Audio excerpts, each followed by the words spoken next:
Hello, Vaughn viewers. I hope I waited long enough there. I kind of forgot. We are going to get going right away. I have to stop, not that early today, but we do have a specific time we have to stop because I got some, like, wedding calls with vendors later at night.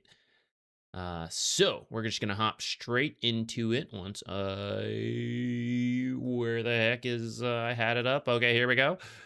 This game, the Unranked, wait. Where's my timestamp? Mars 3 Unranked. Boom, there we go. Timestamped. Hopping straight into it. I've mostly been playing carry lately, but I'd like to see what I'm doing wrong in the lane. Mainly, I'd like to learn more about my laning phase. Sounds good to me. And a lot of the tricks you do as carry can apply to offlane as well, and vice versa. Knowing the different equilibrium tricks helps you in any of the side lanes, right? There's like 4 players in the side lanes. So all the knowledge is like you use it yourself or you use it against your opponents. Oh, nice. Okay, multi-chat working today. Hello, everybody. I see you guys combined in. Ooh, I had an idea. Okay, sometimes the YouTube notifications don't like work. Like the Twitch ones work, but the YouTube ones don't. I think I had an idea to... Maybe it's always been supposed to be this way and I just wasn't doing it. I had an idea for it on how to make it work, but I realized it too late before the stream start and I didn't want to delay too long because we have to stop later. But I will try that, I guess, tonight or maybe tomorrow before the next stream. And hopefully the notifications will go through and I will not miss them as much. Okay, laning. 8 win streak with Zoo support after watching your vid. It's so good, isn't it? I'm so glad. I've seen several of you come by saying like, oh, I tried Zoo support. It feels pretty great. It's so fun, isn't it? As long as you're not griefing. But even when, okay, actually, I take that back. When you're griefing, it's pretty fun. But like, you know, without griefing, it's pretty good. Okay, I'm not gonna worry about this like first blood fight. This is where like there's wacky stuff. I'm not so concerned about that. Okay, this is technically stuff we should have thought of earlier. I was rambling with chat, my bad. Looks like we are laning versus Troll Warlord, and then this is a real pub draft. I do not know who the offlane is. Someone's over here and someone's over here. So it could be Troll plus any of these 3, really. I mean, it could be Zeus, who knows? It may not even be Troll in the end, but I would assume Troll. Which you're not too bad against, because anytime he tries... Troll is a strong laning carry, but anytime he tries to kill you, you should be able to spear him away, God's Rebuke away, and get out. You need to be a little careful with the spear in this lane, because if it is Shadow Shaman, and he shackles someone, your spear is the only thing that can cancel. If Witch Doctor throws the Maledict, that's his like... go time. You know, he's trying to get a really good trade there. You want to disengage. You might need the spear for that. Hoodwink Bushwhack. Technically, you could do some like sick play where you like cut the tree with the spear if you manage to spear someone into it. But if you had a Quelling Blade, we could use that. You have chosen to skip it, which I'm fine with. It kind of means we won't have like any way to deal with the Bushwhack stun, except for just like I just stun in return if it's not me. It's my Venomancer. Who I will mention, Venomancer cannot help you if you get gone on. Are you party? I think this is a party game. Are you 2 together? No, you haven't. This is a solo queue for you. Okay. So he can't really save you if you get crowd controlled and this guy's right on top. If he is chasing you, the slow could help save you. So we're saying all this to kind of set the stage of like what we're trying to be careful of in the lane and how we should approach it. Which is that we can't be throwing the spear willy-nilly. It's got to be for a really good trade on our half and then be careful of their response, or mostly trying to save it whenever they try, use it to like break up the fight. No casual harassing spear. Maybe level 1 for like a range creep here and there, but then after that we gotta be careful with it, smart about it. I will say you probably don't need 2 sets of tangos, because I don't know what we're laning into yet.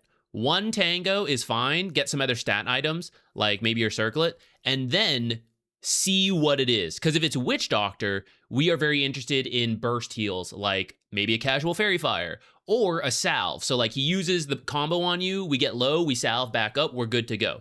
If you have to like tango 6 times to get back to being healthy, Maledict is up, and then it's up again, and then it's up again, because it takes a really long time to heal with tangos. So salve is really good. Survive the initial kill attempt, salve all the way up. He has nothing, play aggressive for like 10 seconds, and then kind of reset. Their casual harass. Hoodwink can casually harass. The others can't really. The other support possibilities. So a salve, in my opinion, would be better than like 6 tangos. They might also be bad, and then you may not need 6 tangos. So I recommend just starting with the 1 and then see where we go from there. Oh, look at you go.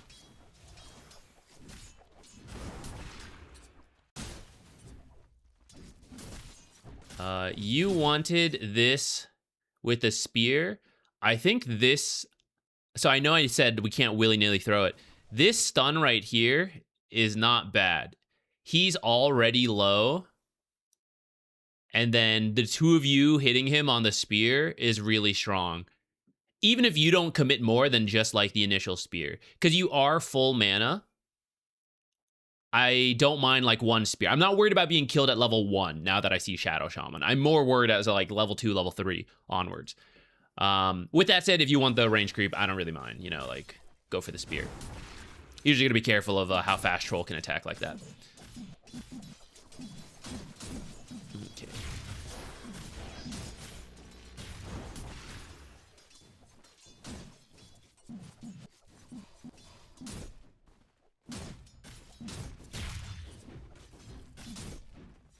Okay, your actual last hitting is pretty good. I didn't know this was an unranked game. I wasn't sure what rank to expect, but you're doing pretty well here. Taking a lot of damage here from the troll, but it was for the kill. Yeah, let's just keep running. Nice. And then this is where the salve is really good, right? We're missing a lot of health. It's going to take a long time with these tangos. Because they're dead and I'm looking at the lane, I would say you could potentially chuck your spells to just shove this in and then go home or die. It's pretty hard to pull this lane back. So I would just shove it in. Shadow Shaman will make it back in time, but Troll will miss a lot if it goes under the tower.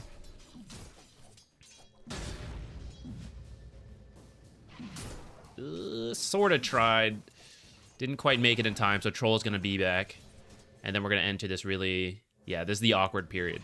And you can kind of see where it's like, I still haven't used the second set of tangos. So the fights that happened earlier in the first 2 minutes could have had like the extra stats, or could have had the salve, and then just be like straight full health right now versus this. And then you wouldn't have felt the need to use the spell to try to clear the wave, so I also have a bit more mana because I have that salve. And then I'm good to go. Doing your own pull is solid. Pretty happy with your laning stage so far, actually. Oops.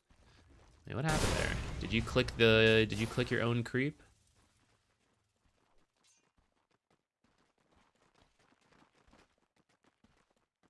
I feel like they're not... Why? I feel like they've ended early. Hold on, wait, what time did you hit them?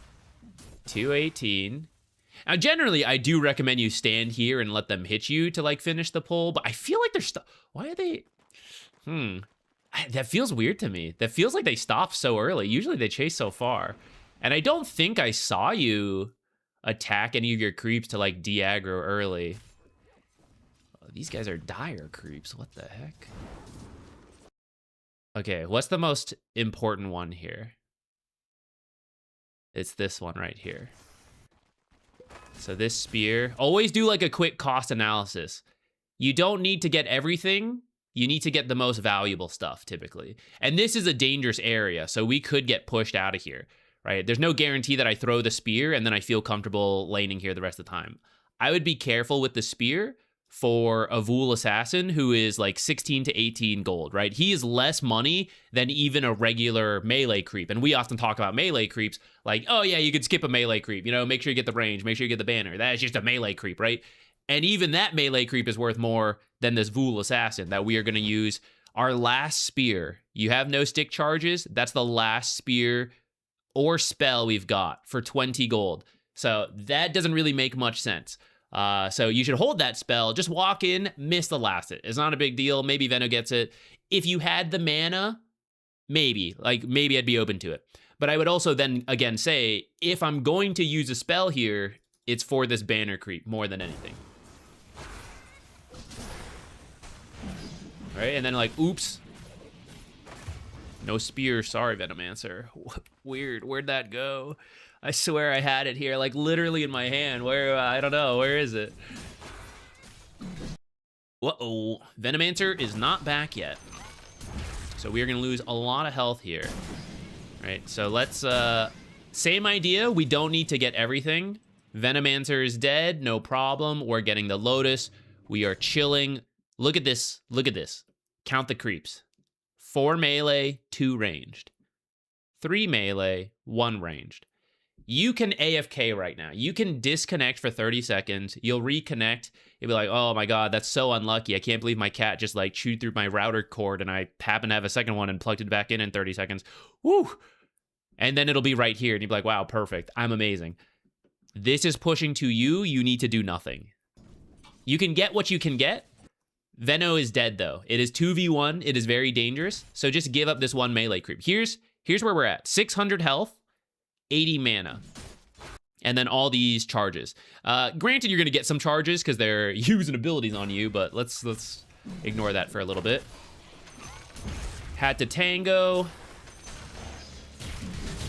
Not even the worst for you, though perhaps it baited Venomancer to go in, and now he is dying. Though it ended up killing Troll. Damn it, this ended up working out pretty well for you, I gotta say. But we did eat the Lotus. Veno's dead a second time. It's not the cleanest. It did kind of work out though. Oh man. I stand by what I said, that it's a great time to be safe and not risk too much, not have to use the Lotus. And now you're going to be laning even longer without Venomancer. But again, fortunately, the lane's pushing into you. And that should be okay for now. Missed last stream while on vacation. I hope you had a good vacation. Don't worry. The stream, it always comes back.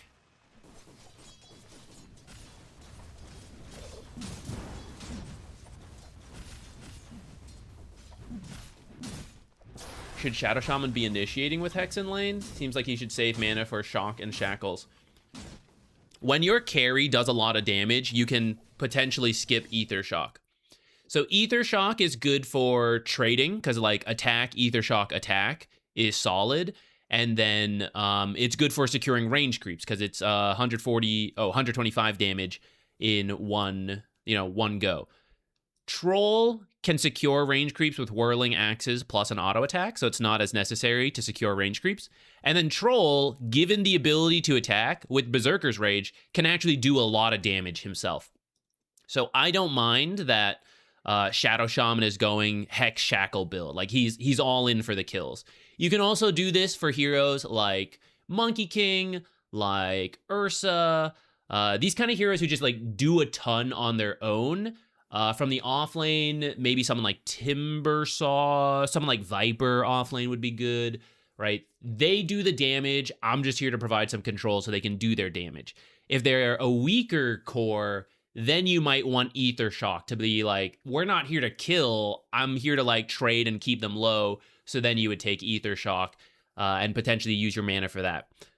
I don't hate that maybe we should, let's look back at that actually. This one right here, where was it?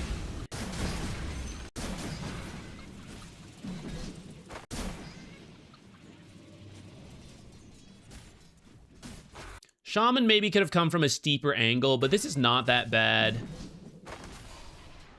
I don't know why he didn't shackle sooner, actually. This would have gone better if he had shackled sooner, like when he was over here. And then he decides to shackle the Venomancer. This is also a decent shackle in terms of like creeps helping out, but Troll has kind of started to turn around, so he's a little further than he should be, and now they don't have Hex. Whereas Mars was on his own at the time, and Mars is the one who can cancel shackles, potentially. Veno can't, so it would have made more sense to go on the Mars than the Veno. I'm not fully sure what happened here in that regard. Also, Troll is snake bitten and taken a bunch of damage. Probably should have been a little careful on that. Can I see? Wait, I gotta go to his death summary. 246 damage from snake bite, guys. Holy shit. That's so much.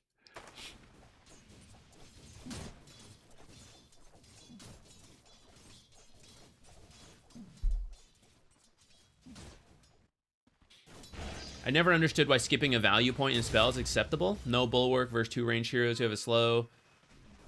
Or, for example, the Shadow Shaman, no Ether Shock. You can do it. It's like a cost analysis of how good you think the other ability is. Now, I don't play much Mars. I would be open to the point in bulwark. Like you said, versus 2 ranged heroes, there is a lot of potential reduction here. The reason you often skip it is because you're trying to be more aggressive. Like, ranged heroes are not, right? There's no damage in bulwark, right? And actually, we've seen Mars through, like, solid positioning. The biggest mistake Mars made was this fight here that still worked out for him. But besides that, his positioning has been pretty good, so he hasn't actually taken that much harass. And because of that, getting more value out of these spells, going for kills, can pay off.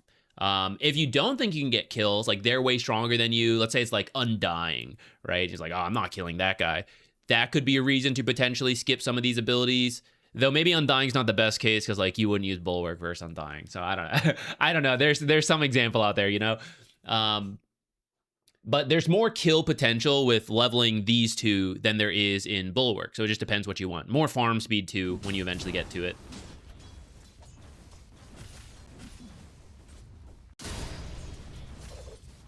This one was messy because there's a lot of creeps low at one time, but we are using spells to secure melees again, and then having to just use auto attacks on banner creeps. God's Rebuke is usually a little easier to secure. It's cheaper and it's easier. Like point blank, I think you probably should have just used God's Rebuke there.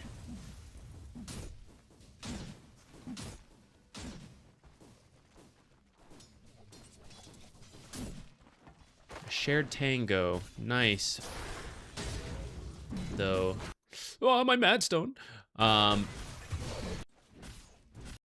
We mentioned Spear is your safety card. There's Gale. Missed. There's God's Rebuke to secure the creep. No more mana for Spear. And then you walk in this way. Towards the creeps. Towards Troll. The best way to use crowd control is the entire crowd control is used to attack. What happens more often is that some of the crowd control must be used to get close enough to attack. And so at least like half the stun is gone by the time the person starts hitting you. You are moving towards the guy who is going to hit you as the stun can potentially come in here. So Troll will get to attack you the entire time. These are the moments you got to be really careful of in general, but especially considering what just happened, right? 2 of our abilities are down.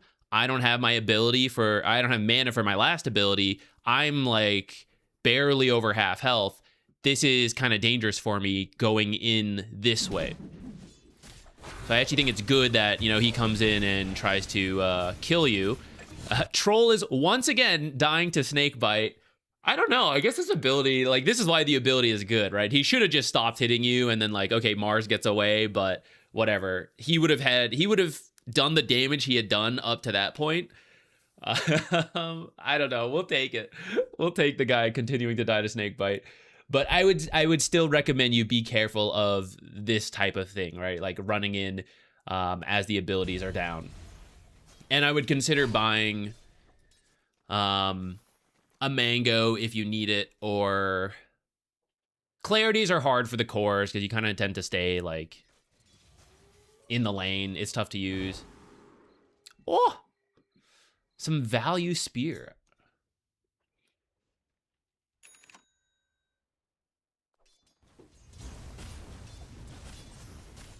Do you have a specific timeline when the laning phase ends, like Equilibrium? Or are we going to base it on a feeling?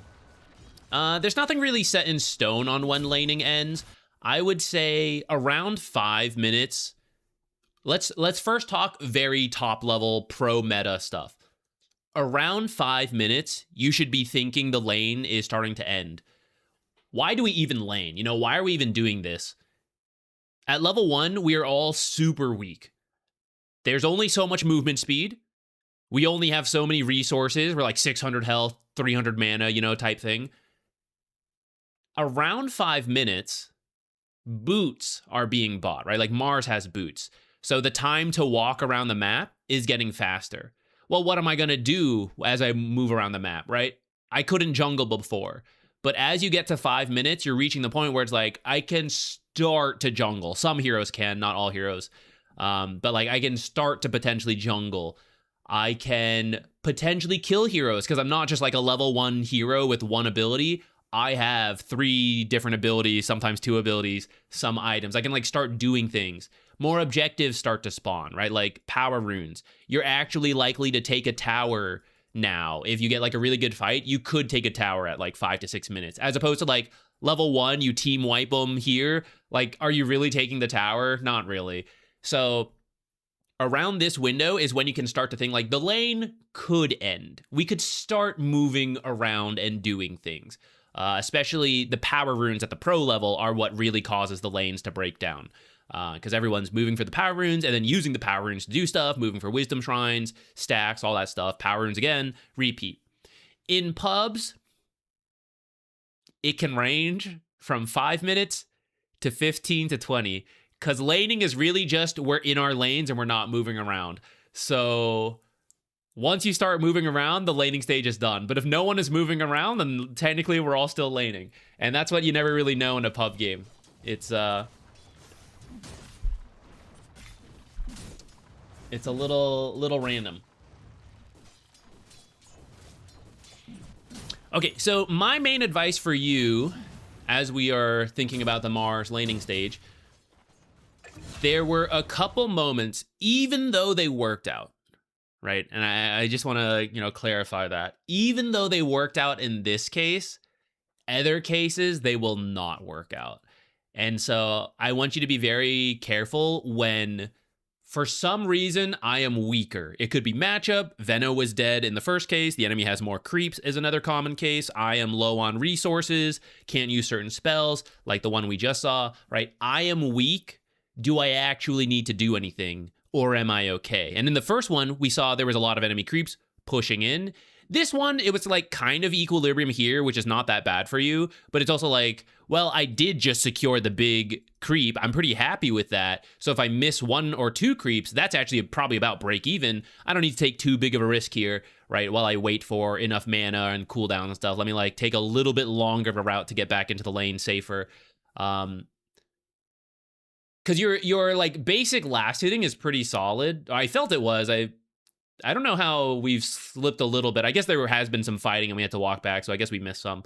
But when you're actually laning, your last hits have been pretty good as far as I've seen.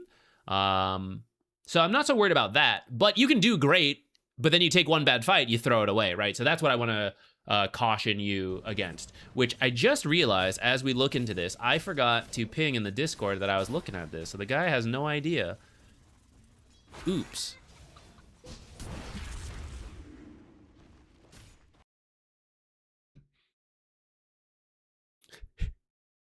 Let me message that I looked at it. I mean, they can always see the VOD. They can always see the VOD later.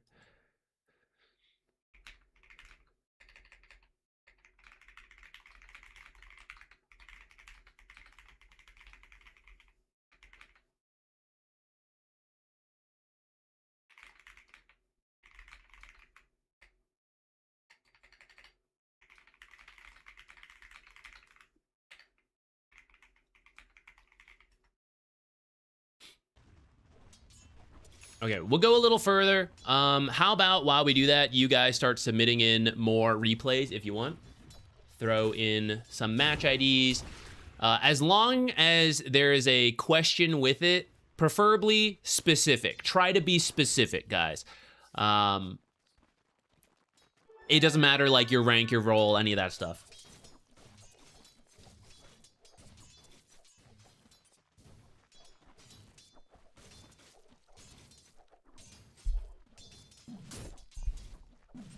Stopped playing for a few months. Everything seems pretty different with no facets and all that.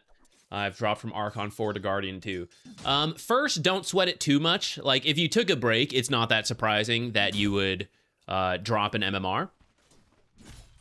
Start with just something you like, because the meta doesn't matter that much for this. Be a little careful. This is like another moment.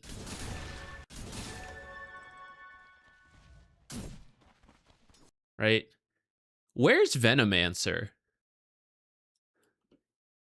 He's getting the Wisdom Shrine. Now, do they know that? Maybe not. But maybe they do. You guys don't know they don't have an observer somewhere here.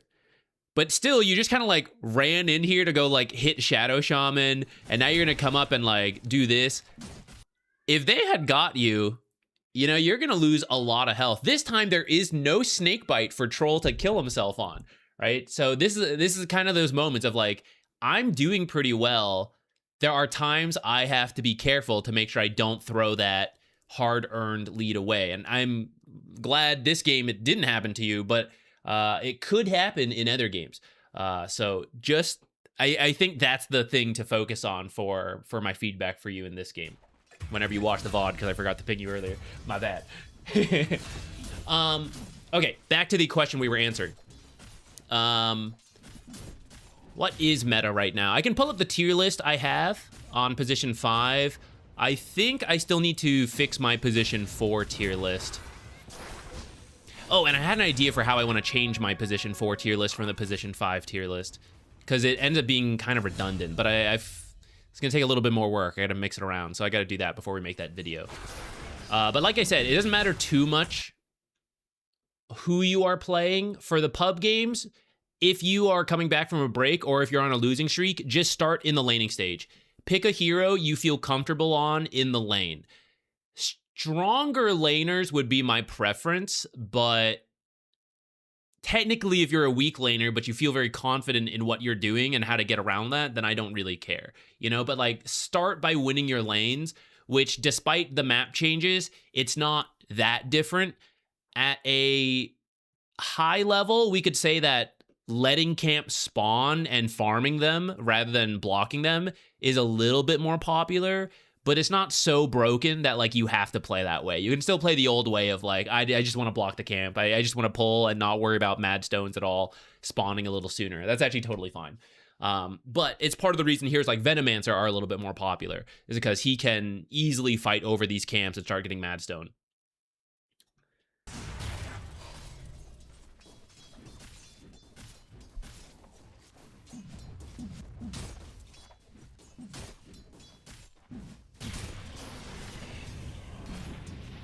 Do you think in early game you should aggro even under tower if you are missing CS and then pull as position 1?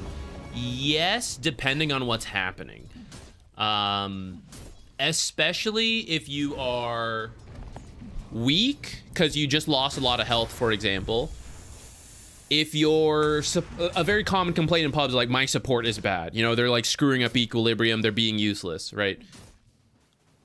If you cannot lane at equilibrium, which is like, I'm maintaining it here, right? That's the usual advice. Like, hold the lane here as the carry.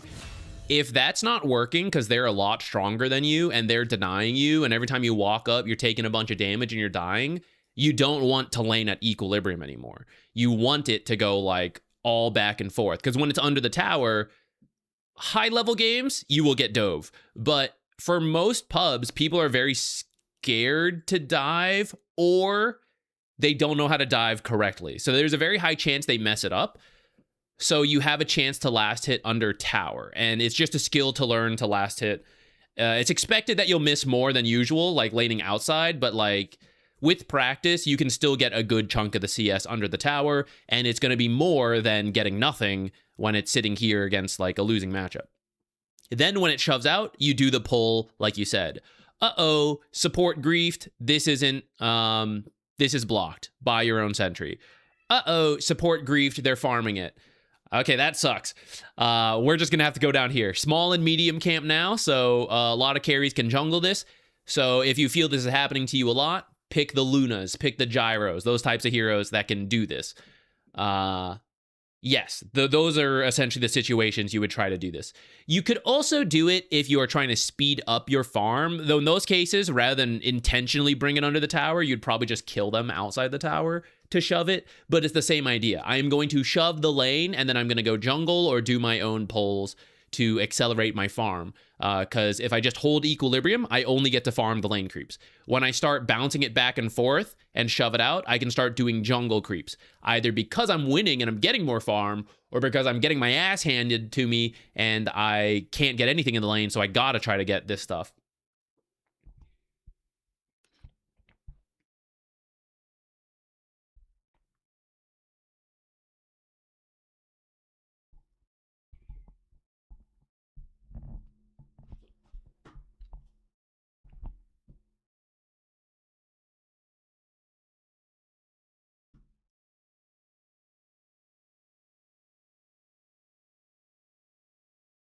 I'm actually on a win streak and I'm constantly getting MVP, but IDKY. Feel like I'm getting carried. Hey, don't sweat it. In the same way, you shouldn't get too upset over like, sometimes I'm on a losing streak. It really doesn't feel like my fault. Feels like my teammates are doing wacky stuff. Sometimes it goes the other way, you know, like, I'm doing the wacky shit and I feel like I'm winning, you know, getting carried. We can be glad we're winning, but also don't like, you know, don't let it get to your head of like, okay, yeah, I still got to improve myself. The thing is, like, if you're always focusing on your own improvement, you don't have to worry about the wins or the losses. The game is good versus bad. There's always something you can do to improve yourself. And I feel like if you do that, then you can keep yourself mentally sound no matter what's going on. Okay, hang on. Let me pick the next game we're gonna do and load it up, and then we can keep going through questions.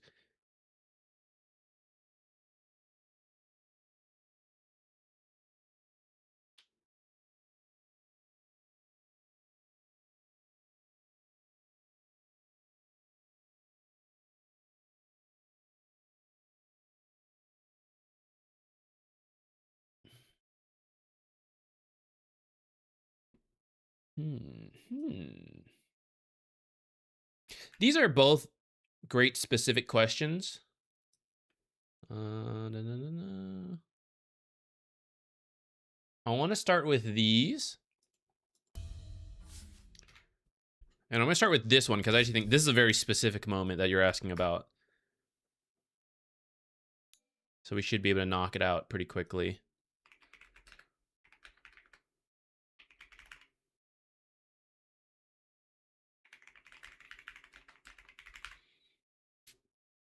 Once that loads. Oh, going back to that topic of returning to the game. Let me see my position 5 tier list. Techies is pretty good right now if you like Techies. Otherwise, a lot of the classics are still good. Lich is maybe the most changed around, but he's still solid. Any of these are like, a lot of these are just the same they've been. There's like slight buffs and nerfs or whatever, but many of them function quite the same. Some good scaling supports at the moment and are also good laners. I like, so we'll start with Lich. The scaling is different than usual, but if you get like Blink and Ags, you have, I won't say solo kill potential the entire game because eventually the ultimate damage does drop off, but it's super high impact to be able to chain frost, AoE gaze like multiple people, and maybe you can't solo kill them, but your team can close it out. I think that has a lot of value. Shadow Shaman, kind of the same as usual. He has a lot of items that can scale up. The Ags, less important than it was before, but that's fine. Just do the other stuff and maybe refresher, double ult. Scaling value there. For like individual scaling damage, I recently made a Zeus guide if you want to check that out. This has great scaling because he's a core hero, right? But viable support because he's on the list, you know? Phoenix, pretty good. Io, if you want to try Io, there is a max spirits build that is pretty good right now. You get Ags. The damage is pretty absurd because of his new 8 plus overcharge. It all combos together, and like every time you use spirits, it's like 800 plus potential damage in the mid game, which is kind of absurd, or potentially, anyways, depending on your health.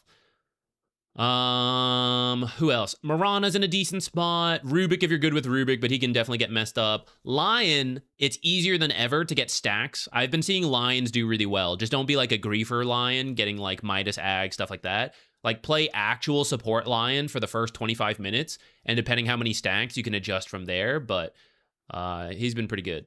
Those are what I would mention.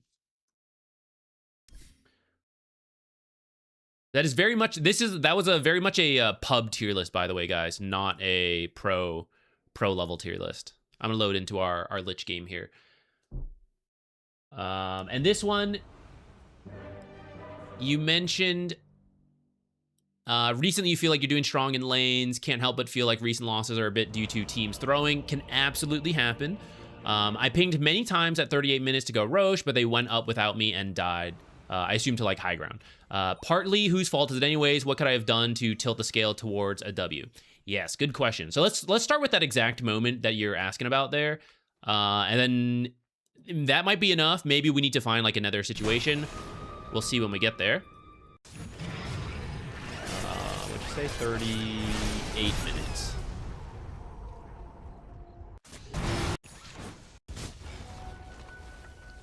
And where are we?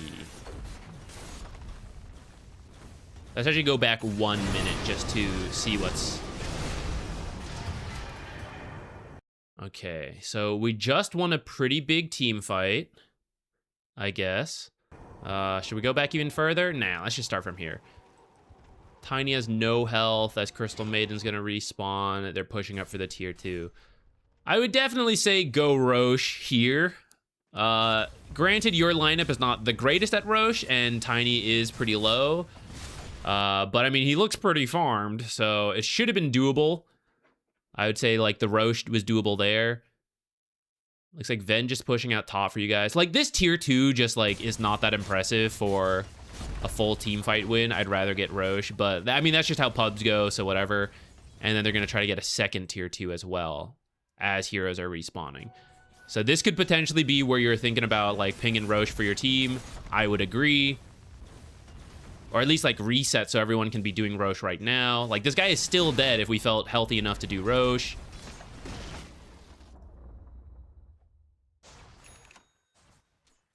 Roche is great. Roche is still great. Hello team, Roche is great. Reality, if they're not doing Roche after the first 1 or 2 calls, they're not doing Roche. So you just got to go with them. Here, pick the strongest heroes on your team and just play behind them. That's just supporting in general. So I would say Zeus is very farmed, but he should be pretty far back anyways. So then I'm looking at this Tiny who wants to push high ground by himself at half health with everyone respawning. But that's pubs. I got to make this guy look good. So run over to him here. Definitely a mistake on his part. Like, your team is completely scattered as they are respawning. I would definitely put the blame on them. You just respawned. It can't really be your fault, you know? If we look at this, you know, 2 heroes here, 2 heroes here. Oh, look at that. They're here. We all got to run up. We're half health, right? Void Spear is going to TP in wherever. Where are the other 2 heroes alive? They could be here, could be somewhere else. Like, we don't know. So this is absolutely a moment for your team to... Roche would be perfect. Let's say Roche is down. You still just back up and look at these wards, right? These are pretty good. I mean, this one's going to die if you guys back too far away. But that's what you kind of like bait, you know? You like back up a little bit, let them walk out. Some support player is going to come check this cliff. You kill them, you know? Or you're going to see someone sneak down here, you kill them, right? So you don't have to force the high ground into the duel, into Omni Slash, all this stuff, Veno wards, right? We're letting them exit the base, and then we get them. That could be the Roche. That could just be like farming further back and waiting a little bit. Or going to like push top in. Though, let's say Roche was going to respawn bottom, I would say, yeah, we're just waiting bottom. Like, forget the top tower. We don't care right now. It's pushing in. That's good enough for me. So up to this point, I would say it's definitely the team's fault more than yours. I actually don't think you have any fault right now. Let's see what you do as you get to this fight, though. Okay, you're going for the Void. Start with the Sinister Gaze if you can, because Tiny was coming in here. Remember, we're all about helping whoever you pick. And in this case, I'd pick the Tiny. So as you are entering the fight, just see like, okay, where's Tiny entering the fight? From the bottom side, I think he'll kill anyone. I know you want to ult and shard, but this is an elusive hero, right? So we need to start the crowd control. And so start with the blink Sinister Gaze if possible. I guess you blink to get over here. But here's where you want to like Sinister Gaze, and why you need to actually hold the blink a little longer, by the way. So where did you use it? I missed where you used it. The reason we bought blink is not to join the fight sooner. It's that we can blink Sinister Gaze someone instantly. So don't use it to get into the fight faster. Keep walking until you can blink. Potentially, because you have to walk so far, smoke yourself. It's fine. You know, you'll get a little speed boost and you'll get to this fight a little faster. This is an important fight. You know, it's like 38 minutes, Roche is up, and if my team continues to ignore Roche, okay, whatever. If we win this fight right here, lanes are pushed in. You know, we can actually go high ground without Roche if that's what my team insists on doing, if we win this fight hard enough. So it's not my preferred plan, but I see a way to win, and it's the way my team is playing. So like, we gotta, you know, I'm gonna go for it. So I think a solo smoke to get here faster would be fine. Here's the blink where it's like, okay, we're getting in the fight faster, but like, what am I doing with the blink? Nothing really. So I'd rather just see you walk in closer. Now you might be thinking like, oh, I was trying to blink so I could maybe like get this guy as he gets hooked. But again, like I'm not actually in range, so it would still be better to walk further, then blink into the Sinister Gaze range and do it. And in case it doesn't happen, well, it wasn't going to happen anyways, you know? Like, even if you had blinked and then walked in like you did, if he doesn't get the Dismember, you're not going to get the Sinister Gaze. Now I've wasted my blink. If I walk and he gets the Dismember, great. I'll blink, I'll get the chain stun. If I walk and he doesn't get the Dismember, I still have my blink, so I can now catch a different hero as I join the fight. So it's going to be better to hold the blink till you actually get the Sinister Gaze. Once this happens, like, okay, he got away, sure, whatever. Again, refocus. Like, where is the Tiny? My number one job here is to control the Void Spirit more than do damage to the Void Spirit because of Tiny. It could be you lead with Yules into your own Sinister Gaze, and if you do that, maybe you can do the, like, you can drop the Ice Spire first or something. But I think it's totally fine to just walk in and Sinister Gaze, because then Tiny with all this will, you know, whack, whack, whack, get the crit.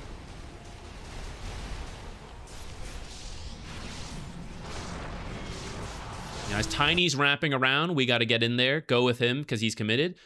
This is a fight. It's okay to just drop the Cliff Observer and Sentry, get vision superiority in this fight.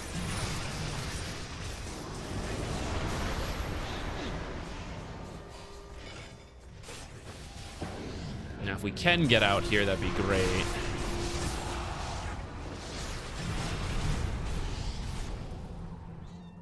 Wah. Yeah, I would say, although we found a couple things for you to do a little better, that was definitely your team and not you. I will justify you. You can't see it, but I'm pinging like mad. I wonder why we couldn't see it. Usually we can see that stuff in replays, I feel like. Maybe not.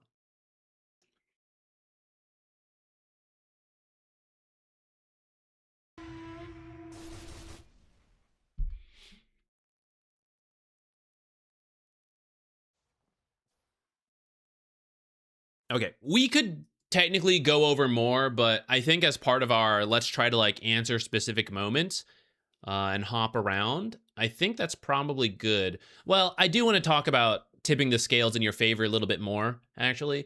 So a follow-up to what we just talked about. After you lose that fight, mentally, you need to reset yourself and your team.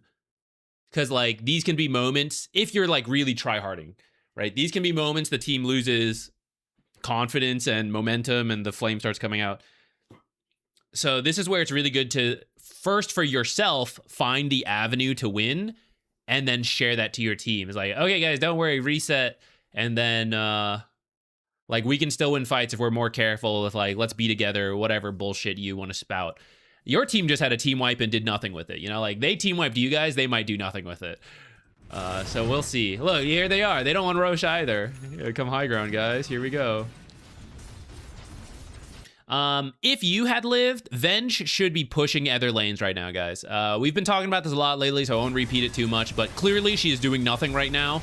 She's just watching buildings be taken, so she should have been down a side lane, farming jungle camps, pushing in stuff, getting stronger herself while putting some global pressure on the enemy team. Because they're like worried about their top lane going in, and then she could just TP back as needed.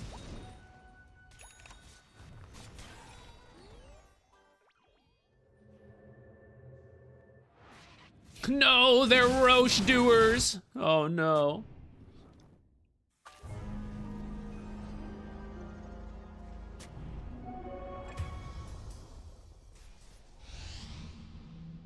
That's okay. We have Pudge Hook. Your high ground defense is strong. And that's what you tell your team. Just defend high ground. They'll throw on high ground. That's my favorite, guys. Don't worry, guys. They'll throw on high ground, you know? Play for that. You have Avalanche, Toss, you have Hook, you have Swap. You have Zeus Wave Clear, you have Frost Shield on towers, and then Chain Frost as they funnel up high ground trying to save someone who has been repositioned here. You guys have an absurd high ground defense if you're alive, right? So what their play should be is to find the kills and then go high ground. But, you know, you guys didn't do it either. So there's always a chance they won't do it.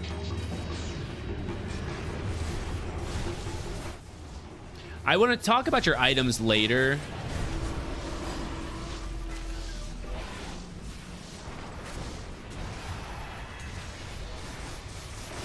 Where's Tiny? Where's Twiny? For your own individual improvement moment here. This is Sinister Gaze cast range. This is very close to Juggernaut, who will exit Sinister Gaze and kill you. This is very common on Shaman as well. You, like, blink next to your target and Hex Shackle them from, like, right here. And I know it's a very hard habit to break. It makes sense, right? Like, I want to click this guy, I want to do it fast. So, I blink close so my mouse doesn't have to move that far. But the downside is, right, it's a lot more risk to you, as opposed to, like, blinking in this tree line and Sinister Gazing over. He can't even see you. But also, I'm further away, so I might live afterwards. And I'm, like, harder to grab. So good thing to be aware of, like practicing like the blinking further and Sinister Gazing. It doesn't have to be literally max range if you want to give yourself some safety, but point and blank is most dangerous.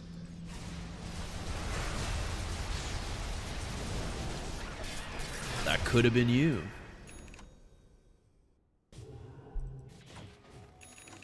Okay, you said there's one more throw at 43 minutes, so let's see it. Look, they threw away their Aegis immediately. That's why Roche is useless, guys. Don't worry. Don't worry. Roche sucks. I'd say you guys could have gone mid together. Legion has found Zeus. We have to back out now. Off of this winning fight.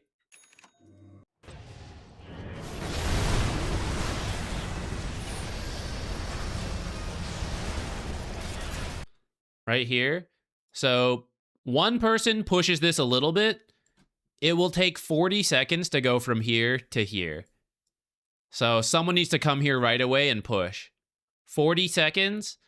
This guy is close to respawning. She's 20 seconds. This guy still has half his death time. This guy's got 30 seconds. 30 seconds to take this barracks. So someone needed to go mid immediately and get going, and the others can like push side lanes a little and then rejoin. Zeus is global, so he should push side lanes. I saw Legion run through here on the ward, so whoever's top needs to be careful. Particularly careful. Everyone should be careful, but you know, here she is still going. Like, what? 2 people pushing bottom? Unnecessary. Tiny. We didn't save any creep. So this is now the creep wave that will get here in 30, 40 seconds. And they can't stop at all to maximize our time to push if we want to do that. So we gotta go. Our other option is find Legion. While she is running around on her own, I've seen her on the map. Her team is dead. Find her and kill her. You can push this without literally being in the creep wave. It's just a little bit more danger for you. You know? Or like showing as hard as possible.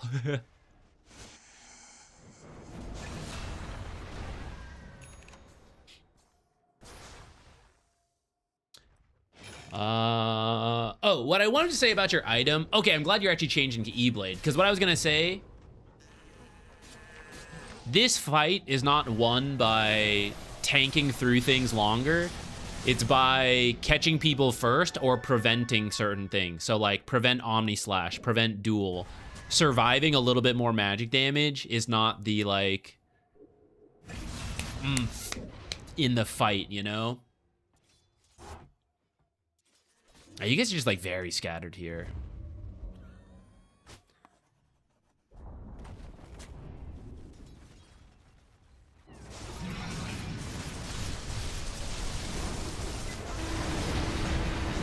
And fighting without the full lineup again. That provides some control for Tiny. At least he gets a kill.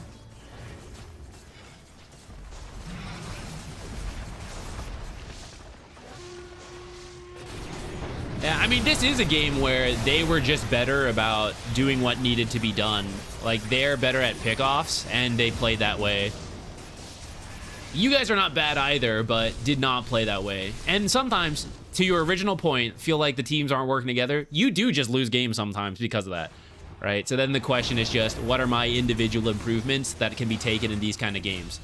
Because there will be games, some games are losses because of the team. Some games are wins because of the team. And then there will be a section of games where it's like my individual performance determines the rest, right? And so we just take the practice from all those other games to make sure in these games it's good. And that seems what it looks like here. I'm sure we could do a deeper dive, whatever, but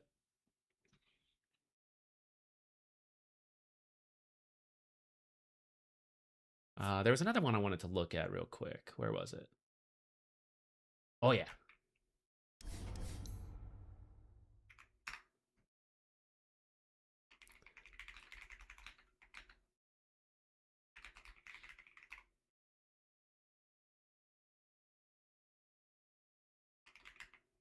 Actually, we might see what I was saying about the shackling at point blank range here.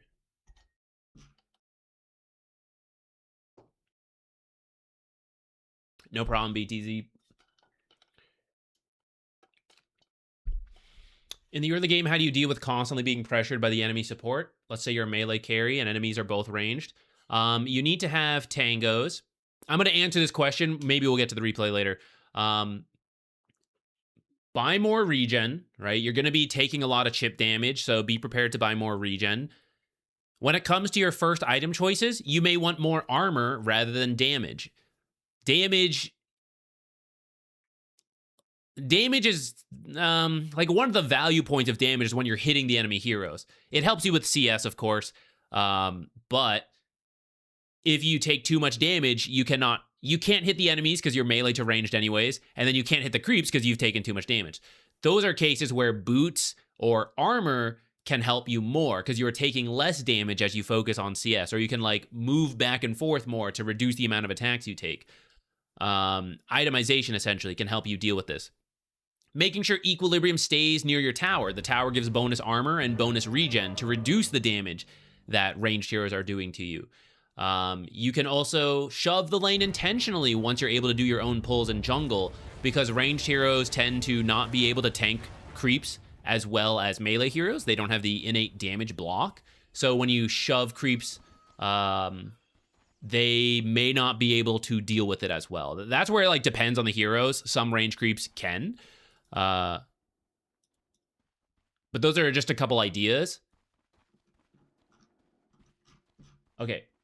This one, you had a good question that in the late game, course were saying you needed to shackle more, but you felt like the enemy invoker was really strong and seemed to be in good position. It felt hard to commit yourself where you're like staying still, and then like tornado, sunstrikes, hex, all that stuff can come in to get you. So was that like the right idea, or am I like messing it up? So that's what I wanted to take a look, because this is kind of one of Shadow Shaman's win conditions in the late game. It's pushing objectives with Serpent Wards, or like deleting people. I should change that word. You are locking down people for your team to delete. And so having a good idea of like how to hex shackle is important.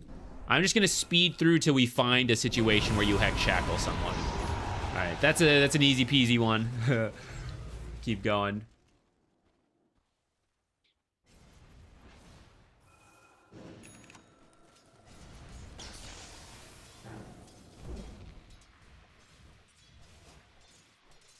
Speaking of positioning, this is related, though a little separate from your question. But positioning is generally something you should always be. It's like a constant thing. It's not like, okay, I will now use good positioning, and other times I will use bad positioning. Sometimes you take calculated risks, but generally positioning well is good throughout the entire game. I'm fine with you pushing in top. I actually see a couple heroes on the map. It's fine by me. But they can always TP here, and other heroes that are missing can still be in the area. So I want to passively keep myself in a relatively safe spot. One, auto attack first and then use the spells. Separate advice, but this nuke is 320 damage. So it will definitely secure the last hit over the creeps. You took greedy, so you have 60 damage just about here. And with your 60 damage, you now have to contest your creeps for these 4 creeps because you Ether Shock first. So walk to the wave, auto attack them down so multiple creeps are below the nuke range, and then just nuke all of them at once. And you'll secure yourself more CS consistently by auto attacking and then use the spell rather than the other way around. But then see how you're like in the creep wave? We are pretty far up. Part of the reason is you're trying to kill this range creep faster, which is can be okay, though I feel like part of the reason you feel you need to do that is because of the Ether Shock thing we just talked about. Here's another Ether Shock on the melee creep, and then we lose the banner creep for it. Now, I guess this one was split shot. You thought you would get both. 27 minutes in, I think Urnaconda is probably enough. I think you should save Mass Serpent Wards for later. I don't hate it, but feels unnecessary. Okay. Who is near us? And also our mana. This is a little bold. This is a little bold. Oh, she's here now. Kind of worked in the end. Let's go back to this. Okay, here comes the Legion. All right. She blink duels. We don't want to control Slark because I want Slark to hit into Legion. So we take out the other people in the fight. Here is a great case where you should take out Invoker. And the common mistake, let's say you were to do it, the common mistake is to like blink right on top of Invoker, use Hex, use Shackle. That means the people that I may not see that are somewhere in the area could stun me and free Invoker. This is your Hex range. This is your Shackle range. You don't have any cast range bonuses right now. But you should be able to reach Invoker by blinking like far side over here. If you wanted to do it from like back here, somewhere over here, like this cone area. The further you go, the more it's like, oh, I can blink shackle him here. Yeah, but I mean, you're more likely to run into heroes. So somewhere back here is probably your best bet because people like to hide here. And because we walk in, we end up getting stunned by Ogre. Which I suppose he had a blink, so I guess even if we had Hex Shackled from over here, might have been stunned. But he'd at least be Hexed. So I would always recommend you lead with the Hex.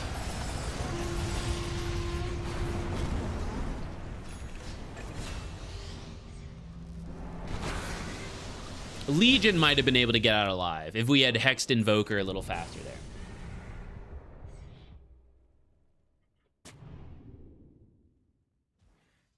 The main fight, they were pointing this out, was like 36 minutes, I believe, with the base defense. Okay, let's take a look at that. Let's make sure we see that.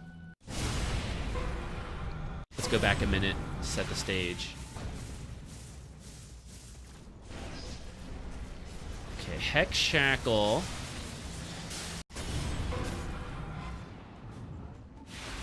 This is actually great in terms of, let's just focus on this individual execution.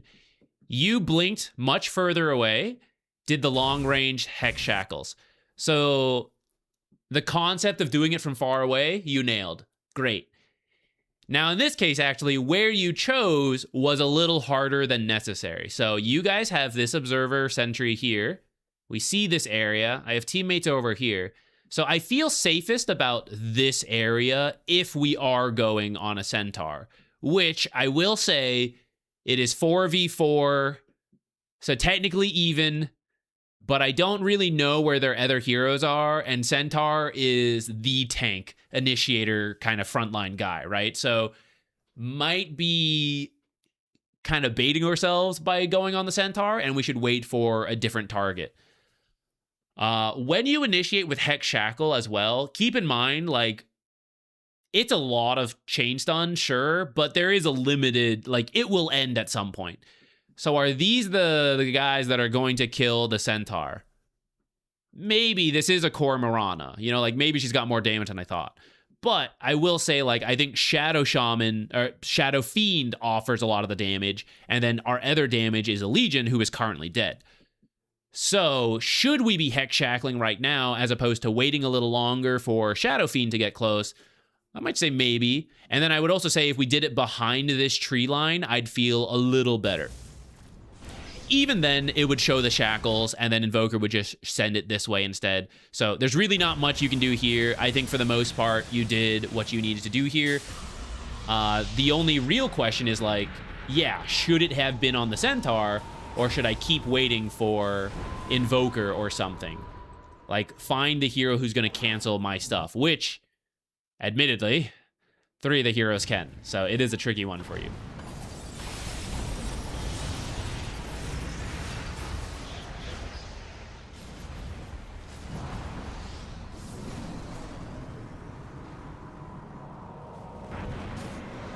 That one was fine. That one was near Shadow Fiend. We're not really looking to go deeper. Okay. First, because you guys have this ward, it's not as bad. Always be a little careful of this area when the enemies are pushing high ground. It's very common to sentry observer this area, and then you end up getting jumped and killed over here. So always be a little careful there. I don't know if I have it here. I think you took it before. Oh, here it is.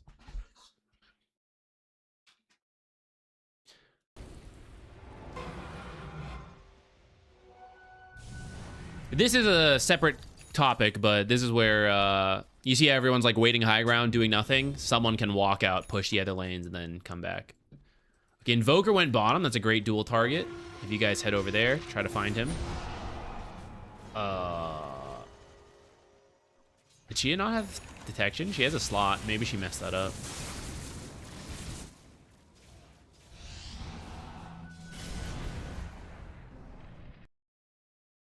Super dangerous. See where your team is? They're all back here. You're walking here because you're like, I gotta deward the cliff because they have vision on the cliff, so they'll see me come in by myself, and they're all waiting to kill someone. Gonna die if they are here. And if they're not here, then yes, this is gonna work, but you have no idea if they're here or not. So just give it up. Assume there is vision there. That's all you need to know, really, right? Like, they have vision there. Let's not go there. That's it. You don't need to actually take it away right now. But he gets away with it. All right, what the hell were they doing? Let's see. How dare they? Did you see they were over here? No, this is all dark. I don't think you knew they were bottom. Maybe you did. If you knew they were bottom, then that kind of deward is okay, though risky, but I'm more open to it. But I don't think you should have known.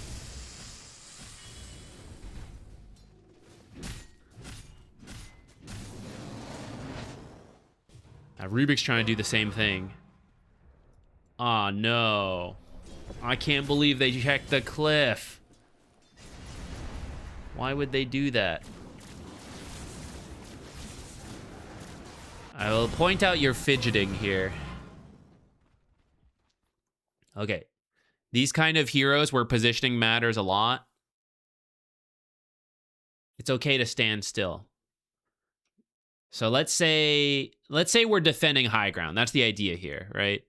If someone walks up a little too close, we'll get them. So to get someone here, I probably have to hex shackle from somewhere around here. And to get here with a blink and an Aether Lens, I can probably be like anywhere around here.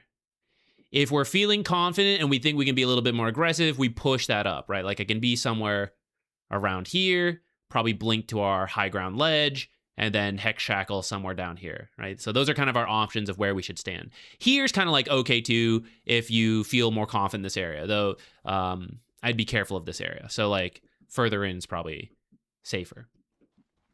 So walk him to the front, even though I have this giant ass blink range, right? It is on cooldown right now, but here I am up front. I'll point out the AoE stun, the AoE tornadoes. This guy has a blink. So here's the double stun on these two. Here's the triple quad stun on 4 of us, all standing next to each other for no real reason. Just, okay, we do have 2 sentries, right? There is actually a sliver, I believe, in this area that I don't think is being covered by the sentries. Maybe I'm wrong. Maybe you guys are covering everything. Maybe they're smoked up, they drop an observer and see 4 of you and then immediately go, right? I just don't want to risk it, especially when we mention I can stand all the way back here. All right, we scatter again. Phew. All right, there's the double stun. Here's a double stun. Here I am in the front. Let me get over here. Double stun me and Shadow Fiend. Double stun me and Rubik. Let's double stun these 2. All right, group up, guys. Triple us right here. Right? Everyone's fidgeting because they feel like I gotta click, click, click, click, click. I'm playing Dota. Click, click, click, click, click. Move, move, move, move, move. Click, click. But it's totally okay to just AFK back here and just like look, and you'd be far safer while still in position to do your stuff. Hey, double stun me and Legion. Get me together. Get over here. Get real close.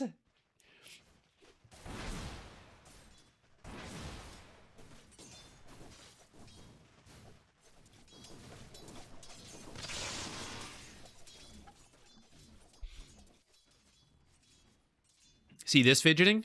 It'd be better to just sit in the tree still. Just sit there still. Sit back here still. Pick your tree. Hug the tree.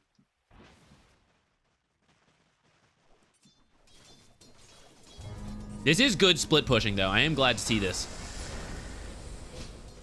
This is bold because you are on your own and you know you're on your own. You bluffed your way out of that situation, bro. Invoker was like, oh God, he's going on. They must be here. Run. He should have just solo killed you if he knew. That is really dangerous. Really dangerous. You should just chill. Just back out.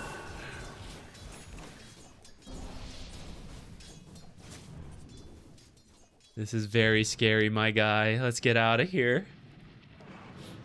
Why is my monitor flickering? Is the wire loose? 1 second.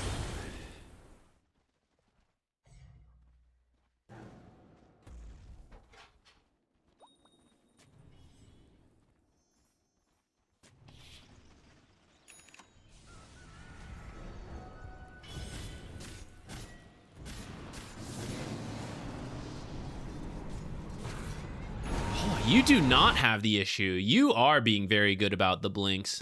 Pretty consistent. Nice. Force him, force him.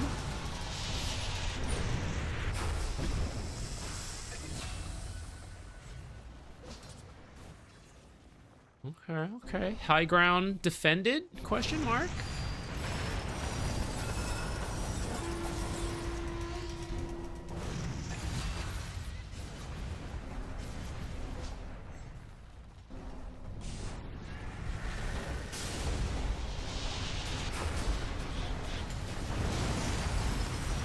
There's a scant. A scan will help limit the odds, but even if you scan, like say there's a cliff ward here, you scan like this area, they can be like higher or lower. If you scan like this area, they can be higher. There's like one scan can't cover the amount of like danger there can be. I would be very careful about it because the thing is, it's like, okay, maybe the scan does help. Maybe it could cover everything. The question is it necessary to scan to get this at that moment? Like, what's so urgent about that cliff if we think about it? That's like, I've got to deward it right now, even though a lot of heroes are missing. And the scan pumps it up to, like, let's say 70% safety. But it's like, there's 30% danger I'm feeding here. And without me, we might end up losing high ground. But this observer will be worth it because... And then we got to fill out that because. And I don't have a because, you know, to put there.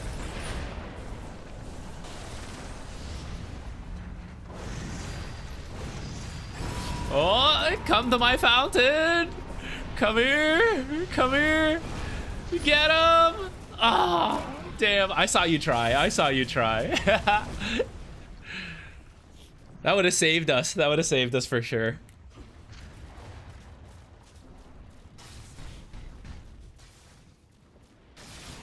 All right, while we're wrapping up this one, guys, if you want to submit some others, please do.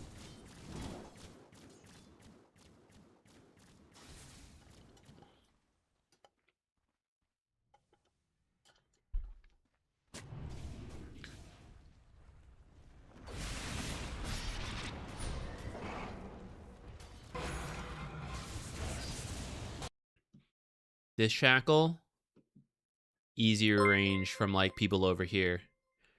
Try to be like over here. 8,781,735,719. Thank you. Thank you, thank you. Yeah, I guess we can just move into that one actually. We were grabbing these from chat. Sometimes we try to mix up, but let's do that one then. Let's see how this fight goes before we switch over.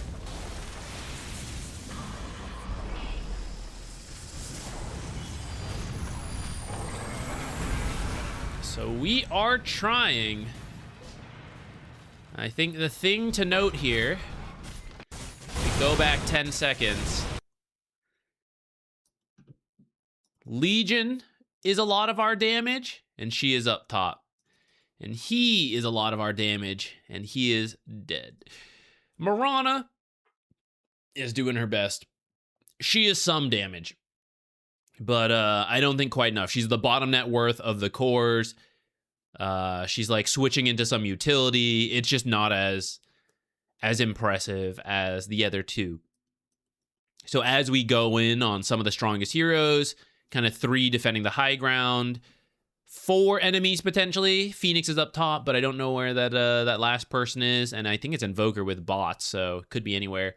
It's like, do we need to go here? You can like maybe hex and then back up just to like delay, but I don't think you guys actually need to try to fight here. Which also includes committing myself to the shackle. As you've identified, like the danger of shackle. It's like, is this really the time to put myself at risk? 16 seconds before Shadow Fiend is up. And I don't have buyback. So if I die, that's that. Like, we can't line up anymore. So this is fine to give up the tower. Maybe even the full barracks. It'll be a little painful, but we don't lose when this barracks is down. We lose when this is down. And they don't have enough time, 16 seconds, to get both this barracks and this barracks.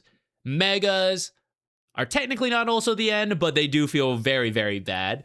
So I would understand if that feels like the end, but we're not even in that realm, right? We're going to have time for one more defense.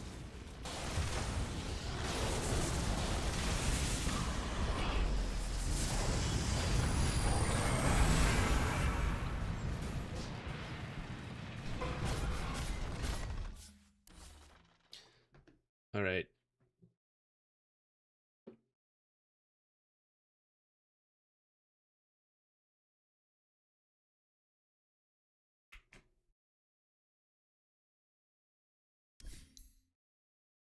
Let's take a look at this one.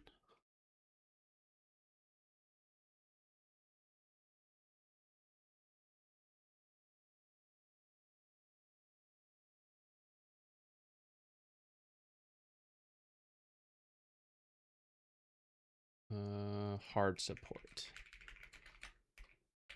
I don't know why I always rewrite it. I can't help myself. It's like the phrase in my mind. It has to be start from the beginning.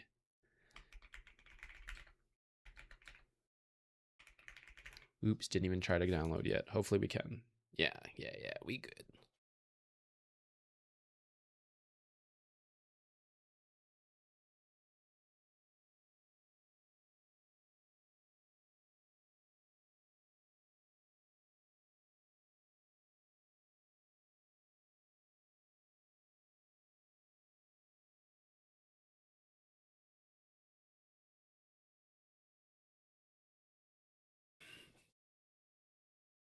Okay. I feel like I had an okay lane, but my mid and position 4 were kind of griefing, and enemy snowballed hard. Is there a way to revert the snowball? If it's like actual grief, very hard to change that. If it's like just getting wrecked and playing kind of badly, then potentially. And I'm looking at 10 minutes. It doesn't look too bad, net worth wise, for the bracket. So there probably is something we can try to do. So let's head in there. I will say Grimstroke is, in this bracket, not the best if you want to take more power into your hand. Because he is a hero who is kind of dependent on teammates. You know, like, how do you use Inkswell if no one's going in? How do you use Soulbind and get, like, kills if people don't have farm, you know? So Grimstroke is a hero who will have a harder time fixing these particular situations. Like, damn, these guys are messing up. Like, what do I do? Your advantage is that you tend to be... Enemy heroes don't know you as well. Like, the Stroke of Fate damage, the Inkswell. People mess it up. And if there are fights, Soulbind does get good value when people are just chucking in spells. Though this game doesn't look like there's a lot of Soulbind value. Might just be a hard one. And if I was just giving you general advice, I might like focus, just like tell you, hey, focus on your lane. Did you do good here? Then like we'll take it. If these guys, you know, they did play really badly, not our fault. We just do our best. But since your question is about them specifically, we're going to look for it as the Grimstroke and see what we can do. It does seem like this lane is okay. Nature's, I'm going to assume rotated up here and he isn't like here the whole time.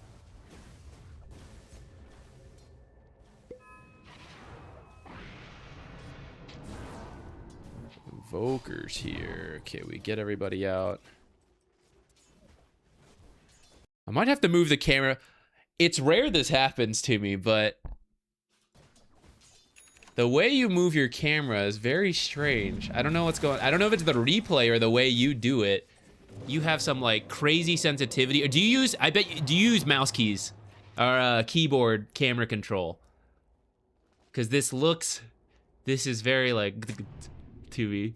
I don't know what's happening. It's throwing me off a little bit. To answer your question though, if mid is getting wrecked, we gotta help mid. If bottom's getting wrecked, we gotta see what we can do to help them. And the first real chance will be the power rune to think about. Does seem like top is good. Like Slardar is actually a great matchup into Antimage, but as pubs go, wacky rotations, who knows what happened when we jumped in, right? Slardar is actually like 2 levels down from Antimage. So top is looking pretty decent. I don't know when you place that. I would recommend a little further to the side, but this observer will help keep your Antimage safe if we head over mid to get the power rune. And while getting the power rune, maybe we can like throw some spells and do something. By the way, I will, I recommend a point in Stroke of Fate in this lane. Start Stroke of Fate if your lane partner has no way to secure range creeps. Inkswell first is very much a let's fight type of ability, which Antimage can be that hero, though I don't know into Slardar if I would really feel that way. Maybe you got it as part of like some level 1 stuff. I missed, you know, we skipped ahead.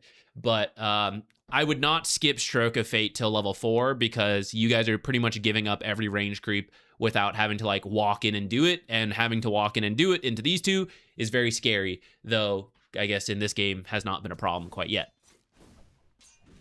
I drag the middle button, but the sensitivity is very high. I see. Okay. I will. It's throwing me off. I'm gonna just move it myself. We'll miss a little bit of where you are looking around, because that is something to consider. If you have people doing poorly, how often were we actually looking to see if we could help? It would be something we would look for. You'll honor system judge yourself of like, well, I know I don't really look over, or I thought I did okay.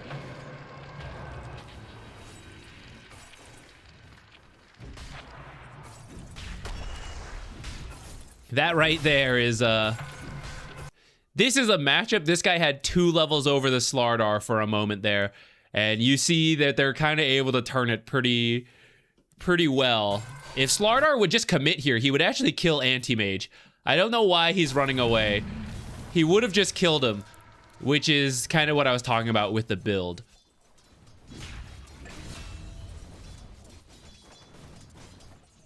All right, after that trade though,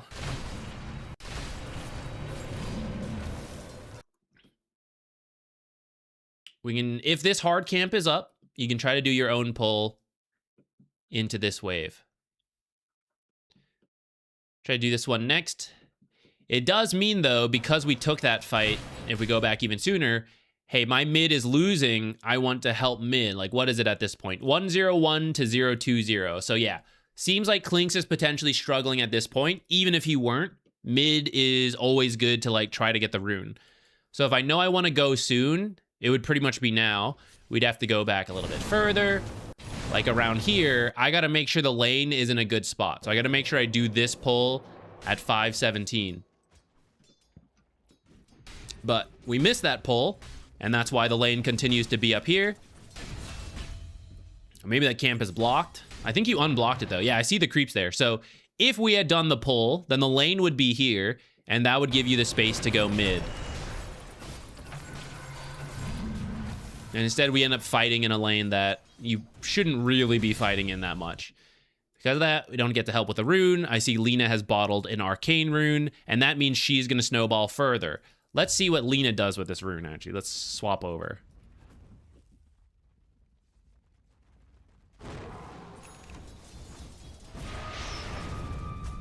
Uses it to kill Clinks. Almost kill Clinks. Get him really low. Look how low she is, though. Here she is, feeding under the tower. This is where, if we're watching, maybe someone can TP in right now. TP in. This is a Lina kill. It's a Lina kill anyway. She's feeding straight back. Tactical. Let her have the rune so she'll feed. Okay, great. Clinks, level 6. Might be about to get sunstriked. Sweating if he had skin. Clinks mid is not a fast farmer. You will see him in your pub games. It's why the pros don't really play Clinks mid.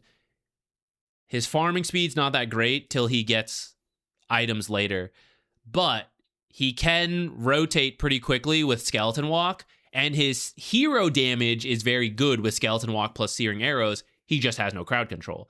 So if you rotate over to help Clinks, and if you have a smoke, you can potentially bring him to a side lane extra fast. Skeleton Walk and smoke, boom. He goes, kills a side lane to speed up his farm. Or you help him get a kill mid, then that also helps accelerate him. Goes back to skipping Stroke of Fate. He's a ranged hero, you're a ranged hero. How are you going to get Inkswell value? 3 points Phantom Embrace if it's a really good game to prevent abilities. It actually is not that important this game. It's most important to get 3 points in Phantom's Embrace when you're playing versus someone like Antimage or Weaver or Juggernaut, Storm Spirit, Ember Spirit. Like, those are the silences where it's like, because they are using their abilities, we cannot kill them. These, maybe Spectre can get away. They could like stun and stuff to try to get away, but it's a little different. I would be okay with 1 point Phantom's Embrace. And then you can use Stroke of Fate to at least have a slow and the range secure we talked about earlier.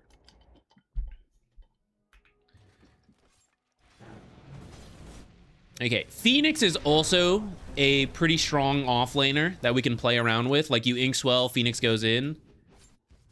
I don't, you know, not always the best, but like, here's a very low Spectre that if we were to rotate on, we could potentially kill.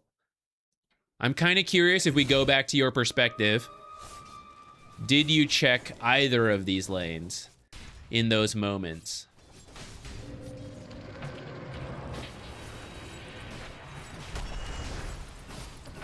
This one, there's a fight. Don't blame you. Back off.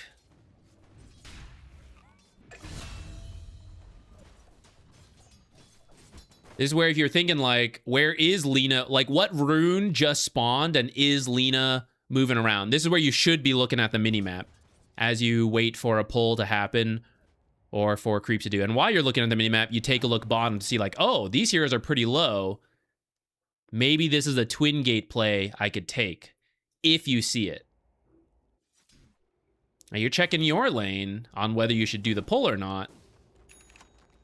Here we gotta check mid. What rune did Lina get? Check that bottle.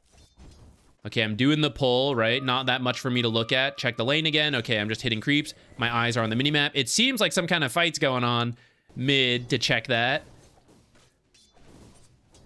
She's moving under the tower. You know, these are moments of like, can I rotate right now? This is where you'd see, like, we could have maybe made it. She died because she didn't drop aggro. If she had done the aggro better, she could have dove and probably killed the Clinks. But if you had responded, we could have killed the Lina here. Outside of her, still checking bottom. Those bottom heroes are low. And this is when you're just hitting creeps. This is the moment to do it.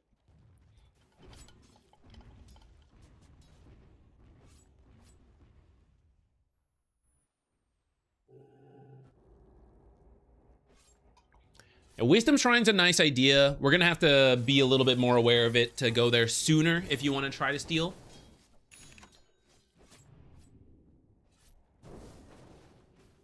This should probably be a half pull. Look at where these creeps are. This is essentially equilibrium. The next wave is supposed to fight this wave, like right here. But we just pulled the entire wave in, so now the next wave is going to go under tower and it's going to shove the lane out. Do you want that? Well, if I want to help mid, because I think my mid is, like, not doing great, I want to go for the power rune, actually. Now, yeah, this could work. We could actually argue, yeah, it's going to stay here while I'm gone and then push out, and Antimage will jungle. But actually, he won't be able to do his own pull because we're using it right now. So he's going to have to jungle. If you just didn't do a pull, he would lane here while you're gone, which is fine. It's, like, right by his tower. And then he could do his own pull at, like, 817 because the camp would still be up. While we are over here. So we've kind of hurt our own ability to go rotate here, unless Antimage is kind of next level. Is he? Is he? Do we trust that? You know? He just blindly blinked into the wave, right? Like, is this the guy I want to trust to handle it correctly? I don't know.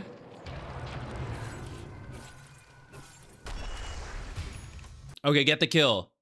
Quick analysis. Can we kill Slardar? If not, look at the time. Look at the mini-map. Holy shit. 8 minutes. Power rune. Go, go, go. Power rune. Power rune. My Clinks is bad. I must... Even if you can't help Clinks, I must prevent Lina from getting out of control to some degree. And if she is getting power runes while killing Clinks, then she's going to kill us next. She's going to kill bottom next. We have to go think about that rune. But we are still here watching Antimage farm. Are these guys still low? Still low down here, by the way. Looks like they will finally kill her. But that is one you could have sniped with Stroke of Fate. Maybe even our level 3 Phantom's Brace, even though I shit-talked it a little. If you drop this on Spectre, I actually don't know if she'd remove it in time. See, okay. We're annoyed at our team, but, like, they're also annoyed at their team. It's balanced. Balanced in all things. It's just what we will do. Here we are trying to push a tower at 8 minutes. We have an Antimage on our team. We're Grimstroke. Is like, is our job to take these towers? You do have like a decent sized creep wave, but theirs is here as well. This thing is full health. And if we are thinking about how do I help my mid, my off lane, which even if they weren't doing poorly, right? If that was not your original part of the question, I would still say as a support, hey, my lane went well. How have I helped the other lanes up to this point? And we haven't yet. We have not even looked really at mid or off lane to do anything with. And we're trying to take this tower, which sometimes you can do, but like this is not really, it's not really the default plan. It's like a very specific thing that you have heroes who are good at it. We are not good at it. We are fine just like continuing to farm. This is the perfect moment to go somewhere else rather than take this tower.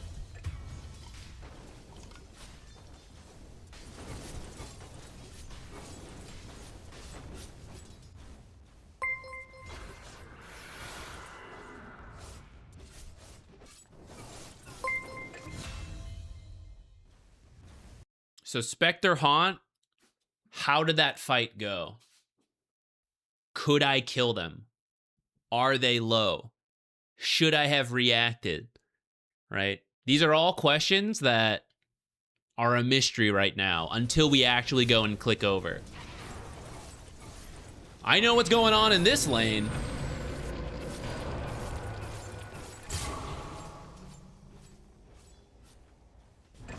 Should I TP mid? Too late. Don't know. So this is the hard part. This is the map awareness of how can I help other lanes. First, I gotta look. I gotta look at the other lanes to do the cost analysis. What will I lose in my lane? How likely is it to succeed over there? Oh shit, there's a Lina here. Whew! Thank God she missed.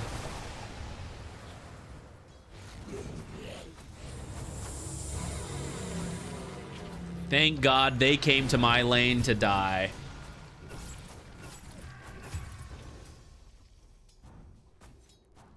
But we didn't really create that situation, you know? So what I want to do is be building the habit to look. And the thing is, maybe these guys end up griefing at some point. I don't know. Maybe you just use the term. I don't know if they actually griefed or not. You know, it's like we colloquially use grief nowadays, just like they played poorly, whatever. It maybe doesn't matter this game. But will it matter in another game? Very skill-based, even mid laner. I really liked my mid laner, and he just unfortunately lost a little bit. Could I have helped him? It will all come from this skill of checking mid, keeping track of the time. For example, right now, after this kill, power rune time. Do we really care about taking this tower? Actually, maybe because we have a Clinks mid, maybe we could do it. I wouldn't mind if we like went for a tower off a double kill. But another case is to go for the power rune. The thing is, for you to climb, I want that to be a choice of like, I am aware that the power rune is coming up. I am aware this could be a tower push. I am choosing tower push because I think it's better, right? But I want that to be a choice as long as time, minimap, I'm aware that there is a choice being made at all.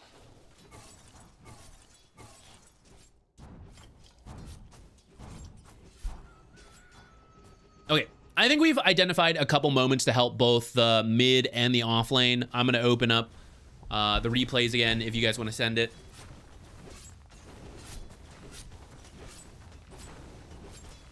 At this point, it's actually still fine, right? It could actually be going your way if we looked at some of those opportunities. And while people are submitting games, we're going to take a look Finally, in as I came across them as they fiddled with wires attached to a large wooden crate with powder leaking from the sides. Hey, you want to see something go boom? Squeaked the biggest of the bunch. If not, you'd better look the other way. Grumbled. Grumbled.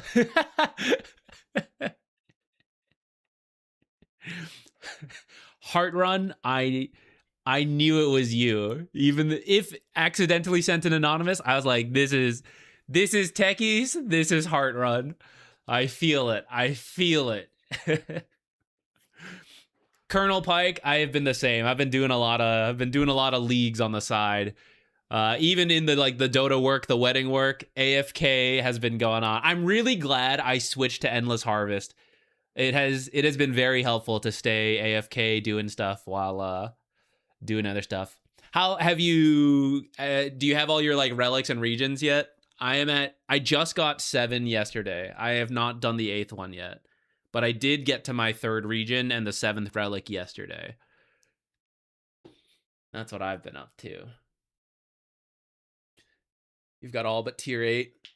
Nice. I don't know if I've been lucky or not.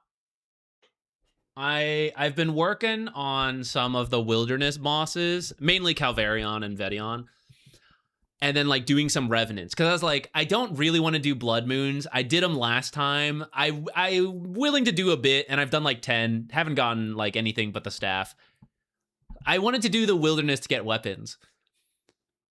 I have everything but the Voidwaker blade from Calvarion. So it's okay, we're kind of getting there.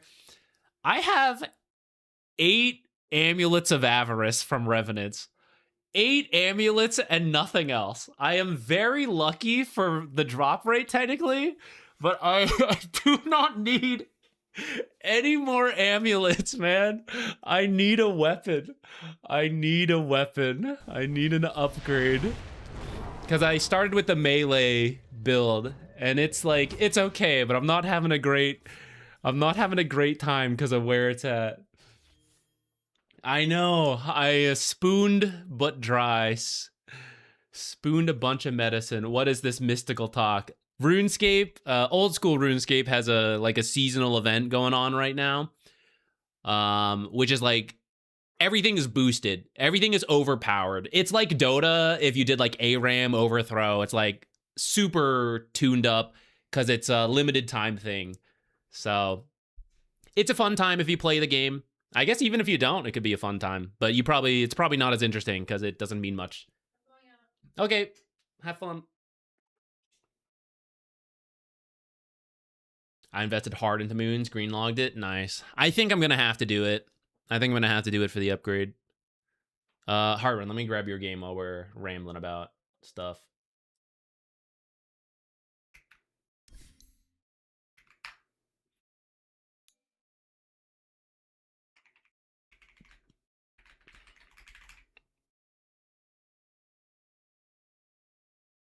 I've been waking up early for some... yesterday I had coaching. Some days I just wake up early and I can't really sleep. And I've been doing the wilderness stuff then. Because it's been crowded. There's so many people in the wilderness. You know what I gotta say I really like, Colonel Pike? They boosted all the hunting stuff because they didn't want people to get stuck behind other people doing hunter. It actually feels so much more alive. I've never really been in Varlamore, but I was in their forest area. 1 million animals everywhere. It was actually really cool. I kind of wish it was always like that. Oh, thank you. Sounds good. Thanks. It was kind of nice. It felt like actual hunting forest type stuff.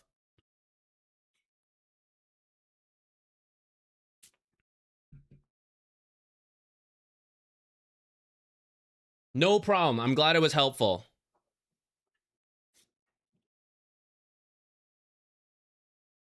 Essentially, you just need to work on the map awareness so you can see these opportunities.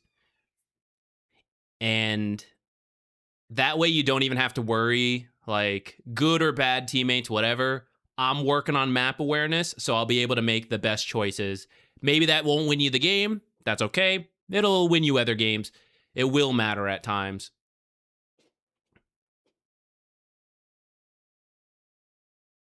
Valkyrix, T6, closing on T7. Nice. You got an ancestral hat. Oh, but the melee build. Rip.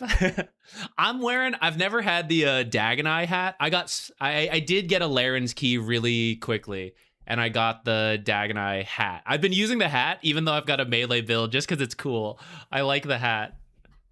Maybe the ancestral hat fits the vibe. You should just wear it anyways. I feel very Elden Ring. I feel like I've got we always do the big hats in Elden Ring, Dark Souls, whenever we've done the playthroughs. I felt very, very at home with the hat. Hit 1K for the first time. Nice, nice, nice. Congrats. All right, let's I could ramble about leagues forever, and maybe we'll keep rambling a little, but let's open the replay. Let's open the replay as we get into it.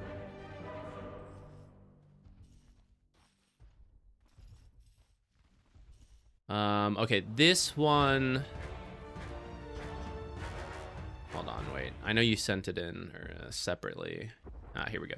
I was wondering how I can capitalize on a winning lane and a good early game constantly, and what I should be doing in games where we are so far ahead to finish out a game. Okay, so kind of like two separate sections, post lane and then kind of like mid to late game. For the first part, the laning, it might actually be the same as, you know, we just did a Grimstroke Guardian game and we emphasized the map awareness. It's kind of the same, like even in Ancient, even in Immortal, whatever, right? It starts with map awareness to see the different possibilities. Let's just jump to like, yeah, here's fine. So let's start taking stock here.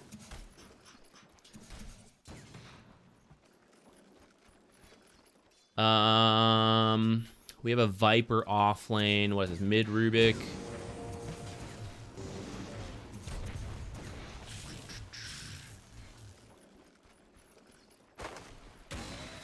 And it does look like all the lanes are winning right now. Yeah. Don't chase up there. Don't chase up there.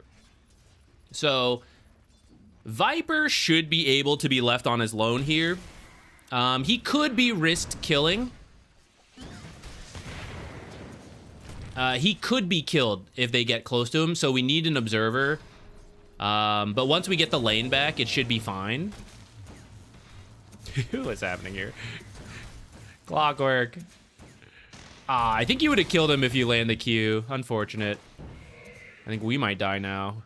I think you're getting bait a little bit.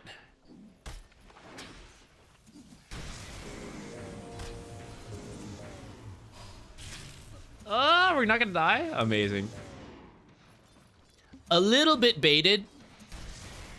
Let's go back a few seconds. Okay, at this point, even if I don't kill him, right?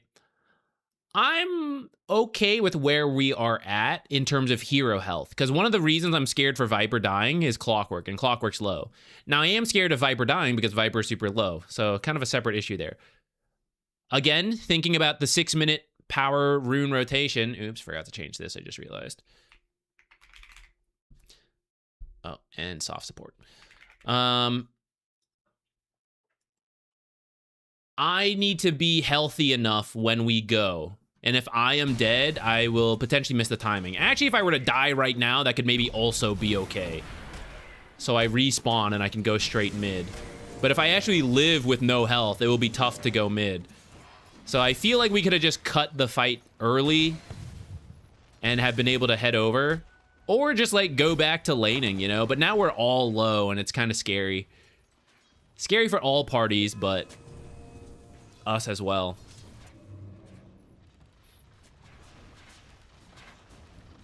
So we'll miss the first power rune.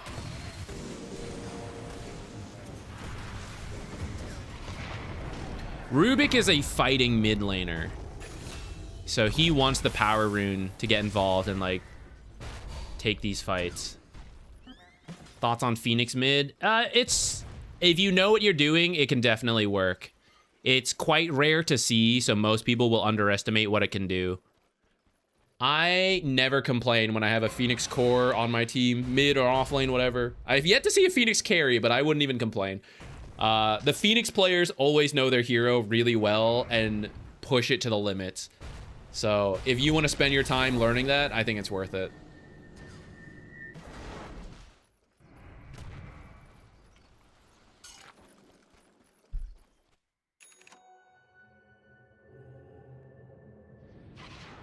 Okay, TP back for the Wisdom Shrine is the right idea. You got a little greedy with the Bounty Rune, and that actually cost you here. The Bounty Runes will not be as impactful as the Wisdom Shrine, so if you're worried at all, I would definitely prioritize the Shrines.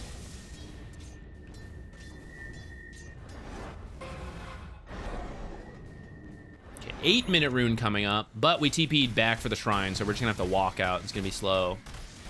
I see you walking top. At least ET's helping with that rune. Okay, you are looking around. Notice some of the difference here, guys, between the Grimstroke, Guardian, up to Ancient. There is more looking around the map here at Ancient, right? As this Techies player is moving around. Whether he takes all the opportunities, who knows? But he is at least gathering the information a bit better.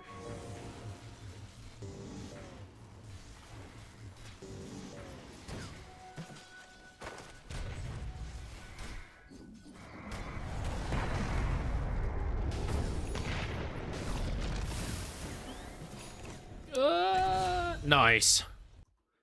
Okay, while here, I was gonna say, let's think about the deep ward, but I see we have a clockwork in our face. Might just have to run. He's gonna know. If he checked you, he's gonna know. I don't mind some observers like in the middle of fights, but usually it needs to be more chaotic than this. You might get away with it, but I would recommend against it in these cases, because I really need this observer to live. This is like the first deep ward I want to place, and I need it to live. It's also not that deep, and it overlaps a lot with this one. This is seeing like very similar stuff. It's like you're seeing OD rotate top, and then like, yes, confirming, still going top, still like moving this way. It's a bit redundant with this one. Somewhere back here or this area would probably be better for you. And actually, because this tower is so healthy, probably don't even need the deep ward quite yet. You could hold it a little longer. I don't mind placing it now, but I would want a preferred situation to place it rather than like a risky time with Clockwork chasing me.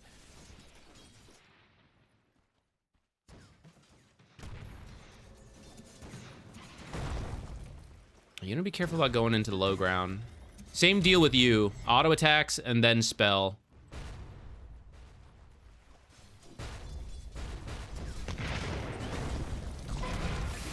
Nice. Did he steal Fissure? Okay, this is a really good ability. It's only level 1 right now, unfortunately, but that's a pretty solid steal. If we want to think about fighting, like going top with it. He didn't see it, my ass.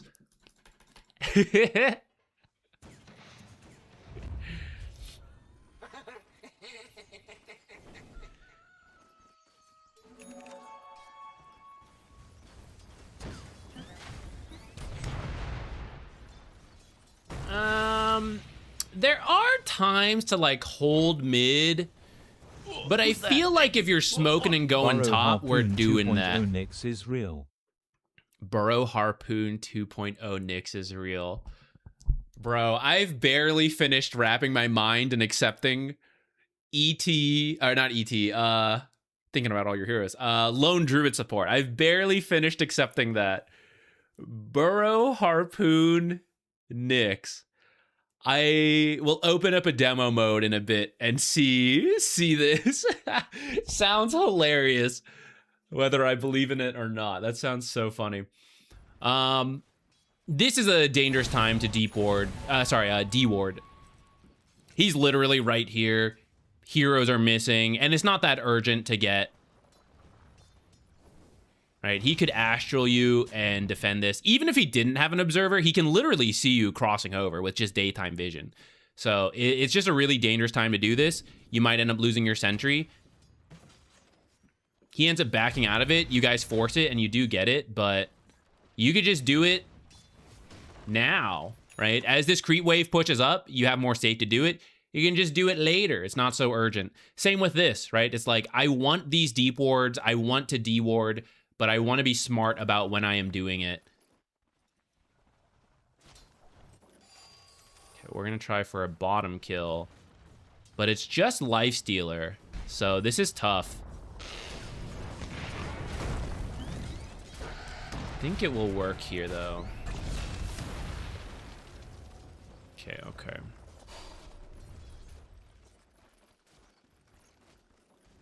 We will take it. I will say, I think after all this, going top would probably be better. Rubik and Viper want to fight right now. Lifestealer is okay farming. Mortal Oracle, thank you for subscribing, by the way. Sorry, I got so sucked into Harpoon Burrow, I didn't even process. I didn't even process the sub. Thank you. These guys want to fight, so I'm more inclined to be here. Paid off, you know, we'll take it, but let's not like force this too much. Lifestealer's perfectly fine farming right now and can't be killed. Like this kind of, we're actually taking some of farm from Lifestealer, right? Instead of like pulling this to get him back into equilibrium, I actually just farmed it and now I'm gonna leave, you know? He's gonna like maybe try to do his own hard pull or something, but if he wants to back up, like we're actually reducing. You're like doing some of this, right? We're kind of just like wasting our own time. We should just get back to the heroes who want to fight. So I think that would be part of the question as well. Like, how do we approach this like post lane? Techies is also a hero who is interested in fighting early. So you just line up with the heroes who want to do that. And it's not Lifestealer, it's these guys. These guys up top. That you are map awareness checking, but I think we're now at 1 minute bottom. Let's see how much longer it goes. We're getting another kill. We're getting away. We are. Notice everyone coming to get Lifestealer. And now Lifestealer is dead.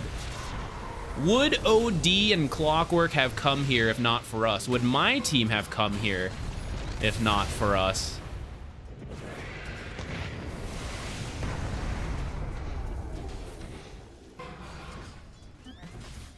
CK kind of saved this play for you guys, because if CK... like... we are doing all this. We did get some kills, but Lifestealer died. So CK should just be free farming top right now, in my opinion. We've moved all the heroes away. Like, he was not allowed in this area. We had so many heroes camping this spot. And then we have pulled everyone bottom, and he should now just absorb this whole area and shoot up in net worth. Lifestealer's dead. He should catch up. In this one death, CK can catch up by using the ult, pushing 2 lanes, and farming this jungle before everyone comes back. But then he's like, no, yeah, let me fight the heroes that all want to fight. I'll come in. Why not? 3v4? That's the play. I don't know. That's a choice from CK, I gotta say. Brittany, thank you. I'm glad you like the videos. Welcome to the stream.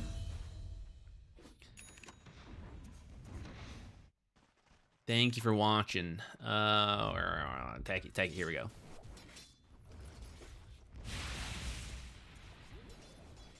So let's see how long now we stay down here. So we've kind of swapped, right? Now it's Lifestealer top. And as he pushes up to jungle, we will not be able to teleport to help him. Down here, he could farm all this, and when he was in the jungle, it was our half, so we could always TP in to help him. So he's kind of moving into some danger. If we can at least take this tower and get out, it won't be too bad. But Lifestealer was honestly fine down there. There are things going on that are helping us out, that are helping us make this work.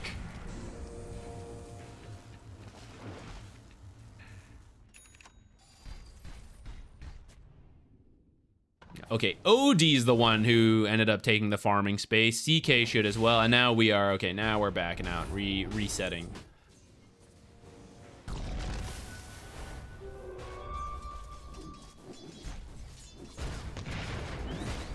Pew, pew, pew, pew, pew.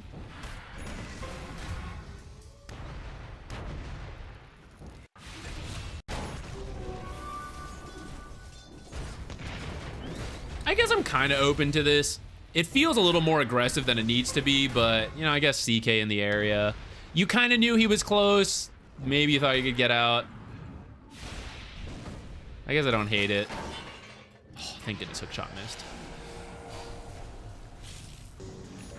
Okay, I think I'm going to jump forward. I think This whole sitting bottom is probably the main thing to look at. It ended up being like 1 minute of us and Lifestealer, and then like 2 minutes of the whole team, or like an extra minute of the whole team being there. And that's like 2 minutes in 15 minutes of like the whole team in the wrong spot after that. Or you in the wrong spot and then the whole team.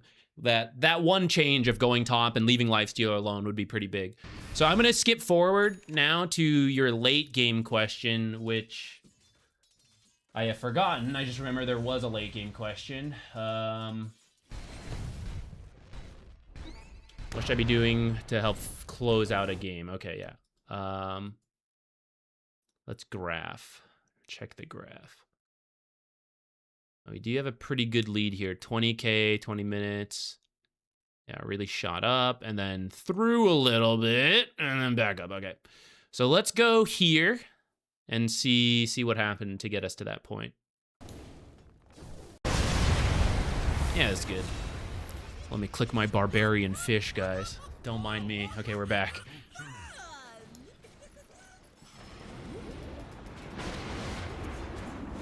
We got a meteor hammer. I don't think you need meteor hammer this game. I would just do I'm trying to think. General utility would be good. I feel like between Aether and meteor hammer, it doesn't really help your team push. I know you're really on this like meteor hammer tech, and it probably will work in pubs. It has a pretty long cast range. I'll lean into it since we are already down this route, but I will say, I think just getting items to buff these guys would be good. Armor in general is going to be good versus CK. An E-Blade, or like a Ghost Scepter to keep yourself alive would be pretty strong. Solar is okay. Heck, I'd be kind of open to you getting a Shiva's. I think someone getting Shiva's is pretty good here. You're kind of a weird one, but like kind of doable. I like the Lotus as well. I think Lotus is decent. Okay, you should be further back. No need to be this far up. Just drop the mine and then like sit back here. There's a lot more risk than necessary. Covering more ground than necessary. We're not even done with this tower push. We're moving over. Now you could say, well, Zach, it's almost done. They're not defending. You never know in pub games. Sometimes they defend when they're not supposed to. I would stick around a little longer.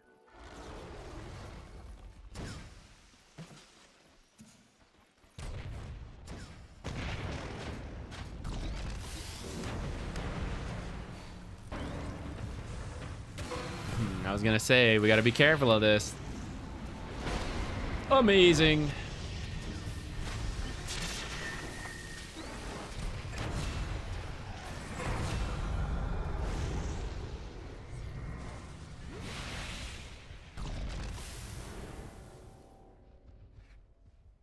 Okay.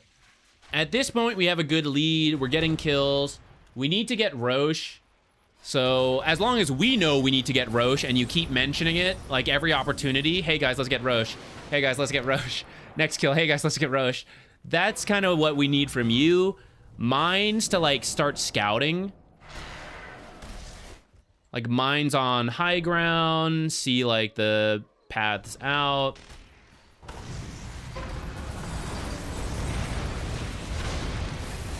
Woo. What a combo, nice. Right, got the kills. Wards, mine placement, that's your job right now. They'll finish the high ground and the pushing on their own. Mines near Twin Gate can be great, although that's kind of far back right now, but maybe if you go that way. This is another moment. It's like, okay, guys, let's take this tower and go get Roche, right? And before I leave, deep ward somewhere in here. Mines, again, like any choke points to see people moving through. You are helping your team push. Like, this is the thing with the Meteor Hammer. You are also doing what all the cores are going to do. So, like, no one is doing anything else. We're all doing the same thing. So we're all at the same risk of, like, echoes and all that stuff. And did we really need to do this? No. In this one situation, at least, didn't need to. And we should be warding right now. It's like, did we also need to come and help kill this, this catapult? Like... Oh, don't worry, ET, you're farming this? Like, let me farm it as well, you know? Let me come here, too. Oh, you guys are hitting this? You need someone to back you up? Well, but I'm hitting it too, right? It's like, we're really overlapping. And fortunately, he's dead right now, which will be our game plan. It's like, before we can do any of this, we gotta take out the Earthshaker.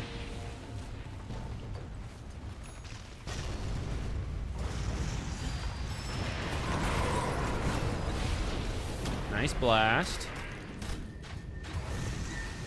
So now we've died. And it's kind of worth it, potentially, but take a look at the map and the window we had to place a deep ward, to set up mines, to find future pickoffs, to make our life easier to push when they're not all up, because this is what happens when we push and they're all up. We're 2 for 2 trade right now. So I want vision to like find easy kills, and even though I had a pretty big window to do whatever I wanted, there's nothing down. Because we were doing the same stuff that the cores were.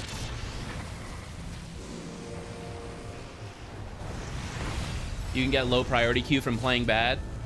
I mean, on paper, no, but in practice, potentially. The reporting system in Dota is not perfect, I hate to say.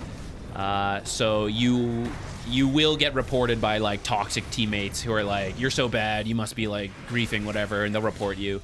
They shouldn't, but it does occasionally happen. We have an Overwatch system that is supposed to help protect you from some of this. And I think to a degree it does, but it's, again, not perfect.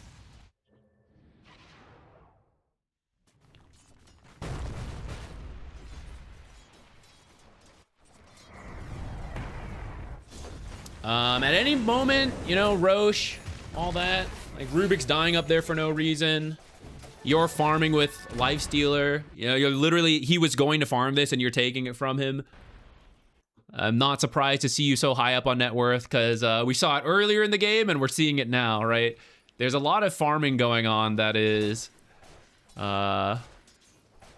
it's like too near the people who are supposed to do it. Right? Like, you are supposed to set up him to safely push, but now you are pushing... And he is supposed to make it safe for you, but like you have the wards and you have the mines and you have the sentries, right? So we're overlapping. You have to at least do that stuff first. You have to take out the wards and all that before you yourself go and Meteor Hammer.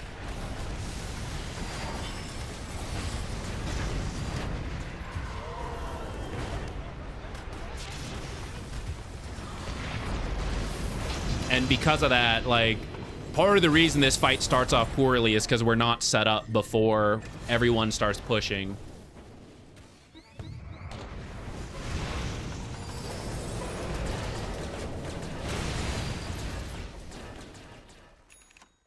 And then they would now probably all take this out.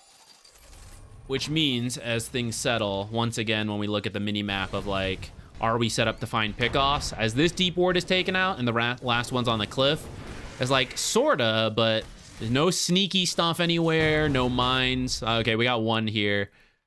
Anyone else? No. All the mines are being used to farm and to fight. So you're completely missing the vision and utility part. One of the greatest strengths of Techies is that the enemy team cannot smoke. It is really, really difficult to smoke into Techies because the mines will still activate if you have enough mines scouting the map. So highly recommend mixing some in.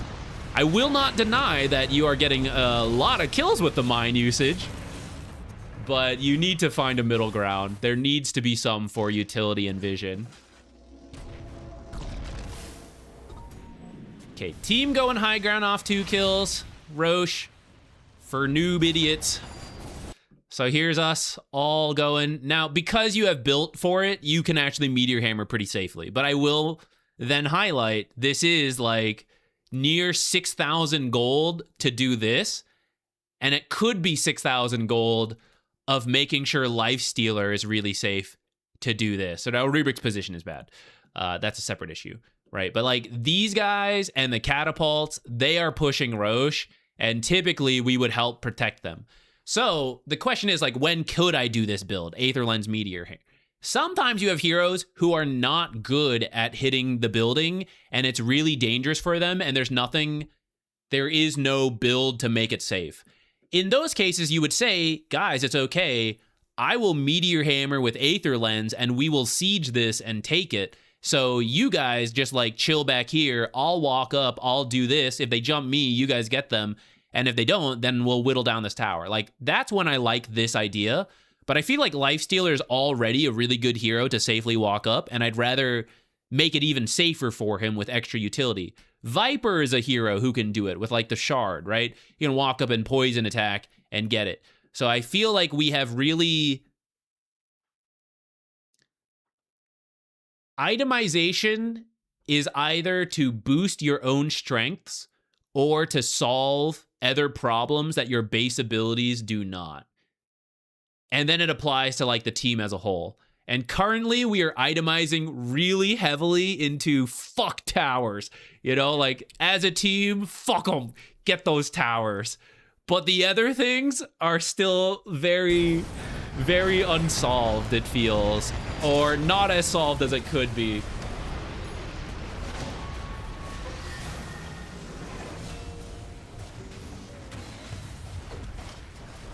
Do you have a preference of people watching on YouTube or Twitch? No, feel free to watch whatever you prefer, the platform of your choice.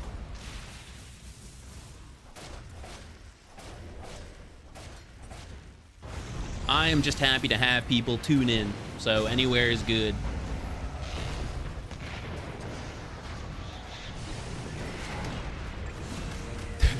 And then, honestly, if you guys would Roche, life would be a lot easier.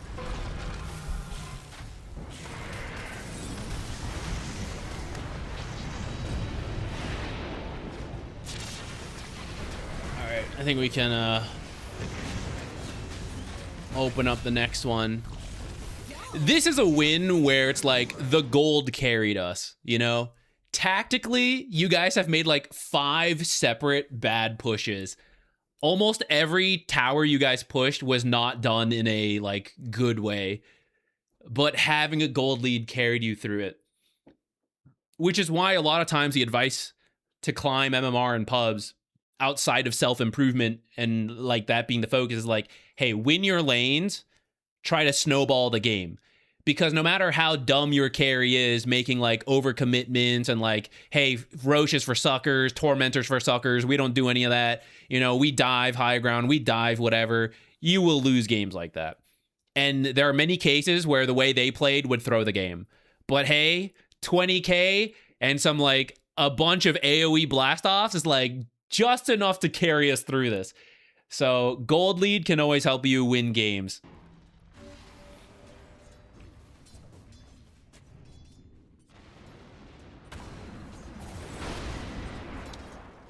Divine 3 here. I generally play everything, although always mid first. Any thoughts on which role is the most impactful at the moment? I mean, every role can win games and do its thing. Currently, there's apparently a lack of offlaners because it's become the in-demand role. I would say whatever role you end up playing for pub games, initiation tends to be missing. And especially at the pro level, I am a huge fan of a low cooldown initiator. Preferably does not need much, but like maybe a Blink Dagger can be okay. But like the Void Spirit, Ember Spirit heroes, really, really solid. So as a mid player yourself, you can just pick those heroes. Pick... How'd your creeps get over here? Pick the Voids, the Embers, Storm Spirits. These low cooldown initiators are sorely lacking in pubs. And they're also really good right now.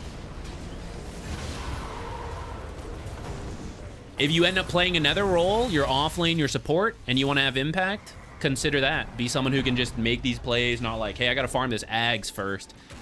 If you need to farm a Blink, that is acceptable, but sometimes you won't have the space to get the Blink. Ember Grandmaster, Putt Grandmaster, also pay. This is the time. This is a good time for you.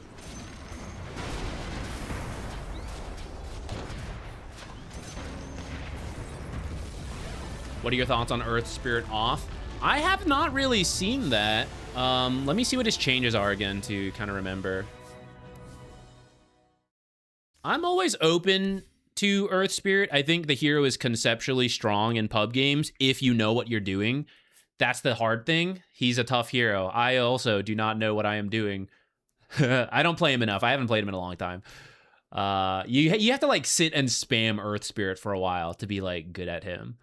I think he was getting buffed in the recent patches, right?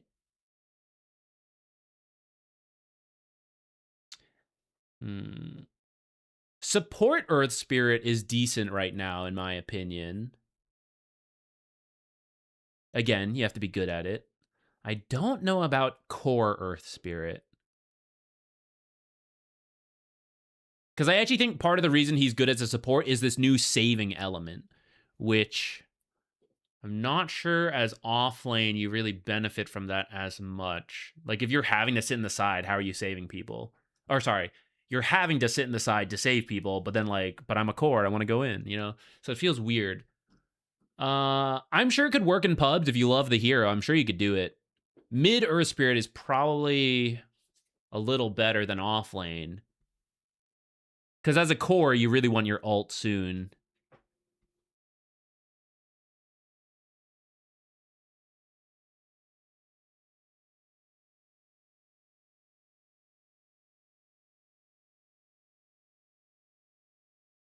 Yeah, soft support's usually... I'm a little surprised. I guess I'm not that surprised, because there's a lot of, like, wacky things people want to do in pubs, and they feel like, oh, position 4 is the place to do it, whether that's true or not. It is kind of true, but it's also easy to, like, mess up and everything. So, I don't know. I'm a little surprised it's actually gained that much popularity, but guess so. I do think position 4 is the hardest, like, game knowledge role. I think there are other roles and heroes specifically that can be mechanically quite difficult, more than position 4. But I think position 4 requires the most adaptability and flexibility and, like, game understanding at a, like, top level. I'm gonna be right back. Please send in your game still. Put in some specific questions. I'm gonna go refill my water, and I think we'll make some tea as well. I have it prepared. I already put my tea and some honey and all that. I just gotta boil the water and put it in. Gonna run the ads to get them out of the way. Gonna click my barbarian fish. Okay, I'll be right back.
Yeah, I'm doing the leagues. I gotta do the league. Got all these AFK relics. What's the point of picking them if they're not being used?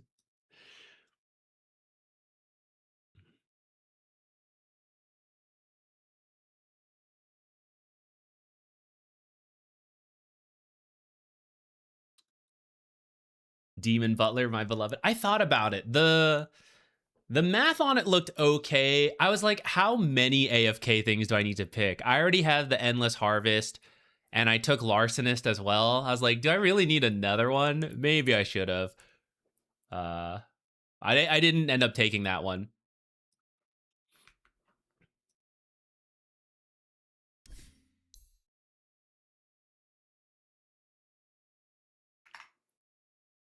Okay, we're gonna try this one.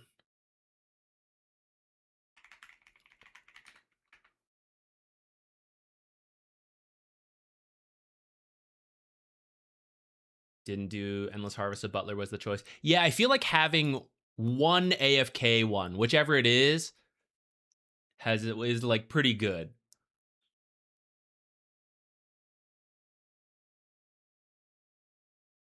I do have Redwoods now because I took Zaya, and I tried doing it because there's a task to like cut them and burn them. So I turned on Woodsman. I like sat there and I'm like, I would like Barbarian Gathering right here. This is quite slow. This is quite slow. I don't have a Dragon Axe yet though. I need to do Winter Tot. I don't want to though. Nobody wants to do Winter Tot. Let me restart the game. Maybe that'll do it. Roya, thank you. I'm gonna do one from chat first, and then we'll do yours. And we're hopefully doing this one we just pulled up. Otherwise, I'm gonna grab a different one, but we'll do yours right after. Is this RuneScape? Yeah, you know it. I like on and off play old school RuneScape, and then I came back to play the League, and I was doing a little bit. I was learning Coliseum before this. I was doing all the like bosses I never did. I'm like a casual on and off player, but I'm pretty in for leagues. Oh, it's because there's I think I copied an extra.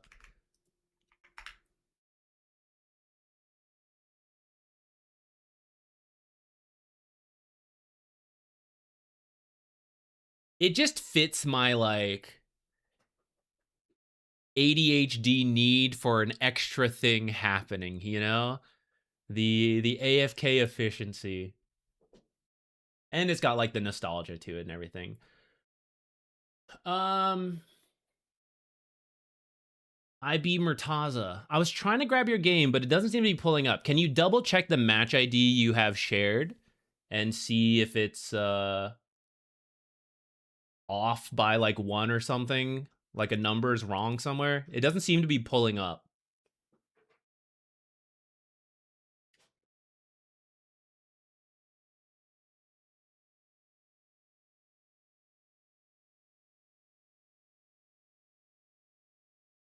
Oh no, you're a RuneScaper too. My coworker's trying to get me into it. If you like it, you like it. If you don't, I understand. To me, what I enjoy about it, not that I'm trying to like get you in on it. One, I will waste time on stupid mobile games. There's something about like, I don't know, you know, there's like you're going around, play on your phone, and a lot of mobile games are kind of dumb. And that's fine. Like they're dumb enjoyment, but then you delete them and that's it. RuneScape being on the phone is like a very filling mobile game to me because it's also an actual game. So then I don't feel like I'm wasting time doing dumb stuff. Like that's one thing I like about it.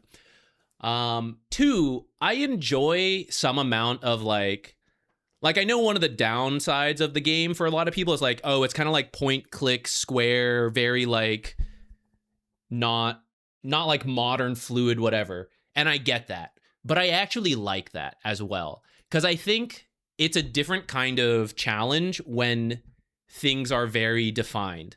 Like take some like typical adventure game, press X to swing your attack. It's some giant swing. Like, what are you doing? It's like does a different animation every time. I like these old games like to a degree where it's like you press X and you have like 5 pixel attack, There's a very calculated thing to it So I like the boss fights in this game, old school RuneScape, because it's very much like click this square, do this. Here's the timing. Click this, prayer that, whatever. I like enjoy that very limited,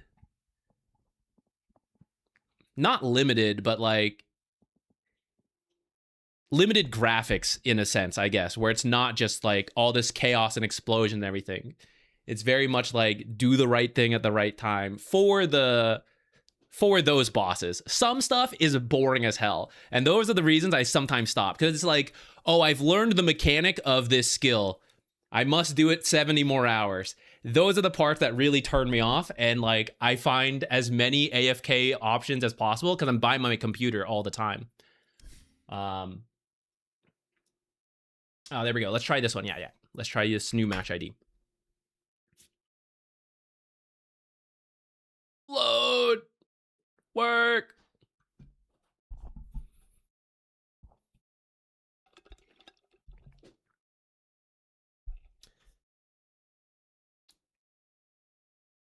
It's some of the hardest PvE I've ever played. I think once some stuff is pretty challenging. I'm not that great, for the record.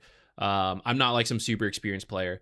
I think having the gear certainly helps. I do not have like the late game gear, despite how long I've been playing. I feel like I am mid game. I guess old school has a very long mid game. My gear is mid game. My skills are all high level because I sit at my computer and I AFK all the time.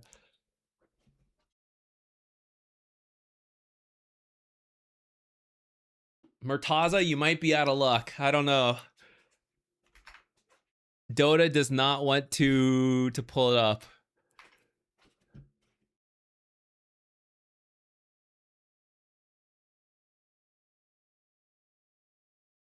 Do you enjoy events more or patches more? For Dota, I'm okay to either. I miss having events. To me, so I am kind of like a try-hard competitor. I do enjoy that. But honestly, I am more just, I enjoy games. And competing is one such way I enjoy games, but I just like games, right? I feel like there are a lot of Dota players in the talent scene content that are very much Dota, want to be good, only want to play Dota, totally fine. But actually, this may sound strange to say, I love the game. I'm clearly very committed into it. If I stop playing, I don't think I will be like totally out of it, because like I just like playing games. So if a patch changes the game and it's like, okay, it's a new try-hard element to it, I'm down. Like learning the game, getting good, whatever. If it's like, here's a silly game mode and I like it, I'm like, okay, cool, silly game mode. Whee! You know, it's fine with me.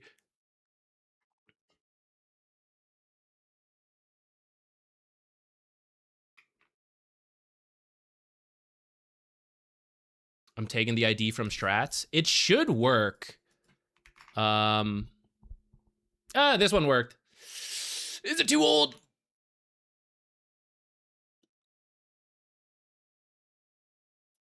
It might be.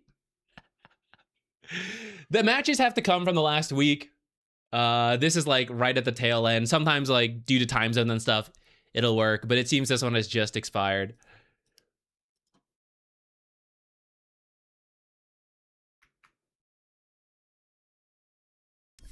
Okay, hold on. We will pivot a little bit. You can see if you can find one that does work. For now, we'll switch over to Roia's first. Then we'll do the Phoenix game.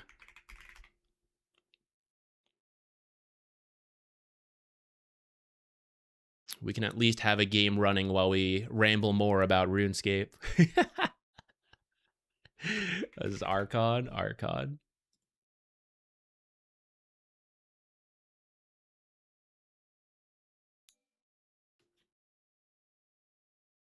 I had a friend who tried Melvor Idol. I'm not sure how to say it, but yeah, I just haven't tried as many others. I feel I am reaching the end of time of like what I want to do in old school RuneScape. For as much as I played, I never did Inferno, which is the next thing I want to try. I'd never done the Colosseum, which I'd finally beaten. There are some like iconic things in the game I want to do without actually like, I don't want to sit and grind agility and like crafting and all this. Like, there's some stuff I don't mind doing, but I don't actually care that much about maxing the account because there's some game loops that I don't actually enjoy. I feel like I am approaching having done the things I want to do, and then maybe I will try like a different one. At the same time you say that, then a year later you're like, well, maybe I'll go back. Maybe it's kind of cool. I'm sorry, I did the timestamp and I forgot. I rambled more. Fix timestamp. Okay, there we go. I didn't actually mean to enter it last time. Okay. We fed 3 kills first blood, later won our lane and mid stomp. Should have changed early laning and mid game. Okay. What demonic packs have you taken? I am starting with melee because there was a lot of melee bosses to be done at the beginning in Varlamore. But I did melee in the previous league, so I don't want to spend that much time on it. And that's where I'm starting to feel some burnout because I'm like, I feel like I'm grinding a lot of melee stuff that I don't actually want to do. I want to pivot to a King's Barrage build and then pivot to the Magic build.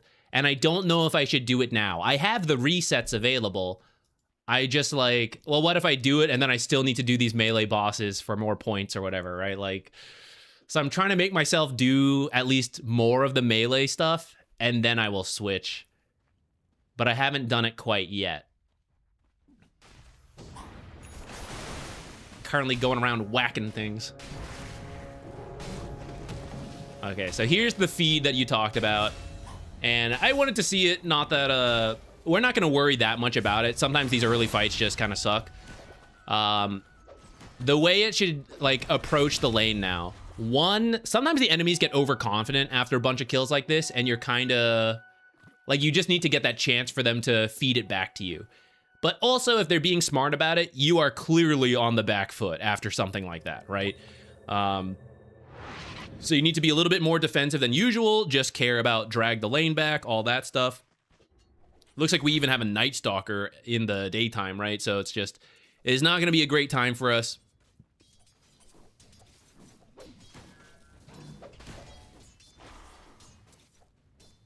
Not sure what you're saving your money for. If you do, I was going to say sentries, because one of the things you do to, like, when you can't engage, possibly because you just lost a triple kill, right? Fortunately, I think it was all on, like, Tidehunter.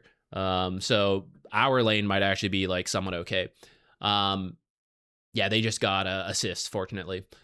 But some matchups are just bad. Like, say you're playing into Undying and you're, like, double melee, right? He didn't get a triple kill, but, like, boy, are we going to lose this lane. So you end up doing a lot of, like, creep equilibrium stuff, right? If you get wrecked in the lane or in these first blood fights and you think the lane will now be very tough because of that, consider more sentries than maybe you would have before, because you can do things like block the camps, make sure our camp is unblocked, because I care a lot more about it now because I'm several hundred gold behind already. But if they get assists, maybe you feel fine, maybe your matchup is still good, and you don't have to change too much on it.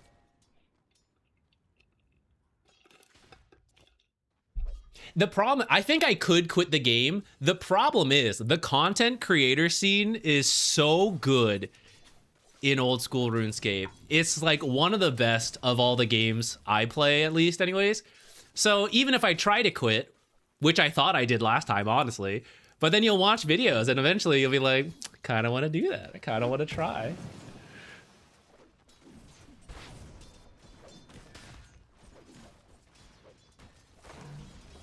Okay, I'm down with this pull for the lane. We're just trying to get it to come back. And I think your question was more for later anyways. Early laning and mid game. Okay. So yeah, we'll see some of this stuff. So far, I'm fine with what we're doing. We are kind of like taking a more passive approach because of the earlier kills. Ah! Oh my god. Scary, scary.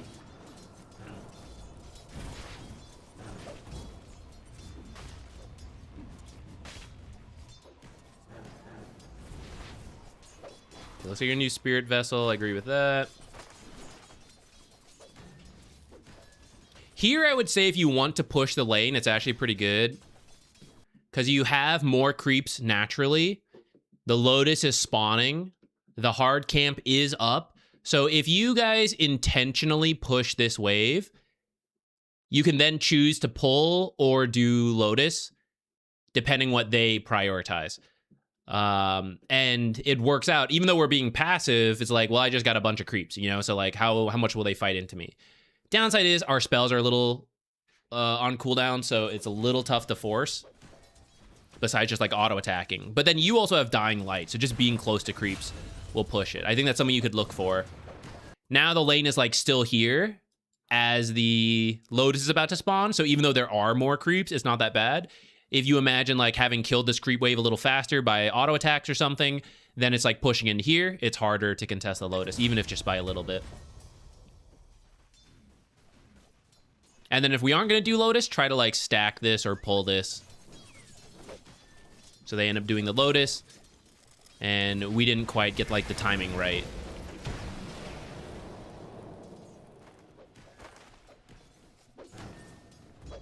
Three minutes is kind of a pivotal moment to decide. You have to do something. The Lotus is great, but if you can't get the Lotus, and I would say this is probably number one, like try to get this as your default. But if you can't, it's okay. It's not the end of the world. Just make sure you're doing something in that time. It can be harassing the guy still in lane. It can be securing the creeps and trying to shift equilibrium in a way you like while they're out a little bit. It can be making sure like a pull or a block is happening so that, okay, I lost the Lotus, they have that advantage, but then I have this advantage. So try to make sure at 3 minutes, or I guess a little bit before, like 240, be aware of it. Try to make your choice, like figure out your options and then commit based on what you see, adjusting. But like something has to happen at that time. If they're doing this, we're doing this. If we're all fighting this, then we're all fighting this, you know? But like, we don't want to be like, it's a little late to this, a little late to that, do nothing. I'm guilty of this too, but that's what I think about when I'm going through that.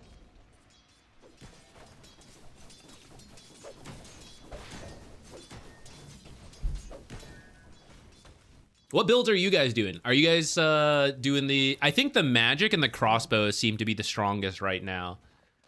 Melee... Oh, Thorns also seems interesting. I saw a clip right before streaming on the subreddit of someone running around with a Thorns build in the, like, mechanical monkeys and throwing Chinchampas. I think I might try that later, because I actually have to max defense and range still. It seemed really funny. Going for the Bluetooth halberd. I wanted to try that. That was actually the first thing I thought about doing, but I did melee last time and I was like, I don't want to do it again. I literally did like Blood Moons into Mauritania stuff last time and I was like, a second league doing that? What's the point? I want to do something different. But it seems like it'd be hilarious. Actually, I'm hoping, I'm currently partially in that melee build.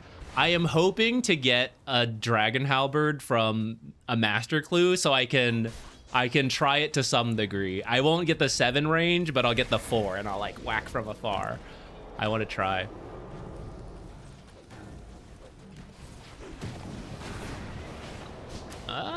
Shaman rotation? Okay, we'll take this. I was gonna say you don't actually have to engage in all this yet, because the power rune is another thing you can try for, because that can always be a way to like come back into the game. Oh yeah, we got that tide kill. Money. Okay, I see a series of rotations has now brought you guys back in. Okay, at this point, it's just a regular game. I don't know if you know that or not. Like, you obviously can't see the gold, but typically if the enemy gets a bunch of kills to start and you're able to get kills later, due to like comeback gold and all that, a lot of times it kind of like fixes itself at that point.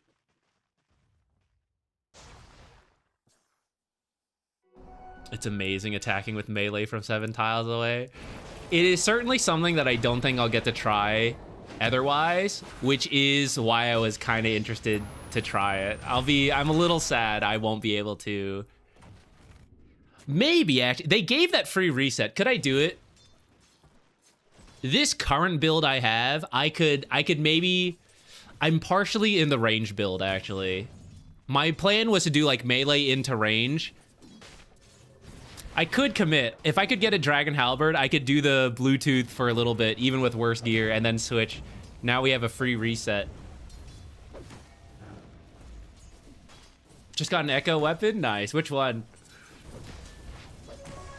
Now that 9 classes played LD in a pro game, can I do it? I actually genuinely believe in it. It took me some time to get, like, warmed up to it. I liked the theory crafting I saw before. Plin especially was pushing it in the Discord. Not, like, pushing it, like, you have to try it. But he was, like, sharing a lot of what he was learning. That, I saw it in some of my pubs. We finally tried it in our pubs. I'm actually convinced it's pretty solid. But it has a huge skill requirement to be, like, equal footing with a typical support, and then, like, better than the typical support, right? It's, like, way easier to play other stuff, in my opinion. Roya, don't worry. I know we're rambling on other stuff. We will make sure to stay on your game long enough to give you actual advice. You will get value out of this donation, along with Echo Talks.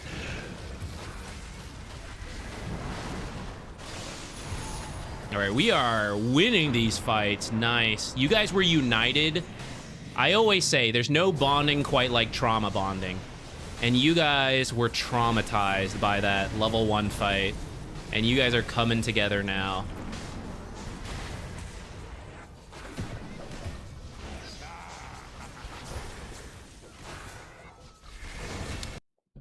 PA players, what are you doing here? Go farm other stuff. This whole map is finally open. She's been so sad the whole time. Go farm it. This is your space. This is your time. Not on you, Roya. You're good. I mean, you're in this fight.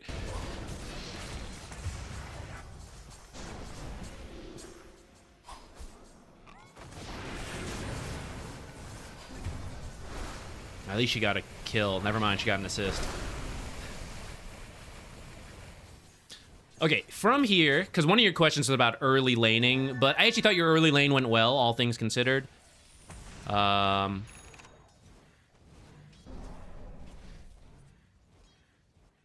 She was saying GG over and over.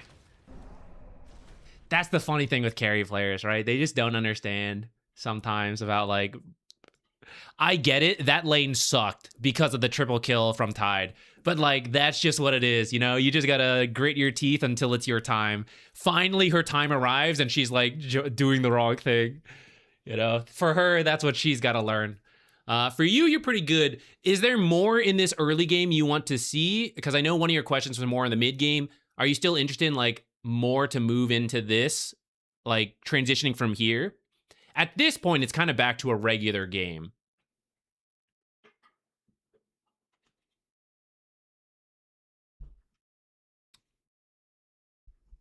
It's good for early. Okay, so we'll jump ahead a few minutes, I think, then, and kind of look for that, like, mid-game portion. Echo Moxie was a pretty fun fight. I liked it. I liked it. I was a little unlucky on... Actually, I don't even know if it was really unlucky, but I had to do, like, the proper amount of kills for the Echo Orb and the actual weapon. I was doing that tick walk for a while, but I don't think I was actually that dry. It just felt like a while for leagues, but I think it was like about proper.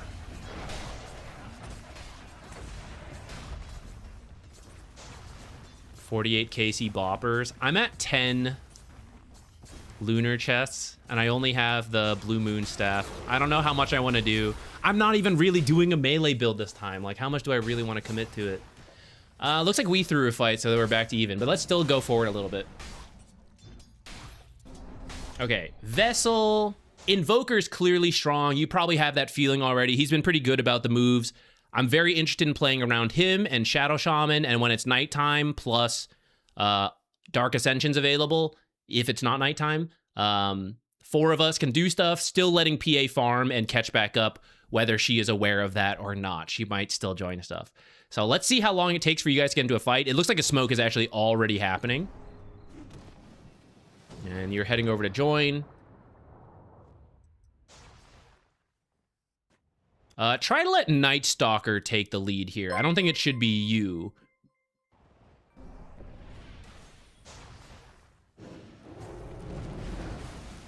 I feel like we are initiating Phoenix right now, but I really need the Sunray, or sorry, the Spirit Vessel for Necro. That's half the reason you bought it, along with, like, it's pretty good for Monkey King. It's good in general, but, like, I think you really want it for this guy. I'm worried when you initiate, you might end up getting caught by, I don't know if this guy ever got Blink. Looks like he's working for it. You may not know exactly where it's at. Maybe there's a Monkey King in the tree. From your perspective, I don't think you really had that information. We did just jump here. Maybe you had seen them a little bit before. But I'm a bit nervous about that, about you just like kind of diving onto the Venomancer. Really, this guy should initiate with Hex and Shackles. This guy's got the extra night vision, you know, let him find the targets. Invoker and you, I think, can follow up more than start. Granted, Phoenix can kind of bait with Supernova, so I'm like sort of open to it. But while you're Supernovaing, you can't use Spirit Vessel, which we might need. Is there a queue for coaching? So it's free, it's random. When we need one, I'll let you know. I pop something up on the screen. People can just submit their games, and I just randomly pick from the chat. For a small donation, I will do it guaranteed, and then if more people donate, I add a queue at that point. But once we are done with those, we just go back to randomly picking. And we do it on most Mondays and Wednesdays, so don't feel required to, like, pay. Granted, you'll be required to, like, show up, I guess, but, like, usually people who show up a couple times will eventually get one covered, because we usually go through a good amount every stream.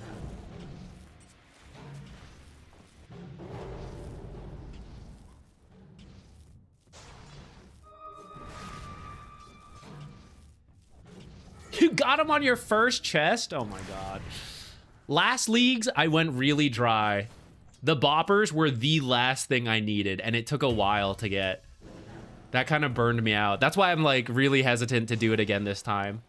It's not too bad with my current build, which is why I don't mind it too much right now, but I don't want to go that far into it, I think.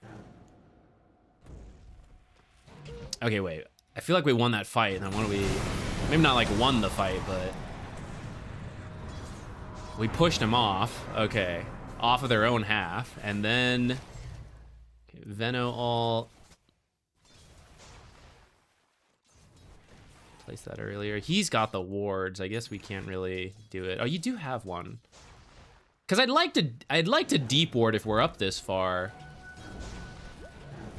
And then I got sidetracked a little. My bad. But then, in the end, we didn't really place one. I guess you were too scared to walk in here. And I do think one here and here feels a little redundant. These guys are up here. If these guys move over... and let's say Shaman goes with them, I wouldn't mind you staying here to push this out. I don't think both of you should be here. So if this guy, like, let's say you think it should be you here, but this guy is here, I would just say, like, yeah, whatever, okay. And then twin gate over to join these guys. This is nighttime. I am interested in playing with these two. I don't think they should be, like, on their own without either support. Even with Dark Ascension down, I still feel like you guys are relatively strong with this nighttime advantage. Ruse, I am doing lucky. How about you? What'd I just say? I think I said I'm doing well, right? I was saying that as I read Valkyrie saying I am so lucky, and I was like, I don't know if I just said I am doing lucky. I'm like reading and talking. In my mind, I'm like, I don't know what I just said. I did say I'm doing lucky. I do feel lucky. We're chilling on stream.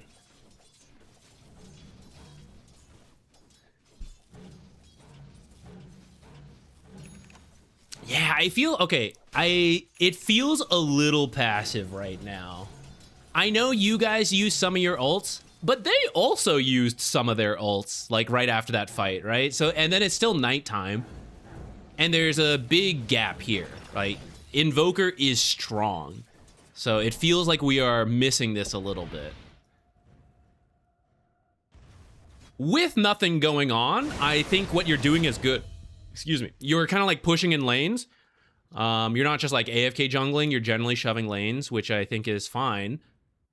But if you can kind of pitch to your team, hey, I think we were strong, I'd be happy with that. You know, maybe they don't do it, but now it's nighttime. Or sorry, now it's daytime. It's not nighttime. So now if we were to enter chill mode, I'd be happier with that. Except when he has his ult. So this is fine. Let's see how this fight goes. And then we might be chilling after this. PA, what are you doing here? Go farm. Oh my god. Finally got my Battle Fury, immediately joined the fight. Go farm, PA. Ags. That is kind of cool into the Necro. I feel like Glimmer Cape is the cheaper, faster version, though. That is still very good, and then you could do Ags later.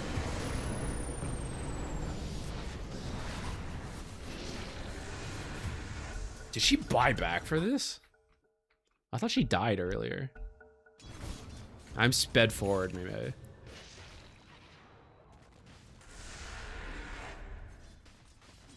Are you Tormentor? Okay, okay.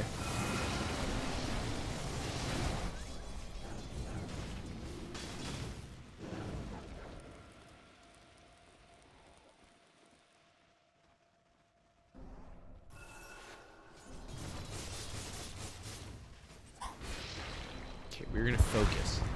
No getting sidetracked, guys. Give actual, useful feedback, and then get sidetracked again. Okay. Before we go much further in this fight, I will say PA is just not supposed to be here. PA is supposed to still be farming to at least get a BKB, and she wants to do Deso first. So at least get a Deso so that when she is in these fights, she can get charges, and then after that, she would need a BKB. You can't really control that, but I would say, like, PA can just farm till whatever, you know, like maybe pitch that out. I don't know. She might get tilty overhearing it, but you guys are kind of doing what you need to do here, which is to draw attention. We don't need full team fights because Ravage is actually quite good in team fights. Like, if you look at their stuff, their actual team fighting is really solid. You guys have pretty solid pick-off between, like, the Night Vision, Blink Hex. Your egg is good in team fights, but I don't know if it's, like, you know, better than everything they have. So to me, 4 of us are in, like, run around, cause chaos, find small fights mode, PA farms. When she is ready, we can look for the bigger fights. This is, like, a pretty big fight that PA is in, and we have not picked anyone off earlier or forced cooldowns out. So I'm not feeling great about this, especially I see her getting, like, knocked up in the air right here.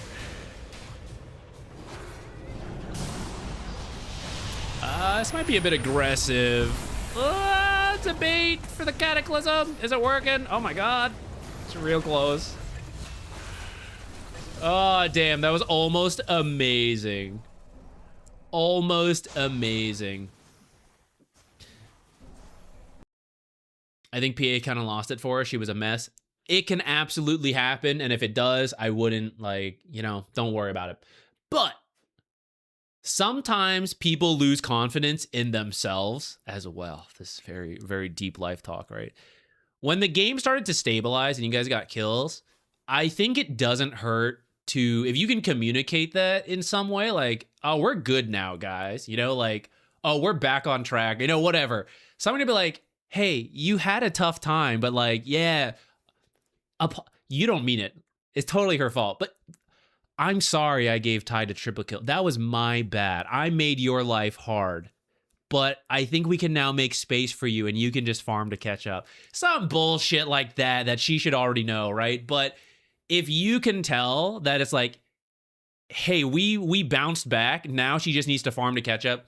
If you can share that, it kind of like, it might save them because they're in the spiral. They're like, my lane sucks. Tide has a triple kill. Life's so bad. They, like, can't see good, you know?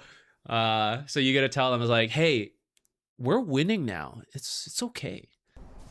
The baby can stop crying.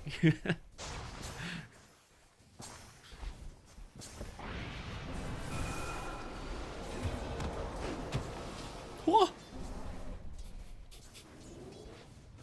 Dude, I thought he was about to ult too. Oh my god.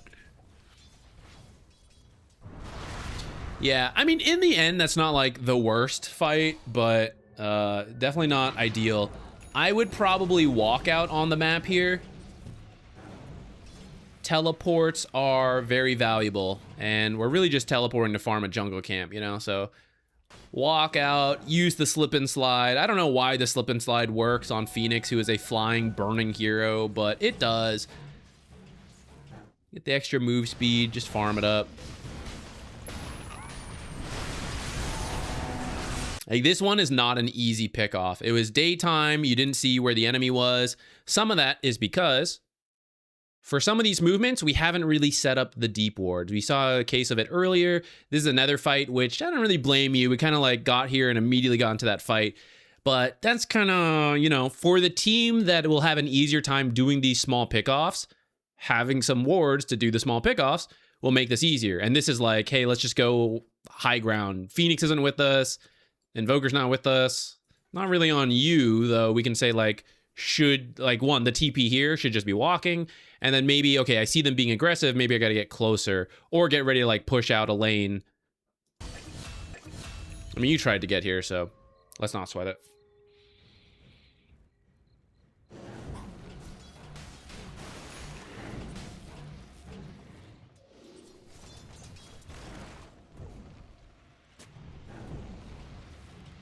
I don't think you need this. That might have been a misclick.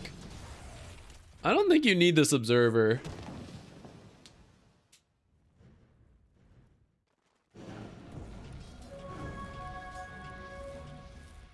You might want to clear this creep wave further back. You do have this observer, so I guess you can do this. But, you know, farming here versus farming here and then here, just different degrees of safety the further back you go. And there's no real rush, right? You already have your ags. It's not like, oh, I need every little bit of gold to get this BKB before the fight right now. And I'm just like, yeah, I'm just holding the tower. So in those cases with a lot of heroes missing, I would prioritize safety over farming speed and last hits.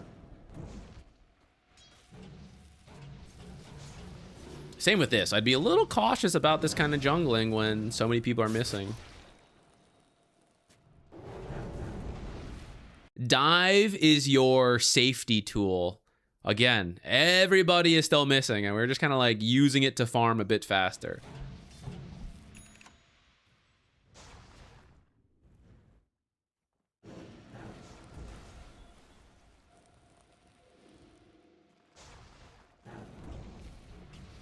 Now, one of the core should have taken this. You're so rich now because of this. Shard's probably pretty good. Shiva's okay. Your team has a lot of spell damage. It's too bad it doesn't have the anti-heal anymore. Krella's is probably not worth it for you. You have the Vessel anyways. It would have been a goated Shiva's game in the last patch, though. I think it might still be okay, but... Sorry, it doesn't even have the... Wait, it's only the attack slow now, isn't it? Okay, I take it back. It might still be worth it for the attack slow, but I was thinking it had the spell amp and attack slow and armor. Yeah, here's another one. Like, who cares about these creeps, right? Like, they don't need to die that fast. One fire spear would be good. Save your dive a little bit more.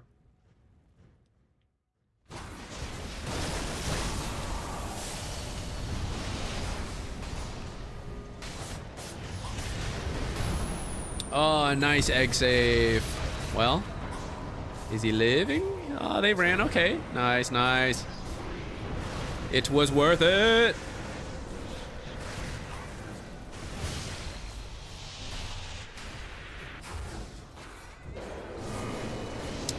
I don't know that you need a Ghost Scepter, actually. It is kind of good versus Monkey King, but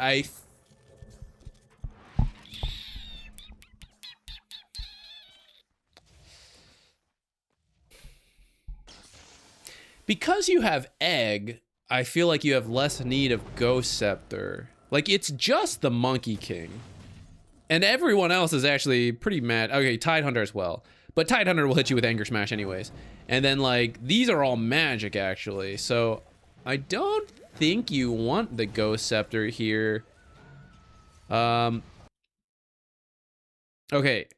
shelve the itemization talk for a second. New issue.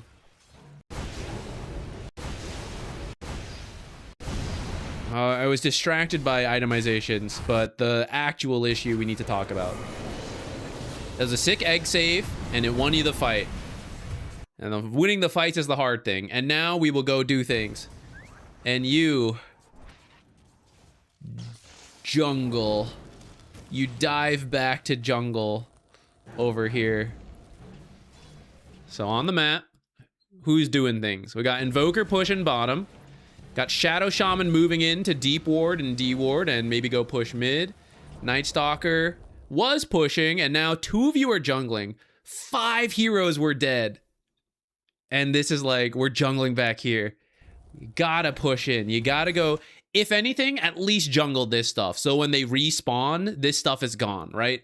That's a gold difference.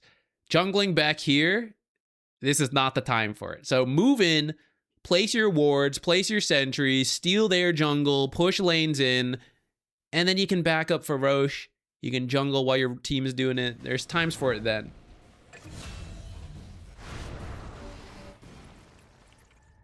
As a support, it is very rare that after a winning team fight, your job is to, like, jungle backwards. I'm trying to even think of a situation. I guess you didn't use your global ability, or maybe you managed to win this fight by luck and got a team wipe, but you feel you need, like, some big item before the next one. You know, like, I don't know. I'm trying to think of, like, some extreme example. But if the team is dead in almost every case, like, what will kill you moving forward? Even if you have 1 HP, if they're all dead, just stand behind your creeps, don't tank towers, and you can push lanes and get some damage in. So even though we won that fight, right, like, Invoker got bottom tower because he botched in immediately, which was great from Invoker. But then, like, mid and top barely took damage. Maybe top did, I don't remember how much it had. But by the time it got here, like, they had heroes up to defend. So a little bit of a missed opportunity there.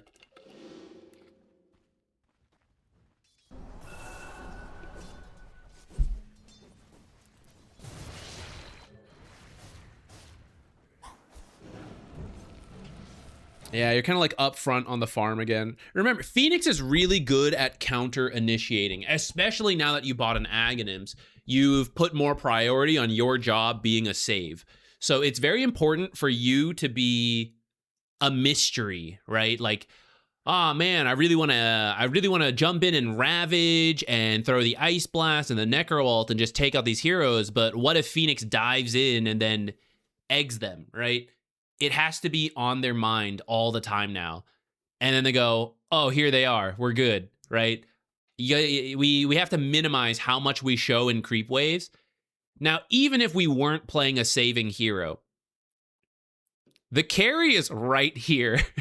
And then, like, there's multiple cores nearby. They're a little further, so if you were to clear this one in regards to these two, it'd be fine. But, like, PA, if anyone, should be doing this. So this is you're now farming too much. Too much emphasis on farm, too much use of, like, dive to do things a little bit more farming speed quickly. See, we're like, yeah, get Necro, get Necro, get Necro, get Necro. Blink, Ravage, everybody. Ice Blast, Wukong's, all that. Like, where are the other heroes? Get Necro, everyone get him, get him, get him. Go, go, go.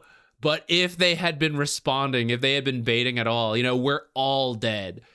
So from us, you know, PA probably has to go in. Some of these guys have to go in. But if we bought the Ags and we're playing like a save, you're even getting the E-Blade to act as a second save, potentially. Maybe you're also using it to, like, activate on the Monkey King so he can't hit your ult, sure. But to be a save, I can't also be in the Ravage. So if you're building to a different style, like, try to keep that in mind. If you have a more aggressive build, you can kind of do what you're doing if that is your job that game.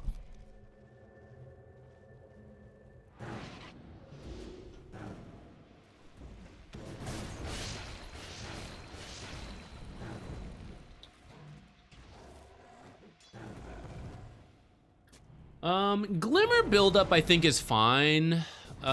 Personally, like I'm okay with where it's at. But for Mirana, it is a strange item to get because she has the invis in her kit. So usually double invis is not the play. If it was a really good Glimmer game, maybe. Probably the other support should get Glimmer though, and you get something else.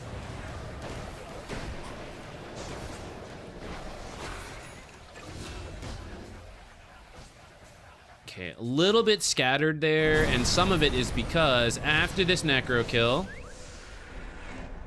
Alright, once again, should just do Roche, and I see you ping it, so you know what's up. Invoker TP's out and is instantly showing. So same thing for you, right? I'm talking about, hey, you're showing in the wave. You got to think about how it applies to your teammates and the enemy as well. In this moment, you guys want to fight down here. You killed Necro. Great. 5v4. But it's not 5v4. Invoker is top. This is actually a window for the enemy team to fight you guys down here if they want to. So we need to be aware of that and be very careful about hanging around too long. This kind of stuff. And now we all show in the mid lane. Here's 3 of our heroes. Hey, should we be careful of this Shadow Shaman? What if the rest of the people are here? Oh no, Invoker is top, and then 3 heroes all walk through the creep wave to farm it together. So actually, this is the Shaman who's by himself. Let's just kill him. Except we too are scattered and not ready. But we can't depend on that. We don't know what the enemy team is doing. All right, so if they are coordinating and acting on the information, then this could just be a dead Shadow Shaman. Instead, it actually does turn around a little bit, it looks like. Well, I guess they kill him in the end.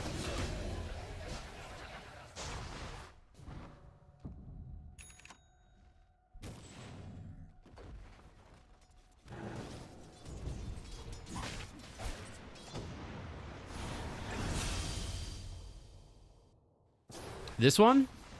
He pushed too far, yes. But if more heroes were out of sight, would they have felt comfortable jumping Invoker? Probably not. But it's because Invoker was here, Fire Spirits hit mid, Night Stalker blinked in, and a dagger got thrown. If the enemy... Some of you aren't showing on the map when you do that, so if they're only looking at the mini-map, they may not notice. But anyone who's watching, especially with 2 heroes dead before that, they're like, yeah, if there's 3 heroes mid, he's on his own. Shadow Shaman's dead, right? So the reoccurring theme that we're getting to is like, what information is being given to the enemy?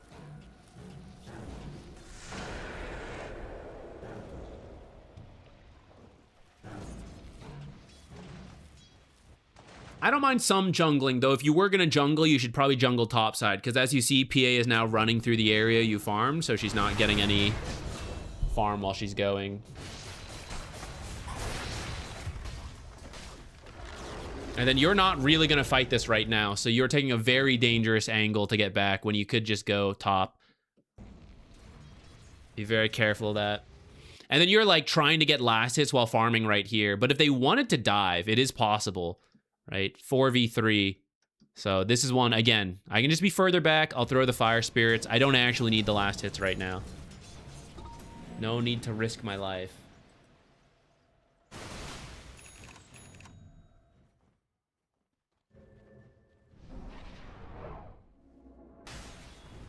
Okay, Monkey King, Tide Hunter. Still missing 3 heroes, and Monkey King is fast. Like, here he is, you know?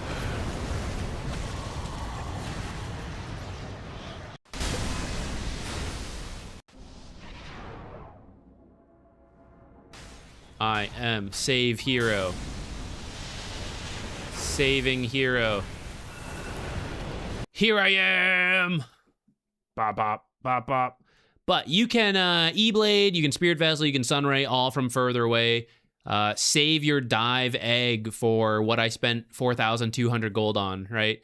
But if I get caught with everything else, which is what ended up happening here, right? The Boundless Strike hits. But this should be like me Sunraying over here and then going, oh shit, Invoker, cancel you egg, you know, maybe egg like over here, pick him up. I don't know how big is the, pretty big actually. So yeah, you could probably like egg grab him from over here, save his life.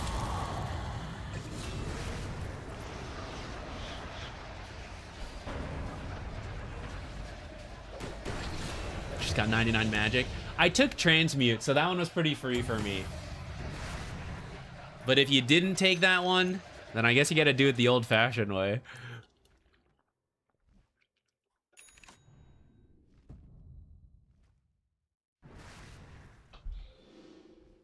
Me see red hero, me attack. Let's open it up for the next one. You guys can start submitting games and try to have a specific question when you're putting in the game.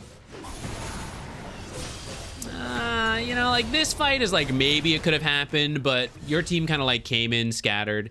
So PA did make some like questionable choices earlier on, but some of these mid to late game fights are really just the formation of it is poor, and it doesn't seem like we're thinking about who is showing where. You can't control the team, but you individually, things you can work on. Think about how often you are showing in the lane, how much you actually need to be farming it, versus the value. And it's very hard to put like numbers on this because it's not, but what is the value of not being visible? I'm missing gold, but I am gaining something different, you know? Life's not all about money. And then if we're doing this Ags, then changing the way we play. There's a little bit high aggression Phoenix, despite the saving build Phoenix.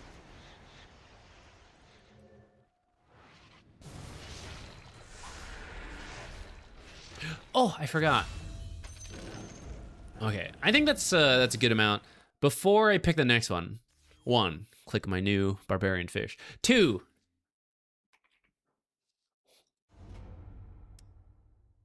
Mortal Oracle is throwing out a new wacky build. What is this one? Let me see how it works. Ags.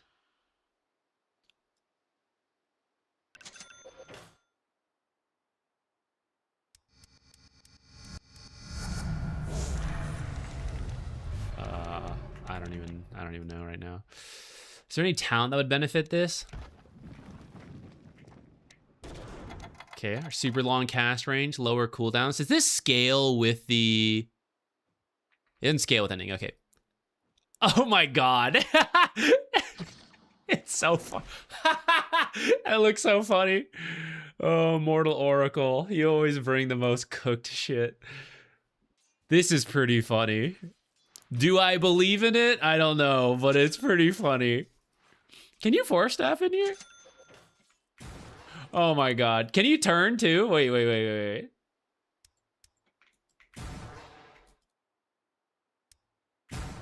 Oh, you can. No animation, but... Oh my god. I will never leave. I love the burrow. Ah, no, I accidentally reset. I just didn't want to wait around for...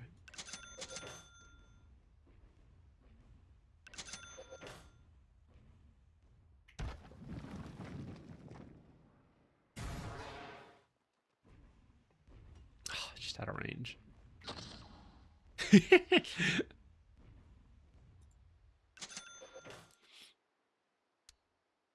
Oh my god, it's such a far cast range. Can Nyx get these? I don't remember which ones he can do. I'm still, honestly, I don't even know if I'm consciously learning it. I'm just like, whatever shows up is what shows up. Can you move in this one? I live. Wait, we have to see the cooldowns to know. Okay. Take that out. Let's do it without the Octarine first.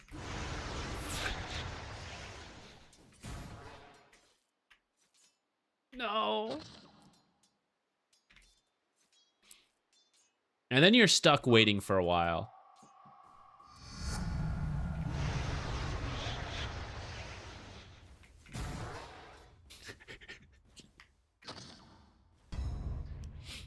This is funny. All right, stick that Octarine in there.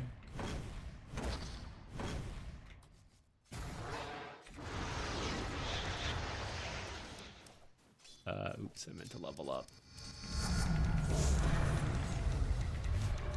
Is there any other one I'm forgetting about? Okay, none of the other talents would make this funnier. Shard? No.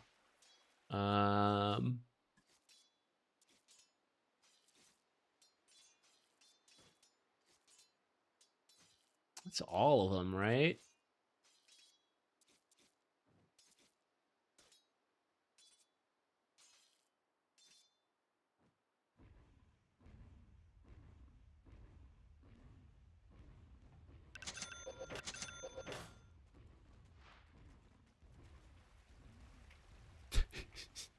So far. Imagine this comes flying at you guys. What do you even do?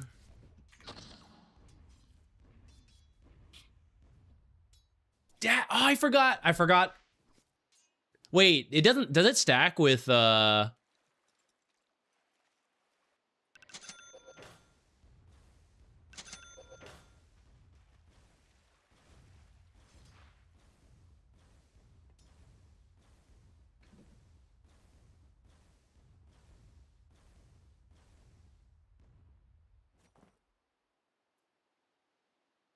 it doesn't stack anymore, right? Ah, oh, too bad, too bad. But I guess what we can say is if you want to get rid of the Aether Lens, you can still get a good amount of that cast range, but now have Dagon. I guess we could also leave the burrow sometimes.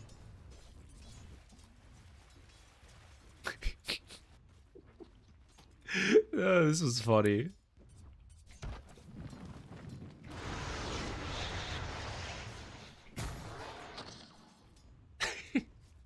You could still get the blink and then just blink when you're out of the burrow too, right? Imagine trying to chase this shit. Oh my god.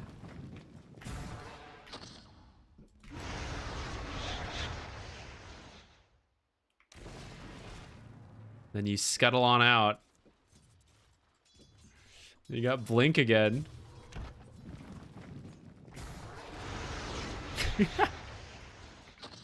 This seems like a hilarious turbo build.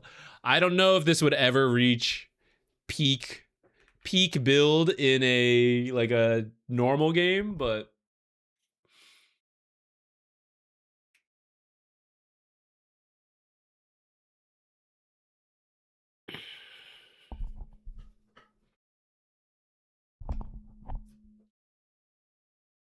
I would question how Nick's got to 40k net worth. Well, first, obviously, assassinating people with a Dagon.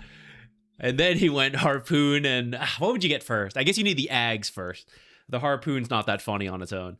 You need the Ags, and then you need the Harpoon and all that stuff.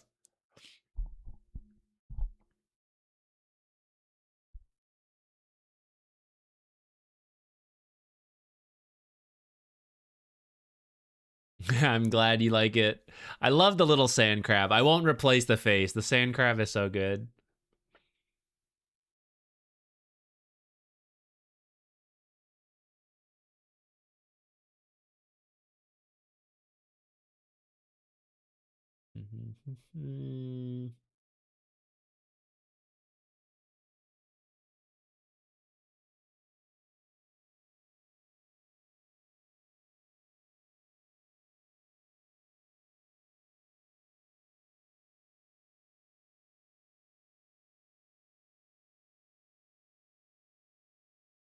Okay, let's try... Let's go back. We were trying to do yours before, and it wasn't working. Let's give it one more go here.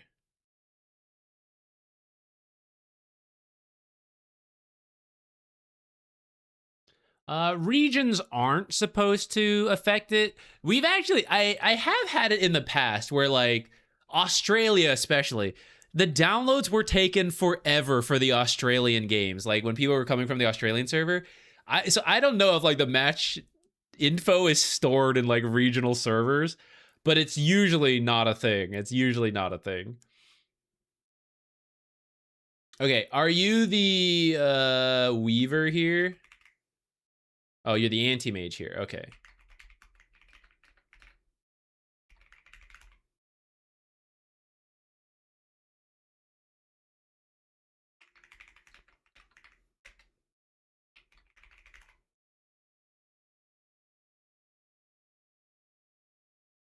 Okay, so your question was that when the early game doesn't go well, you typically just end up losing. It looks like this one ended up being a win, but I see you did struggle to start, so trying to recover while still being useful, and sometimes the teams make space, but how can we maybe have like a better start recovery ourselves?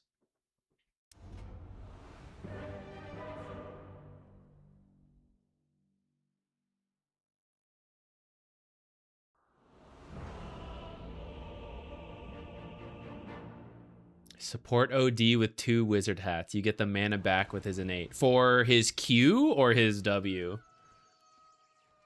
Or both. That could be funny. Okay, Antimage. So let's just jump past, not the whole lane. Like, let's jump to somewhere like here. We're just saying we're losing the lane, so we're looking to recover. Okay, so once we're in this mindset, we don't want to lane that much. We want to figure out what we need to farm well. Anti-Mage, unfortunately, doesn't have the best farming speed without a couple items. Some other heroes have a little easier time. That is one of the downsides of playing Anti-Mage, but we'll deal with it. We're going to talk about one of the strengths in a moment. If we hold the lane at equilibrium, we're probably going to lose, right? If we're losing the lane, then they're just beating us on stuff. So we don't really want to hold the lane anymore. We want to shove it, let it come back under tower, farm under tower, shove it back out. And then in that downtime, we're doing our own pulls or starting to jungle. Hard camp might still be tough, but there's now like medium and a small over here. And it's more gold, even though it's not usually ideal. Like we'd prefer to be in the lane, but if we're losing the lane, then we're not getting much out of the lane. So we need to move around. So like right now doing this jungling while we're waiting for this lane to come in is fine with me. And then I see this lane coming in, so I'm down for this. I just jumped here, so I don't know where the other support is. I would be careful about blinking in. You do have time to walk in. I am very much interested in staying alive. And blink is one of our tools to stay alive right now. Much like the Phoenix diving in for farm, right? If I get killed, I will lose all of this. So do I really need to like get here instantly as opposed to just walk around? Okay, Dragon under the tower is good. You'll have to practice last sitting under tower, but it's typically going to be, even if you miss some, but you stay alive, it will be better. Typically hit the creep once, at least, and then let the tower do the rest. Somehow the math works out. Melee creeps. Range creeps, yeah, like that's fine. Although range creeps, you can also do it. It's like 2 hits and 2 tower shots, 2 hits, or 1 hit after 3 tower shots. We are tanking a lot. Try not to tank too much when you're already low. Okay, I'm not going to worry too much about the missed last hits. I think you will know that practicing last hits is good. Okay, we ended up getting charged because we were a little low. Let him... Well, actually, it does depend. I think in this case, blinking away first was fine because we're getting away from the follow-up. Sometimes you want to get charged first and then blink away. Other times you want to let it blink away and then get hit. Okay. We died. Whatever. Wraith King is currently dead off of killing you. Now, if we just sit here, he's going to come back, and I'm going to have a bad time again. But currently, I am good to go in this lane, so I want to farm as much as I can, as fast as I can. I want to kill this range creep first. It's the easiest for you to kill as anti-mage anyways, and it's worth the most. So I want to get this. This will also start the lane pushing so that I can then go do my own pulls. It's 801. 17, I got to do my own small pull. I don't trust my supports, and I want the farm myself anyway, so I should be doing it myself anyways. To do that and not miss this stuff, I got to push this. So hitting is fine. Like the melee creeps are fine, but there's a chance he will come back and zone us off the range creep, so we might as well kill this first. And then stand back here is safer for the melee creeps. Looks like we're fine for now. Supports actually don't want to be here. You have time. Like if you used your blink, you could still do a small pull yourself. We're going to tank the damage. Now we're coming over to the small camp. The pull missed, though, right? So now we're going to have to lane up here. And it might be fine with the supports here. If they're not here, though, you're not going to have a good time here. So then we're going to need to do our own pull. But maybe that was part of the plan. We can't see the team comms. Maybe you guys knew you wanted to give this a go. We're doing our own pull here. Great. And then you're actually immediately moving back here. I guess that's okay, but here's the next wave. So make sure, okay, as you do this, every time you do a pull, and we're usually giving this advice to support players, but core players will sometimes do their own pulls like here. Hit the camp, click up, right? You did that part. Now, click over here and reinvestigate what is going on. How quickly is this pushing back? How much time do I have? We have 2 creeps left. This one's dying, so it's like 3, but this one's about to die. And their wave is pretty healthy. So actually, I think if you just sit and farm this camp, you can then get the next wave, and then you can come over here. Or maybe at that point, you can think about the hard camp pull. So I would do this.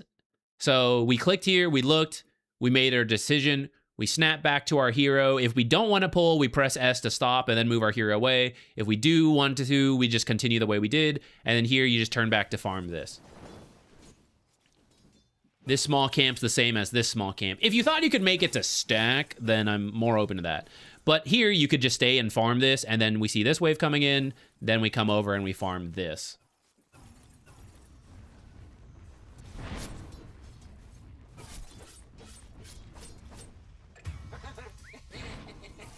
Again, be careful with the using the blinks too much.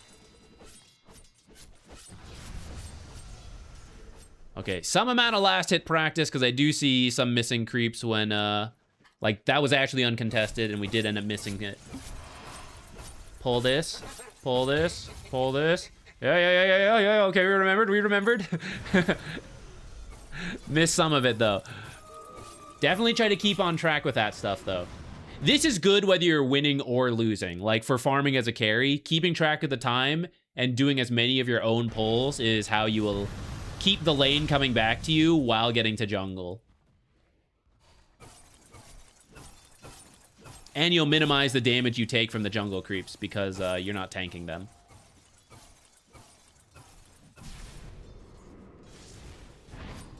If you want to tell your teammates, like, hey, I'm okay on my own, I'll just recover. I'll just, like, recover in the jungle here. You guys can go do other things. That's the very, like, nice way to put it. No flame, just like, hey, this is on me. Messed up the lane. It's okay, I'll catch up here on my own. You guys can go do other stuff. Which would be good for you, because they actually should be making space somewhere else rather than be here. See if we pull. Because I don't want to lane here, right? I'm scared. I'm scared of dying here. But if I do my own pull, I won't take damage while I do the jungle. And then because I'm pulling, the lane will push up.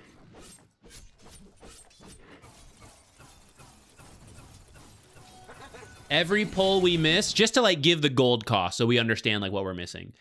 Every time we succeed on the pull, we're getting the lane to come back up, which means we're probably getting like 3 to 4 creeps. So about 100 to 150. Every time we miss it, the lane is going to stay here for another 30 seconds because that's how long it takes before the next creep wave shows up. And that means we're missing that 100 to 150 gold. And you have 2 chances to pull. You got the small and the hard.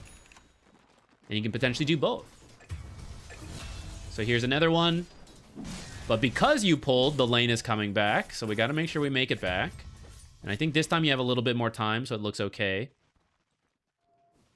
Don't forget, you can also pull through. This is it's dropped off, but it's still doable. If you do the small pull and then you're like, oh, he's still over here, just pull the hard camp into the small camp. Use your quelling blade, cut these trees, make it a little easier.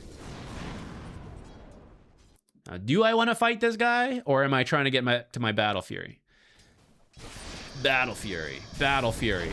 Uh-oh, I went in and now I've lost 2/3 of my health. Fortunately, it worked out. But now I'm dead. So let's look at what we got for that. This is the risk of fighting. Sometimes it works out, you get the double kills. Sometimes someone else gets it and you get assist. Sometimes we get killed, sometimes we get nothing, right? Huge variety, but if we're in recovery mode, it's probably slighted against us. I'm not saying never fight. Like we saw, it actually started off okay, but this is the risk compared to very safe, consistent farming, leave me alone. We didn't even get any kills, so we simply got the assists, and then due to our death costs, we probably lost them. We probably lost a good chunk of that money. We are now dead 30 seconds, and in 30 seconds, we can do our own pulls, farm the camps, 160, right? Anything in the lane will be gone, which fortunately right now, a lot of it died, though maybe that's not fortunate, because I think it was like to the Chain Frost. Oh my god, he has a Midas. Not the build I would recommend, guys. In the end, we didn't lose too many lane creeps for that death, but we lost jungling time. We had the death cost and the jungling time. I would say probably like 200 to 300 gold, because I think the creep wave that got cleared, that we didn't lose because it was killed by Chain Frost, technically we lost that, since it didn't go to us.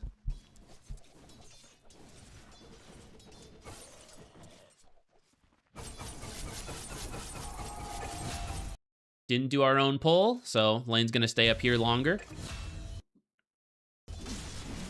So we're seeing a lot of opportunities for this.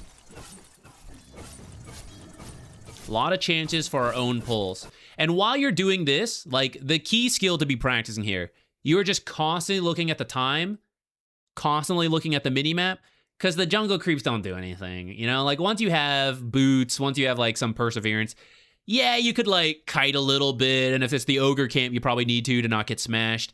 But otherwise, like, as you do very basic, like, you don't even have to look, you know? You just, like, right-click, A-click, right-click, A-click, right-click, A-click. You can do it without really looking at your hero, and you can just have your eyes on the minimap. Or while you're doing it, right-click, A-click, look at the time. Right-click, A-click, look at the time. Right-click, A-click, look at the time. This will help you stay on track for creating this cycle of shove the lane, pull, shove the lane, pull. Because I'm looking at the map and checking, I'm judging, okay, it's going to come here in like 10 seconds, so I better come back. Oh, it looks like they're doing tricks to hold it here for like 20, 30 seconds, maybe longer, and I don't have pull camps because I'm, again, checking the map, checking the time. I know I used it and it hasn't respawned. So now I have more time to go to these camps, right? Right now it feels a little haphazard. You're definitely trying to farm, but it's not as refined. And so every time we're missing some of this stuff, we'll lose like 50, 100, 200 gold for like the wrong stuff. And that's how you will then recover the Battle Fury a little faster.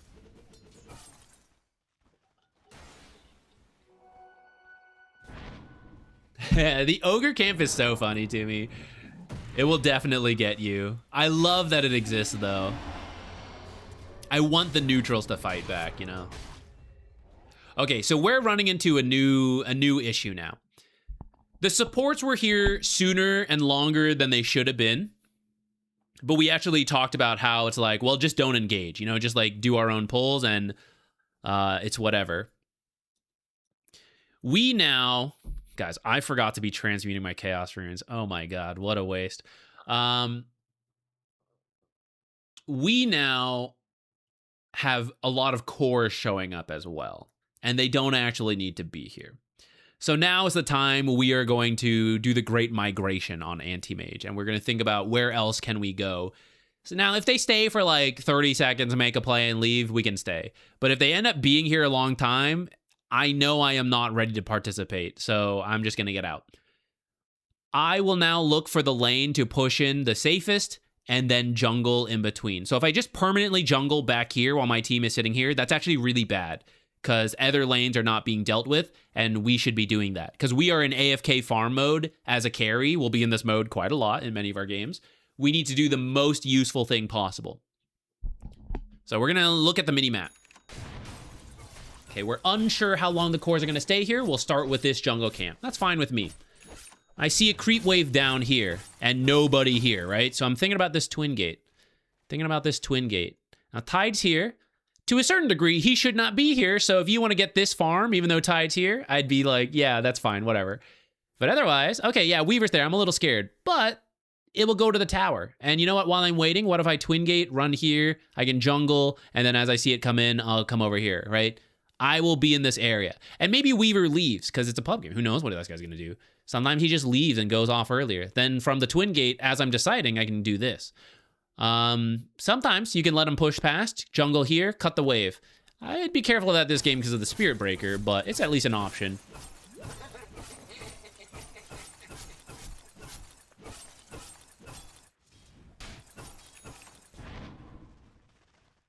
No course bottom. We are running towards the Tidehunter, but Tidehunter's farmed all this. What are we gonna do here? And these are the moments where you can say like, well, Tidehunter shouldn't be here. He's griefing me. Sure, but let's fix that. You know, like we'll fix it ourselves then. We will also not do very much up here.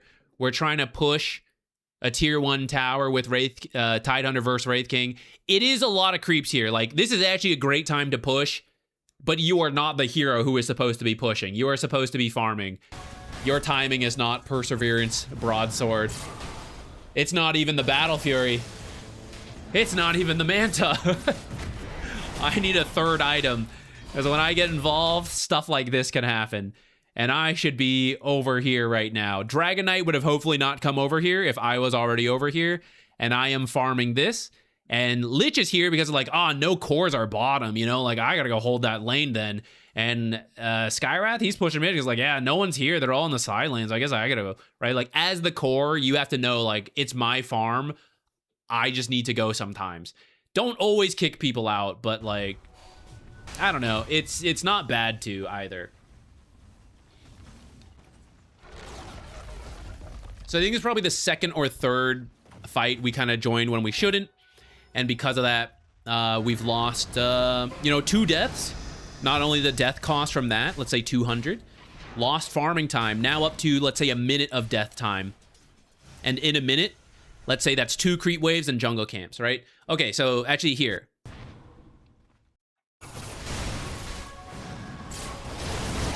You're dead now. All we're doing is looking at the minimap. Figuring out, where am I going to go? Where am I going to go? I'm still in farm mode. I want as much farm as possible. I want to push lanes for my team. Now, top is pushed, mid is pushed. Bottom could be pushed for the team, but the team is actually there. So right now, kind of like jungle mode and figure it out. Because these pushed in, they're going to push back out, right? I see Arc Warden there now. So mid lane is going to need to be dealt with. And there's jungle camps galore around here. I'm just going to walk out and blink out, whatever. Now, you TP in. Let's think this through. There's a Tidehunter and a Skywrath here. So even if you get given priority in farm, is that good for the team as a whole? You are rich, these two are poor. That's not really going to be that great either. I want everyone to have as much money. I want the distribution of farm, like my team gets as much of the team farm as possible. It was the safe lane, but do not feel attached to the safe lane. It's just where you start. It does not have to be where you live. You want to walk? Let's say you TP here, and suddenly 5 heroes show. Oh, we can push mid now. Oh, I gotta walk there. By the time you walk there, they can walk there. And now you can't, right? The teleport is very important for recovering carries for 2 main reasons. 1, if there is a fight you should join. Usually there is not if you're in like AFK farm mode, but sometimes you can see like, oh my God, 3 free kills. That's so much money. That is for me, right? You really want the ability to capitalize on those. The second is most fights will not go that way. And in fact, you want to avoid those fights. So you're farming top, here comes the team. I want to TP somewhere else to keep farming and push lanes where that enemy team is not. If I don't have the TP, I can't move around the map. So you, by TPing top, you've locked yourself into this area. I know Antimage is fast, but still, we're locked into this area where Tidehunter is already at, a core who is going to farm, and Skywrath, a greedy support, also interested in getting money. We've now put another heavy farmer there. And we have no ability to rotate anywhere else besides just walking, which is a waste of time. So here, we want to walk out. And I know that sounds weird because I just said walking, kind of a waste of time. Yeah, to a degree. But we want to walk out here because we're trying to see where we're going to go still. It's like, yeah, there are people top. They might move, and then I'll go back top. Yeah, maybe I can defend bottom for my team, but there's people there. Maybe I move. Mid is empty, and it's making its way to my side. I want to be the one to go there. I don't want these guys to feel like they need to come back to defend mid, because then they're not going to make space for me like here, right? I want them to push forward. I want them to group up and do it, but like whatever. I want them to make space for me, and if they're teleporting back, they're not making space for me. So I need to be ready to hold mid, and I want to walk there. But in case I walk mid and it ends up being like a bunch of heroes pushing mid and I don't actually want to hold this anymore and I want them to come back and defend and I go somewhere else, that's what I want my teleport ready for. Or I want to walk away again, and as they're defending, I think it's a good fight, I teleport back and get those free kills we talked about. We're covering a lot of potential options that are now gone, right? So we end up TPing here and we have to run forward. Now we run back. Like, you ping him, you're like, hey, that's my farm, but you came to an empty lane essentially, right? So that's ping yourself. That's like, why did I teleport here? What am I doing? Now I end up just like walking over here. So not only with that death time and death cost, we now kind of use the teleport we didn't really need to use, which is 100 gold, but we can exclude that for now. We then like walked around in a circle for a bit, so that was another 10, 20 seconds. And then here's the greedy support, kind of griefing you, I admit, but also self-inflicted to a degree. You know who's in mid lane? The Tidehunter. So you came here, and he's like, I guess I'll walk mid, right? So you lost farming time, he lost farming time. It's not good for anybody, you know? So while you're dead, it's very important to be looking at the map and figuring out where is the new place I am supposed to go. We may have started in certain lanes, but it really is not important. After five-ish minutes, it's really not that important to keep returning to the lane that you started in. What's the most valuable thing in here right now? It is range creeps. There was a banner creep. You can start with that one, but range creeps are easy.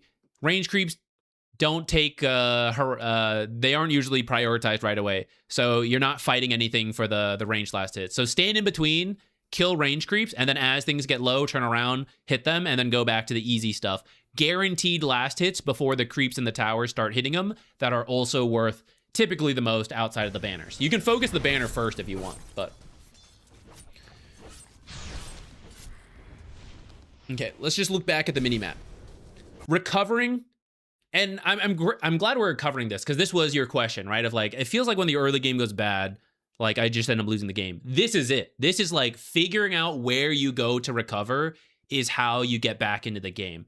And we're seeing some mistakes that are keeping us low. And if not us, then teammates, right? Like they're not going to be as strong as they need to be because we're overlapping.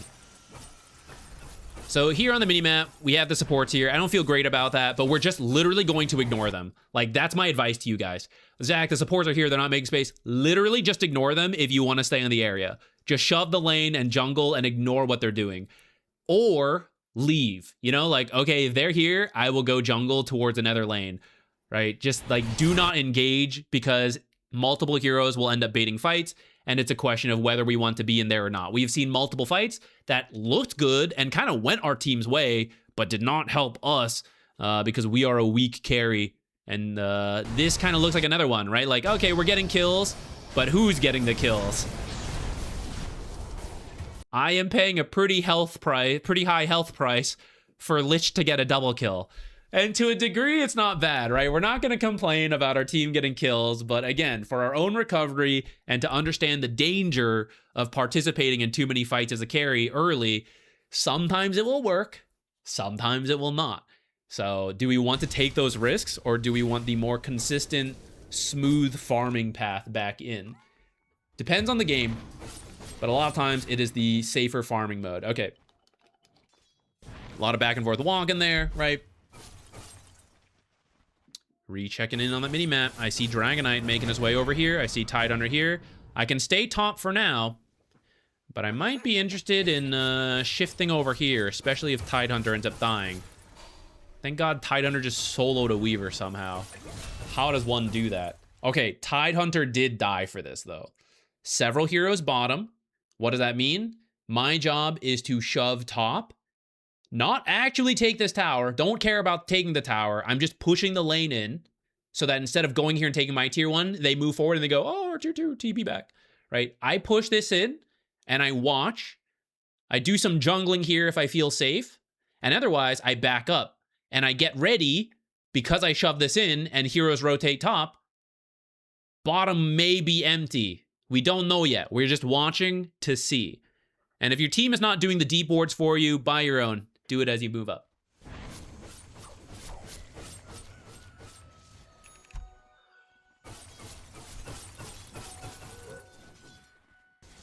Now, Wraith King ended up respawning.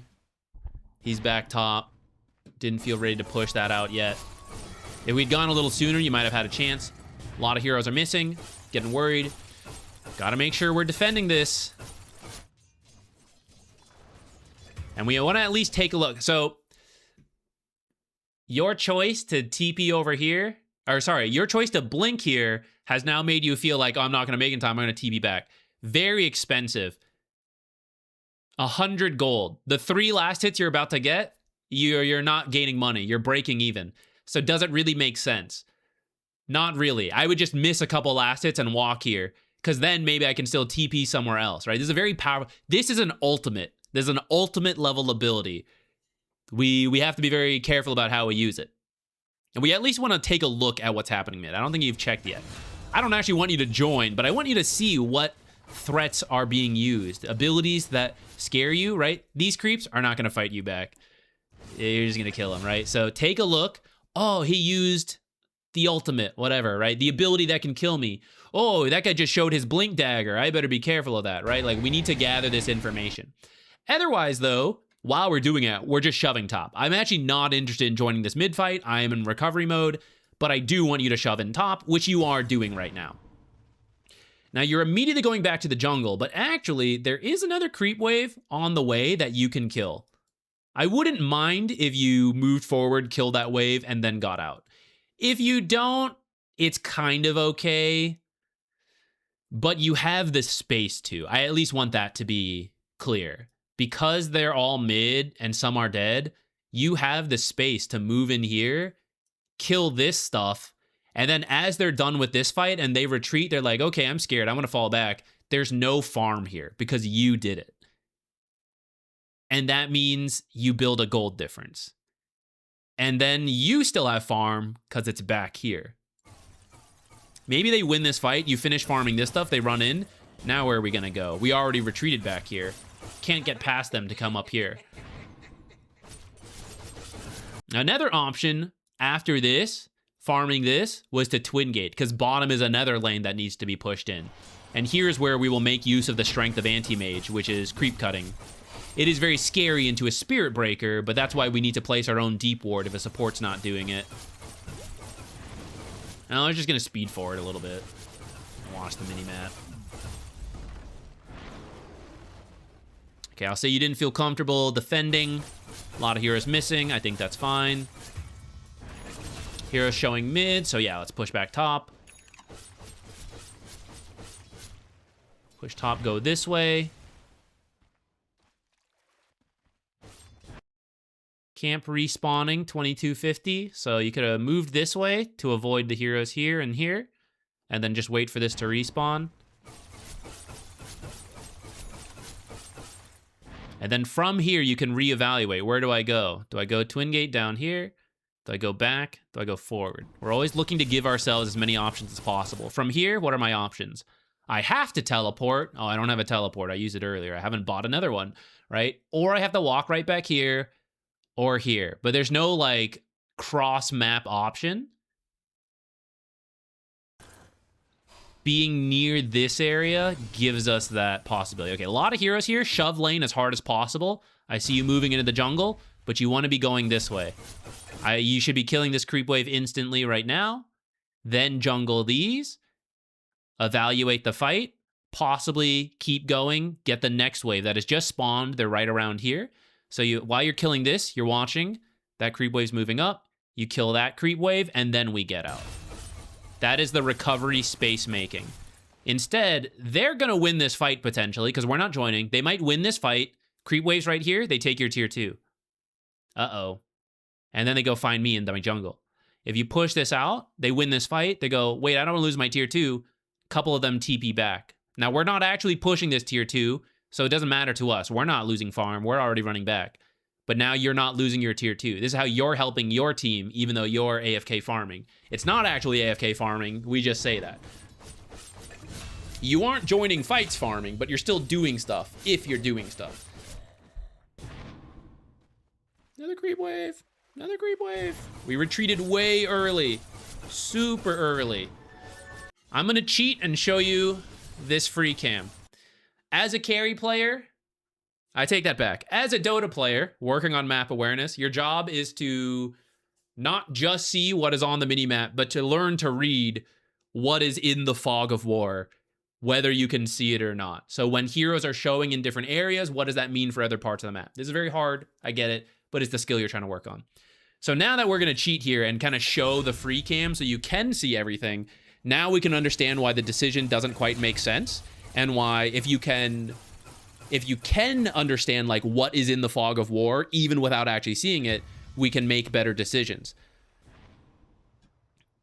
So here's Antimage pushing this one, and then you didn't quite realize the next wave was getting there. If you know the times, it could help.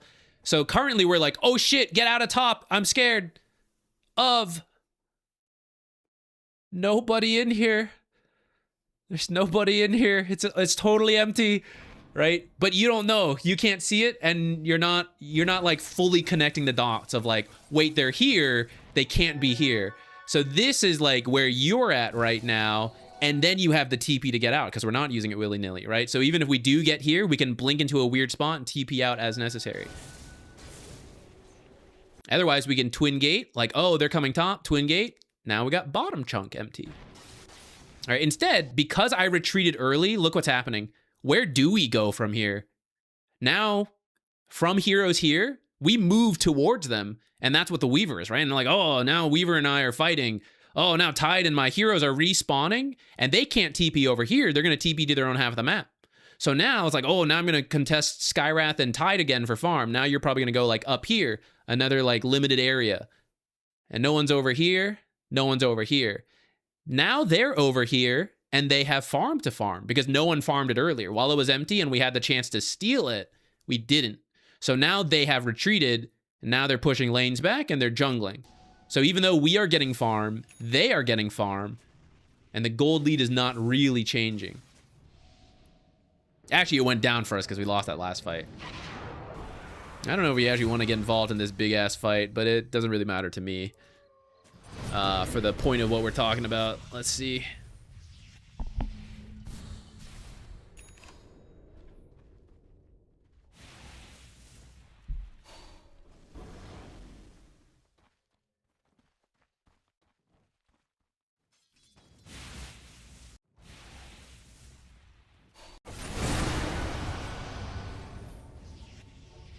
Okay, big fight top. Weaver dies. Other heroes are running away.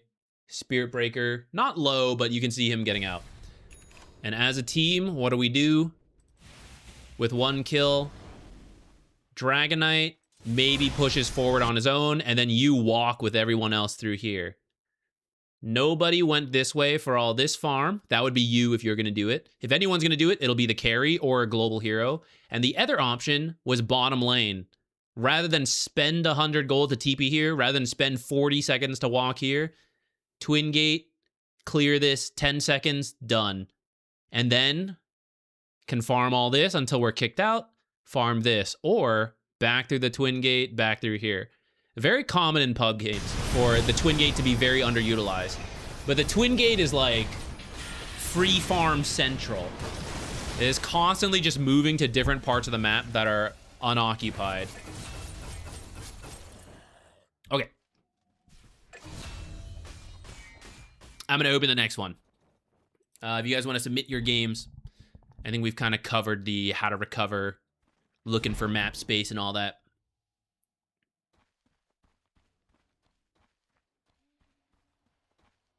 How much agility have we gained? Almost 1 million. Amazing. No agility courses needed.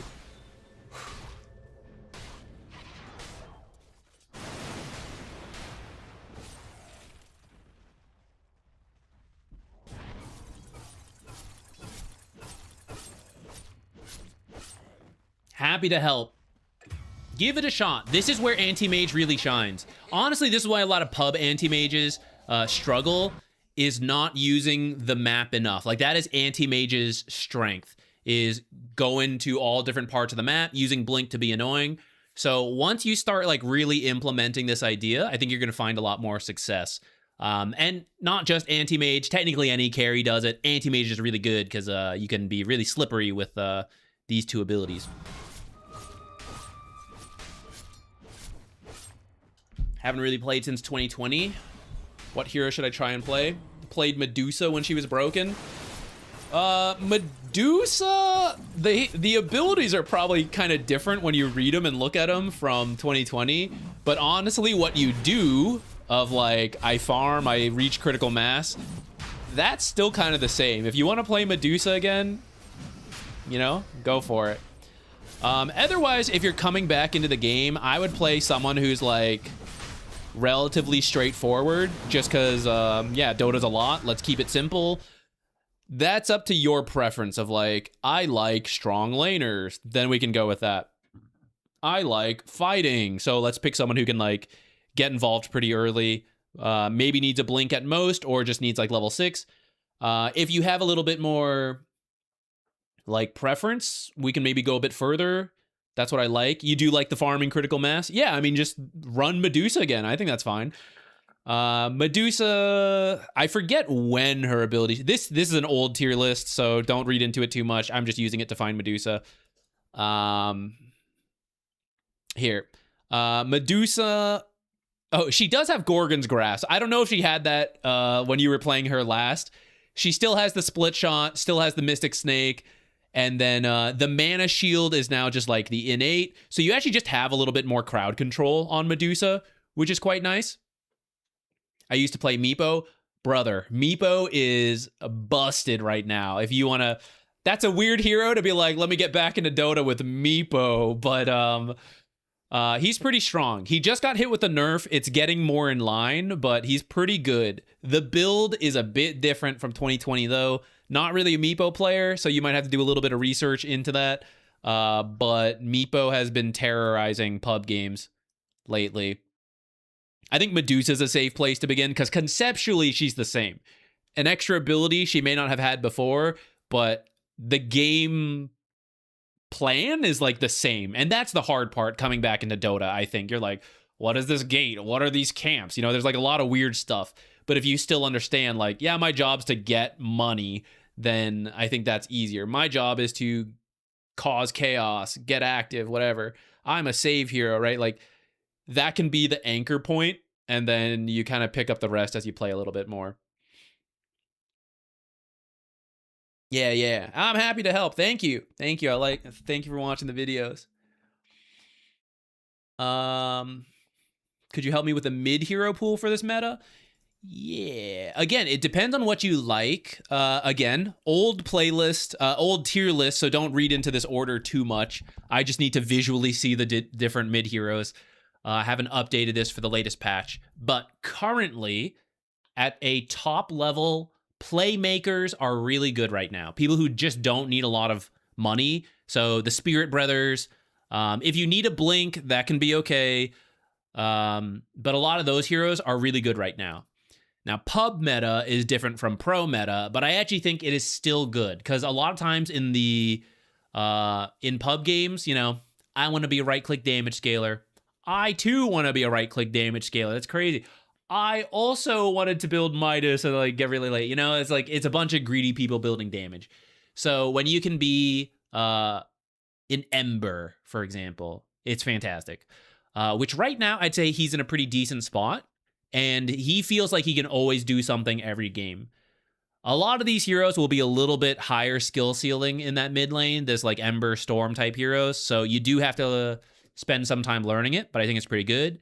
For some simpler heroes, I think Tiny is still, like, that playmaker, a lot of safe matchups once you know how to play Tiny. But Blink, Avalanche, Toss will always be strong every single game, no matter what.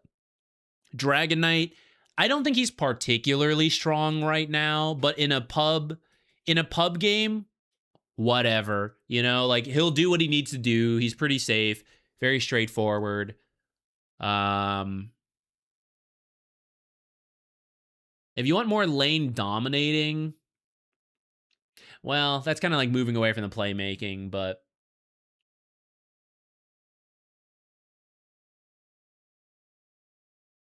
I was confused why people are spamming phone numbers. It's the replays. Yeah.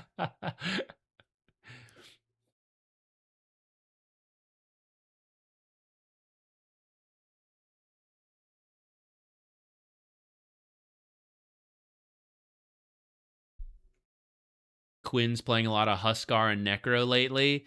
You could. So, okay, long term, what I would recommend mid laners. First, you need a basic ass playmaker that you can pick in the second phase and you don't care if you get countered. Some matches are going to suck. I get that. But most of the time, you will go even and you will have a recovery plan. Nowadays, there's a bunch of recovery options through jungle camps and rotations and stuff. So Ember is one such hero. Storm is one such hero. There are matchups that aren't great, but there's very few that are like, this is unplayable. It sucks. You know, you want someone that is a very safe pick like that. Whoever you feel, it doesn't have to be true. As long as you feel that way, that's what you need. Probably like 2 or 3 heroes like that would be great. Then learn a cheese hero. The one you like, the one that calls to you, that you're like, this is a fun hero to me. Play it all the time first to learn it. You're not going to have a great win rate at this point because you're not always getting the cheese matchups. But you just have to play the hero, get good at it. Then you save it, right? When you're gaining MMR, you've learned your heroes. It's like, okay, I'm just going to pick second phase, the carry once last pick. I'll go Ember. I'll have a decent game no matter what. If I get a good matchup, great. If I get a mad matchup, I'll deal with it. Most matchups will be relatively neutral, skill-based, and I spam Ember, so I'm pretty skilled. Tiny, Storm, those kind of things.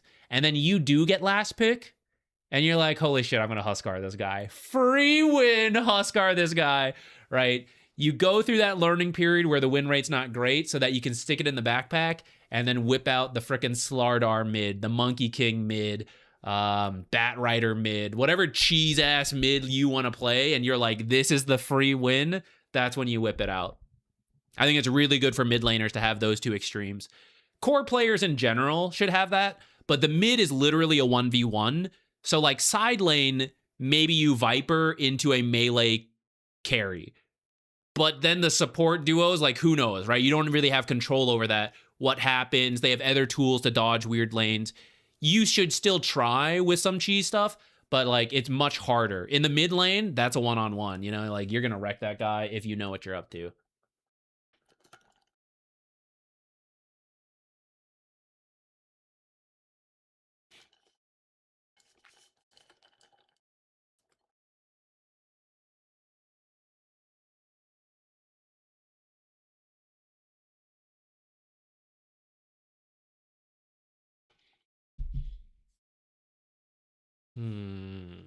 Let me see. What do you do when enemy is moving around as 4 or 5 and your team is losing those team fights? Okay. It's going to be a long one. If you want the full detailed answer on this, you should check out the gold movie I have. What did I title it, guys? I'm forgetting the title because I always refer to it as the gold movie, but I forget what I actually titled it. The truth that Big Farm doesn't want you to know. Right. It is a very long video. It's 80 minutes. It will detail all that stuff. The short answer for you, so you don't have to watch an 80-minute video if you don't want to right now, avoid them. As you've identified, if they're moving together, you can't win those team fights, right? You're losing to them. They're stronger. They're together. How are you supposed to win that fight? Nothing's going your way. So you don't. You give up towers. You trade towers for time and money. When they group up, they cannot be farming efficiently. It's just not possible. It is the sacrifice required to do things, is that you pull together, you're really strong, but you're not spread on the map to farm effectively. So as the losing team, you are giving up towers, delaying as much as possible with as few heroes as possible, which sometimes will be 0. But if some heroes can defend, they can try. And everybody else is pushing everything else, and you're trying to catch up in gold. so that when they come to your high ground, it is as close as possible. And you hope they throw / you have gained the strength to fight back in that time. Sometimes you even sacrifice 1 barrack, sometimes 2. But in pubs, usually the first is like a good place. People throw on high ground all the time. That is the short answer. People keep engaging, thinking they have to fight and they have to defend.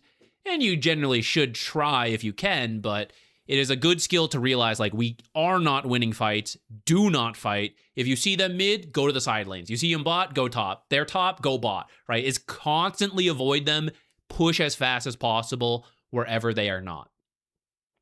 And then the gold movie will go into more details on the math on, like, why that works out. Like, if that doesn't sound like, aren't I just giving up buildings and stuff? Like, yeah, but it still works.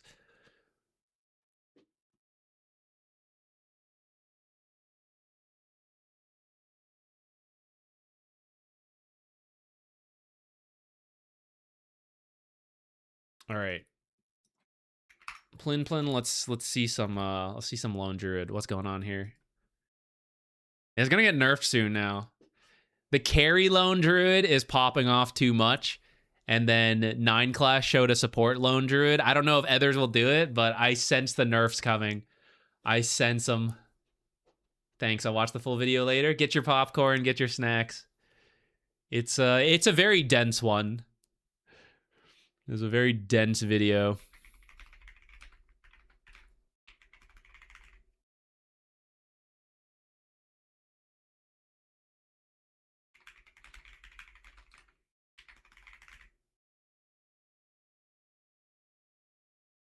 What time is it? 5. Okay, we can do this one, and then maybe we'll have time for like 1, maybe 2 more, depending how long we go. I have to make sure I stop early enough to like reset myself before gotta do some wedding stuff.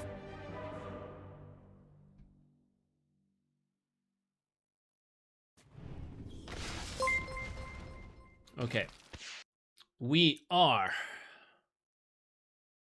72-minute long game. Only ended because my team got bored. Rip. I hate when that happens.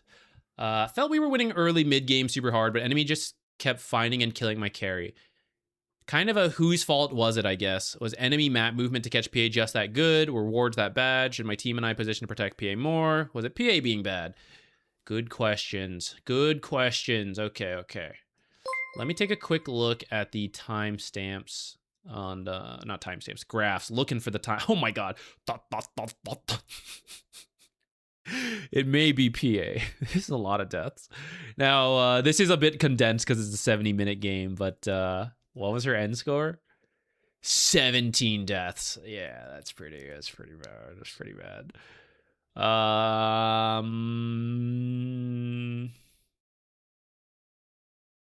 Let's start around here, maybe. Because you are building... Oh, no, sorry. They had the gold lead here.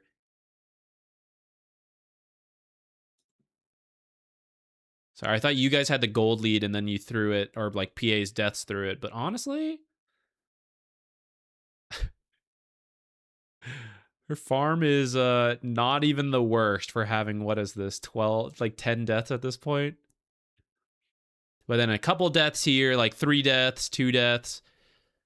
Where do we want to start? Let's start with some of these back-to-back ones here of like, what can we be doing? And is it just her dying? Do you want to start earlier at these, like some of these earlier ones?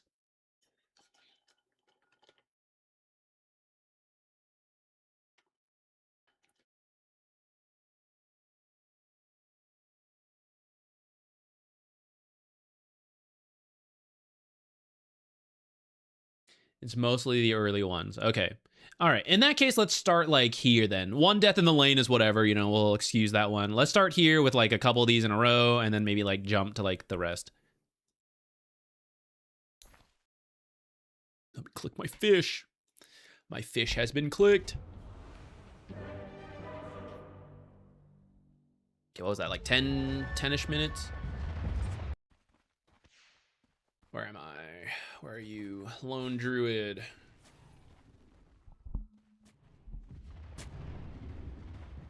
Okay. Fairly even, and all things are, like, right now she is fine. We'd maybe wish she had more money, but, like, this is acceptable. She will farm, and she will catch up. Let's pop up the mini-map screen. This is pretty much your question, is, like, this stuff. Okay, so I see three heroes. They're running at the Veno. He was trying to hide on that cliff. I appreciate it. Okay, right now, for your team, I would love to be camping and playing this area. This is where I see you have a sniper mid. This is where your draft is very awkward. Lone Druid, for his strengths, not quite an initiator until like that Blink Shard. And then so it's like Kunkka with the X, which gives a lot of time for enemy rotations, and he might miss the combo. And then you have a Venomancer. So it is pretty awkward, but I think between Venomancer and you can just set up a bunch of like Plague Wards. You have the Bear, Observer Sentry to like watch for Clinks, and you just try to occupy this area to draw attention up here. And if you can get kills with Kunkka, great, and if not, whatever.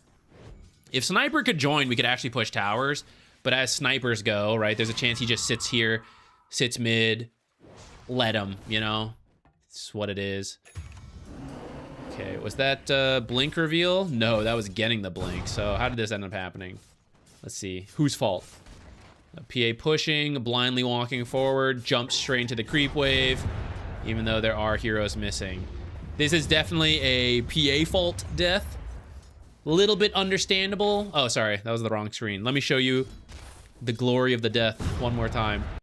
So the mistake here, guys, and actually, I don't know, I collected all the split pushing examples. I might still do it. I honestly have no idea what thumbnail to do with it, and I did record it, and then the audio got messed up. So I have to like redo the whole thing, and I still don't have a thumbnail idea. So I don't even know if we'll end up making it at this rate.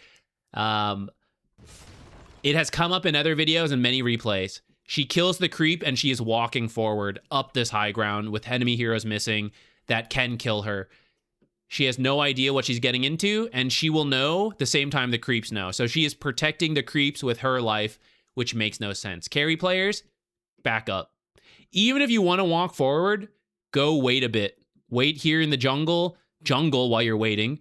You're not losing gold, and see what you see on the map. See if enemy heroes are here. Primal Beast, he was jungling. He was off-site. He is waiting out of sight for the creeps to show him info, and here it is. It's a PA. Walking straight in, and he goes, wonderful. I will now kill the PA. Stomp, stomp, stomp, stomp, stomp. Didn't even use Pulverize. Oh my god, what a disaster. She used her escape. She blindly walked in, used her escape, did everything, and that's why she died like that. So that's on PA. Back to our mini-map. You are trying to take mid, but mid is very hard to push on your own. And I would say just occupy this top area is easier, and you can just jungle around there. You are making Queen of Pain sweat, though, on your own. I don't really... Do we even care about these fights? I feel like your question is more map space conceptual. Yeah, forget it. Okay, tell you what. Since we did kind of win that fight mid, we can push it. We can take it.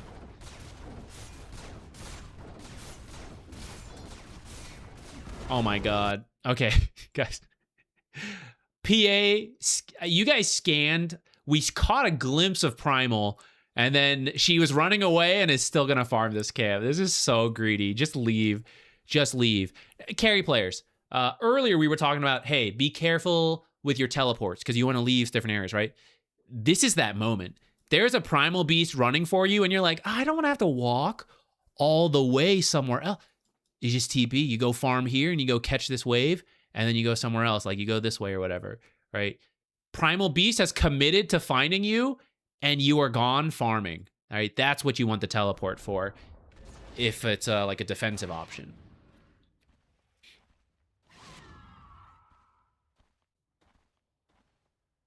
All right, I see you moving to this bottom jungle, but I want to go top. Maybe you're trying to ward here before you go. I will accept it. Yeah, I forgot to have the... Got to micro 3 things now. Got to have that courier check the high ground as well. Kick him out of here. This is why, I don't know who placed it. Let's check. It was you. I will say the thing with this observer is that it sees the outside. But what has been happening down here is that they're camping this area looking for PA, right? So a lot of times when you lose this tower and your carry is still holding this area, you actually want to see in here rather than see them enter the area. Because they're not going to enter once and then leave. They're going to stay here. And I need to know if they're staying, where they are, and if they have left. Which this observer will only see them enter, but it won't know anything after that. So I actually recommend something in here. There's an area back here behind the small camp that's like... this area is not too bad. It sees a little bit into lane, sees a little bit into this jungle area up here. Something like in the river and this stuff around here can help see this general area. Things here tend to die. Things here can potentially die. You want to see him camp bottom. You can also do that. But, well, no real buts about it. I mean, you're an Immortal, so people will use the bottom half. So pick a side, the edge or top. You kind of want to see them camping that area rather than the entrances. Is PB support viable? Kind of. It's not the best, though. Gonna go be annoying with the wisdom shrines. Very annoying. Look how fast this bear is. Goodness.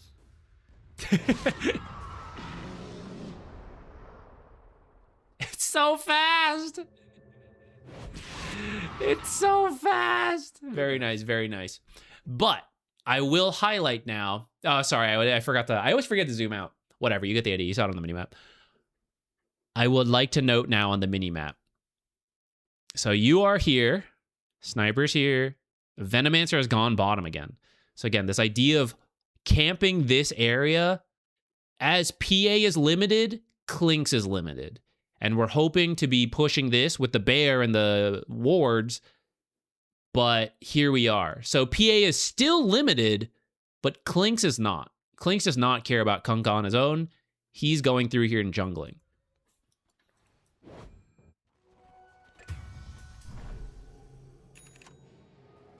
Now, whether she should have actually died, let me go take a look. So you were causing mayhem with the bear right now. She's doing some jungling. There are creeps dying to the tier 2 that are worth more than the camp she is farming. But she didn't do it, so now Venomancer's there. And then they just smoke jumped her. Okay, this one is kind of fine in terms of... That was a smoke play and a blink reveal that got her.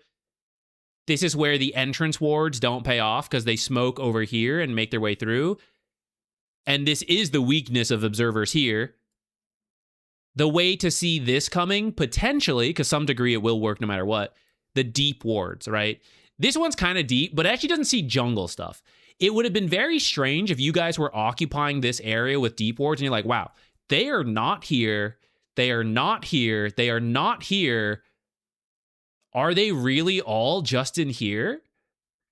And that's where you suspect a smoke is coming up, even though you can't see in here. Though maybe if there was a deep ward, the deep ward would either see the smoke or let you know it's like, truly do not see them. They're smoke somewhere. Because we're not pushing this, we're not expecting them to be there. Because like, we're not there. Why would they be there? Or like, we don't know that they're not there. It's not weird either way. Bring back TB support. I did like TB support. That one was pretty fun. I'll say it, and you guys won't like this, but hear me out. Let's bring back sniper support. Because I didn't really get to play it when it was a thing, and I wanted to, and I missed out. So I want to play it. Like, Zach, sniper's griefing my games. That's why it has to be good. Imagine if sniper support's actually viable, you're no longer getting griefed. He's actually a good hero. Right? Same with Pudge, you know, like, we need Pudge to be good, because then when you're getting Pudges all the time, he's actually doing stuff. Okay, here, I think you got to get out of the jungle and, like, go start pushing top pretty quickly, because there's, like, a whole bunch of stuff going on here. We are about to have to TP in to join, or punish them for all being there. Looks like PA has actually decided to come up here, which I don't hate. I wish he had been farming and then TP'd, but it looks like she's respawn TP'd up there. So now I changed my mind. Now let's go mid. But see, this is why it feels bad for PA. This is into enemy territory that we have not set up with wards and sentries into an invis clinks. And yeah, she could maybe TP back to join fights, but like, do we actually expect her to? Probably not. And she can't because she TP'd out here. So this feels pretty bad to me. This is where I wish you had ran top and she walked out to farm this stuff rather than TP up here. They could be going through the twin gate to kill her right now. Oh, good scan, whoever did that. They were trying. Okay, this one's a little redundant. I don't know who did that one. Oh, that was the dire scan. Okay. Okay, I like that you're invading this area after your scan connected top. Okay, Kling's Queen of Pain here. You got a couple heroes. Barely alive.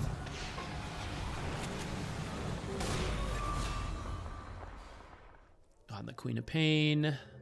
But they finish their smoke and kill her.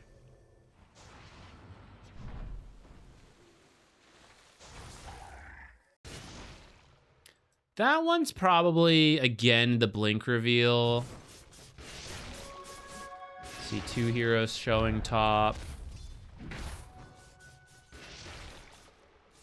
3 heroes showing top. I was looking at what you were doing earlier, but now I'm looking at this. So 3 heroes top. They're no longer here. They're either here or coming here, and it was here. So here's where PA should have been more careful and like backed out this way. Or just like hid in a tree, hid under tower, something like that. She was greedy on the farm. This one is a little more understandable, but I would say she had the info to avoid this death.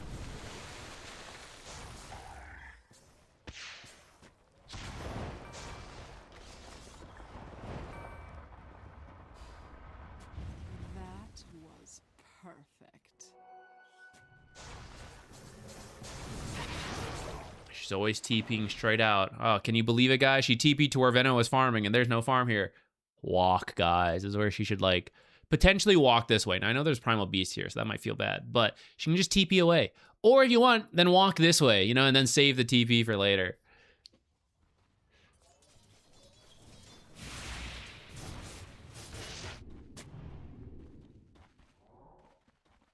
This one's too shallow for what you need. I still want to occupy this area. And so when we occupy this area, this ward and this ward will both be behind us. So both of these to me are like not that useful. This one's useful in the sense of like twin gates, sure. So if we want to keep this one, I don't hate it. But then this one, I want it to be like in here. Then I would be up for that. A twin gate ward and one in the jungle. Then we play in this side and we can tell when they're like rotating through like whichever way as we sit here. I think with these wards, we're avoiding top and then we're playing bottom. But that feels weird, right? Because it's like, I guess we push this, which isn't that bad, but we have nothing to help us defensively come back to. And that means we also have to push through an area that they are already set up in. And then as PA moves in here, you can see like she won't even feel that safe moving forward like this area. Because we do get involved in this fight bottom, though, it is at least letting her push up. Carry players, this is where if you are holding your own Observer Sentry, this is your moment to contribute. You place the deep ward. So the support doesn't have to go up here. You just wait for this kind of thing that the supports fight in. You know the enemy team is here. So then you come do your own deep ward to help protect yourself.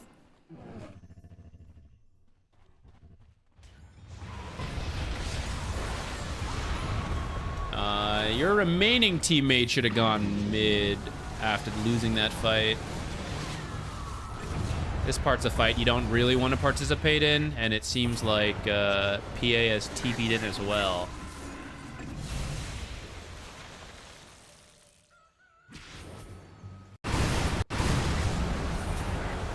I didn't even see her. Where is she? She's already dead. Oh.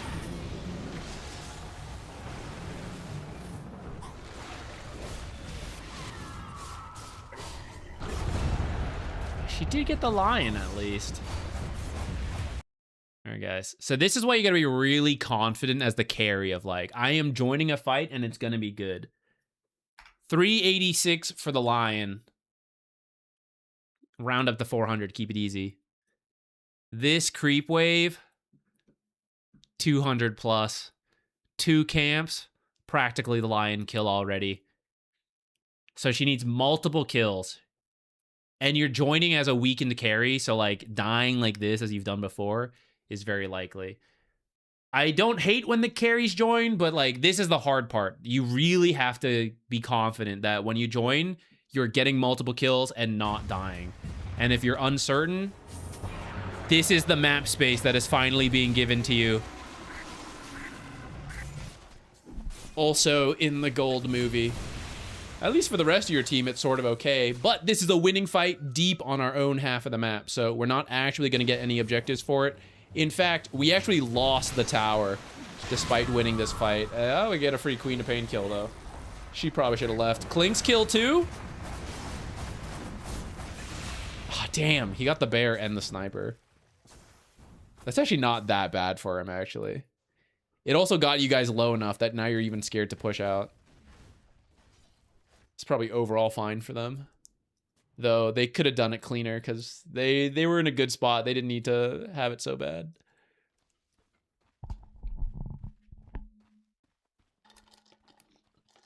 Oh my god, guys. I boiled tea. I poured it in my teacup, and I forgot to bring it.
It is very lukewarm now.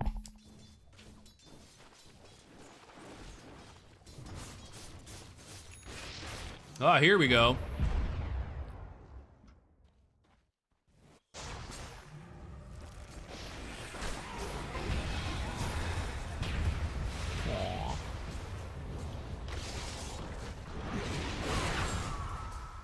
I am mostly fine with this. At least area of the map wise, I'm happy. Because PA can like shove in this tower to the tier 1. Now, actually, now that it's done, she needs to back away. She needs to be very careful until she sees more. Okay, she can do it. You guys pushed up. I missed what happened because I was getting my stuff, but this is where I'll highlight, like, the wards don't help us as much, like, when they're back here. If they were further up, it would do more for us.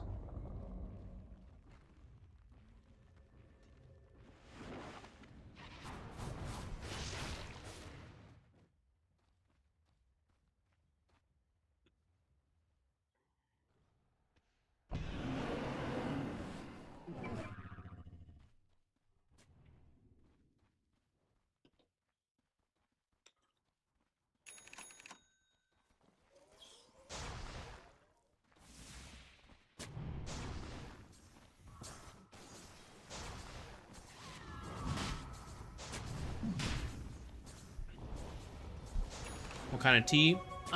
It is a homemade attempt at like an osmanthus honey. So I just take that honey and the flowers that are still in it, put in a teapot, put in some hot water. It's okay. It's a bit sweet, and I put too much osmanthus, so it's a little strong. But it was kind of like a test to try that kind of stuff out. Does that mean I'm ass at position 1? It could be. If you're always losing when you queue position 1, but winning when you're filling the roles, it could be that you're messing up position 1. It can also be a little coincidence, right? Don't read into it too much if it's happened for a bit, or like just a little bit. It could also mean that maybe you're fine at position 1. You might be fine at like all the roles, you know, and like maybe you're a little better at position 1, but in your current games, maybe the people aren't enabling the position 1s enough. And when you play the other roles, you are doing a better job at those roles than your teammates are when you're playing position 1. Here is one of the downsides of Lone Druid support. Maybe it's not even about the hero, it's just like the state of the game. But I do have a feeling in this early game, right? Like, we were not really invading enough on their half of the map, holding this. And then in moments where I see you jungling here and one guy here while they're like pushing here, I like get that feeling again.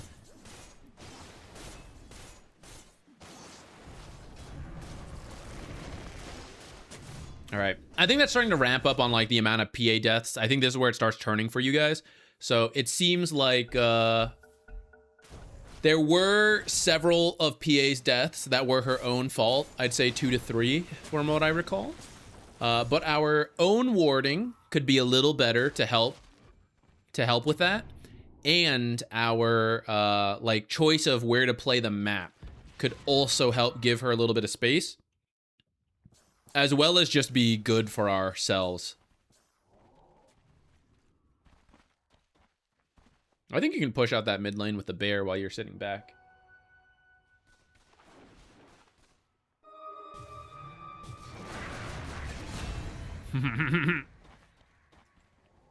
Hilarious.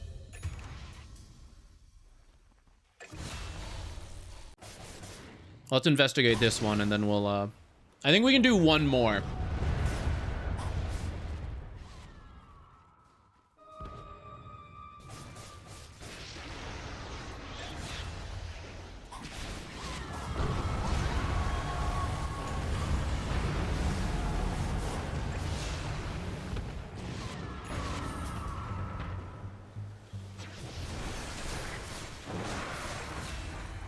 It's fine in the end. I think the only thing we would say is that she knew Primal Beast was here.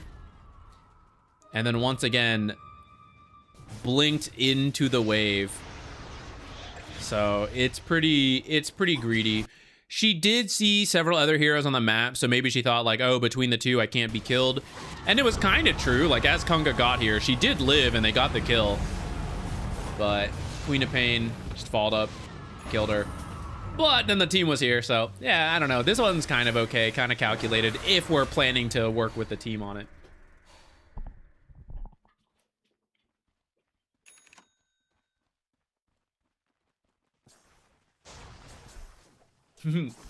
BKB makes your hero model larger, and then Primal Beast also grows in size. Is it based on HP? Yeah, based on HP to a certain limit, but he gets larger as he goes.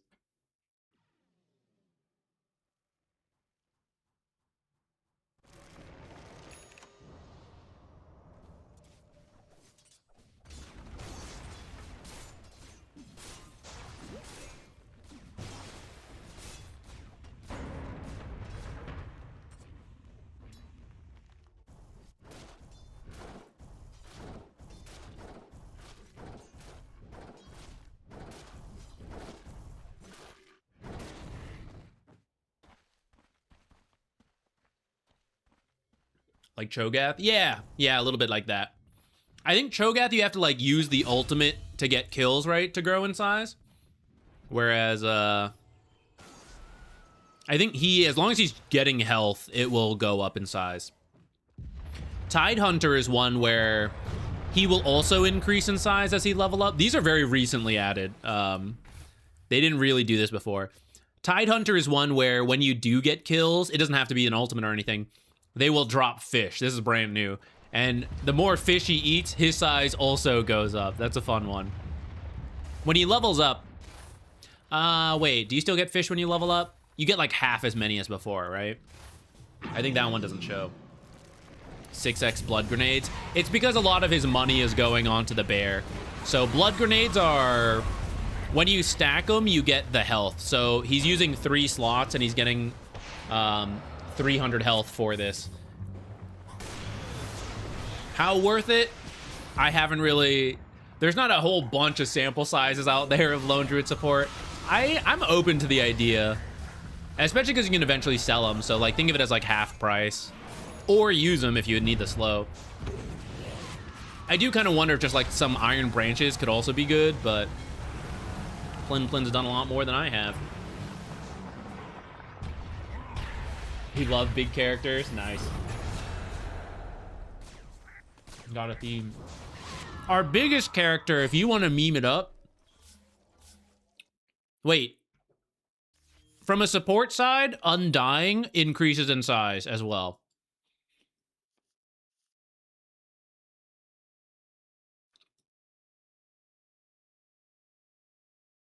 As you use Decay, and then when you ult, you increase in size. But our latest, this is a meme. It's not good right now. People tried it. I don't think it's really strong yet. It might become strong, though. Treant Protector's Ags. When you use the ultimate... You get huge. This is now the biggest character in the game. And then I think you should get larger when you BKB. Yeah, look at that. Huge. But it's not that good right now. It's not very good. People were trying it as like an offlaner. And I think you could do it. It's probably like not the worst thing out there, but it's not actually that good.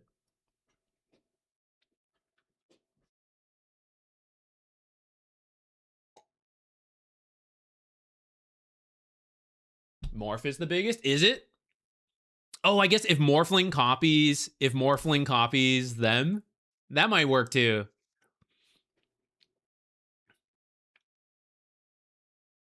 Let me see what you guys were putting in.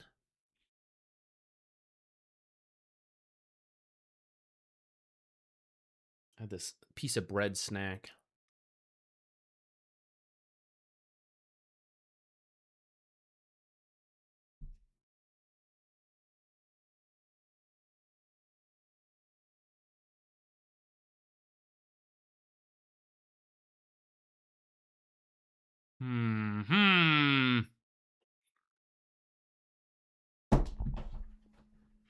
One second, I'm gonna put this away.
Okay.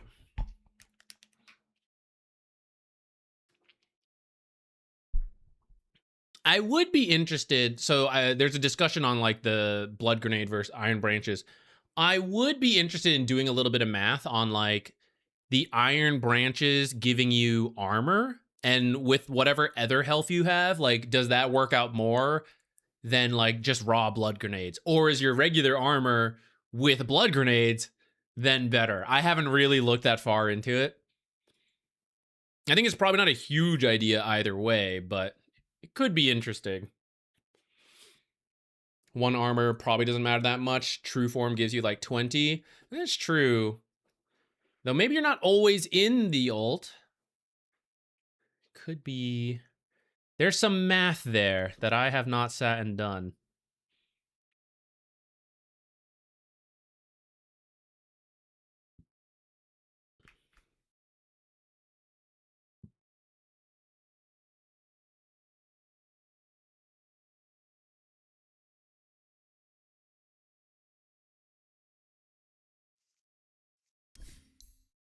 Okay, I'm gonna pull up this one, but while it's downloading, I'm gonna answer a different question. And I don't think we'll have time to get to multiple, because I have to end probably within the half hour.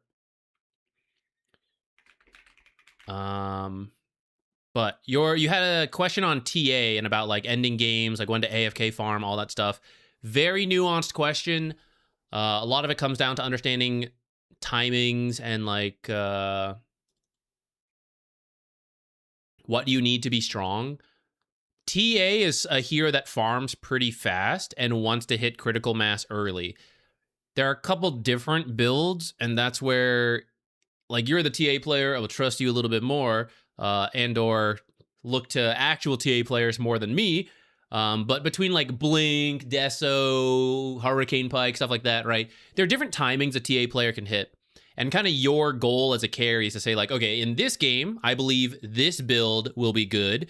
And this is the like, I must have these two items before I feel that strong. I must have at least this item and I can do stuff, right? So for any hero you play, if you can have that rough idea of like, I think it's this level and item timings I need, you are mostly in like AFK farm mode until that power spike. And if a fight looks really good, then sure, you can do that. But otherwise, it's like, I need this item. Once you have that item, you kind of reevaluate. I got it. I want to try to do something.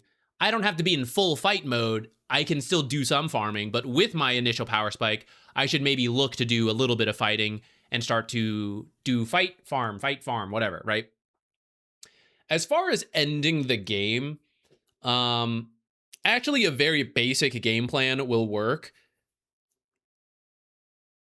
For TA especially, you have a lot of individual control on this. Forcing high ground is the hardest way to close out a game. TA has traps. Scatter them on the map. Places you are interested in playing, but just try to have a spread around the map. What you want is a pickoff. Get your team to find a pickoff, and then because heroes are dead, you kill objectives really quickly. Roshan and Tormentor are great, and then even when you have those, we don't force high ground. We still look for a pickoff, and then we go high ground. And in the last few minutes of Aegis, like let's say the last 2 minutes, you can force high ground a bit, but the first 3 should be looking for a pickoff. Get the pickoff, immediately go to the objective you think is the most important, and try to take it. It's a very basic starting point of a game plan, but actually once you start thinking about that and you watch games, you'll see it missed all the time. You'll be like, oh, they didn't do the pickoff step. Oh, they're not getting Roche first before going high ground. Oh, they're not doing like whatever, right? Like people constantly mess that up and they want to just like team fight every objective to win the game, but that's the hardest way to do it.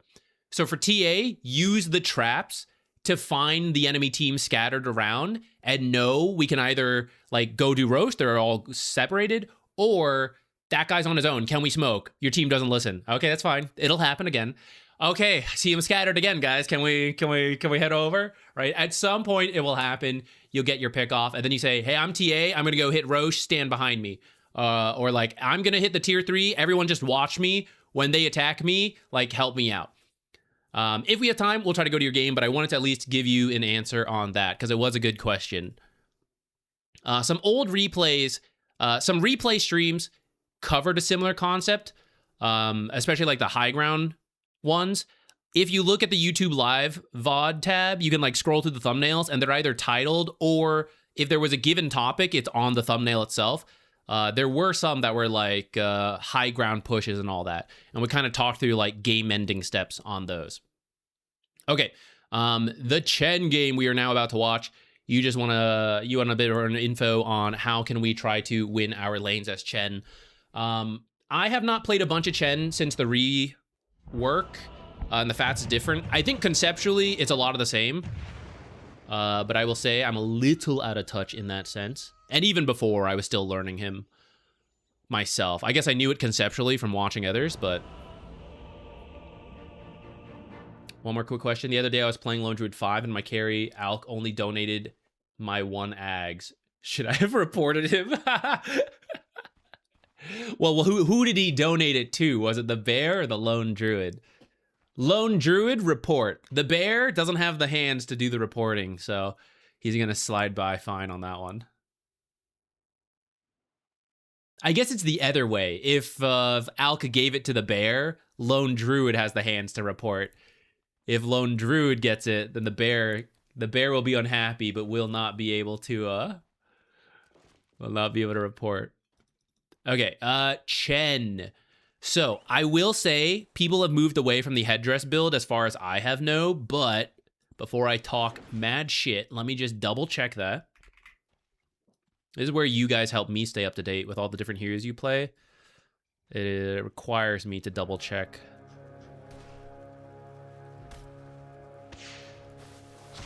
Okay, Snaking did it once, and a couple other people occasionally do it. But otherwise, it is still what I was thinking of, which is like the blood grenade and the cheap stats and stuff. Are you laning with the Slark? You're partied with the Dawnbreaker.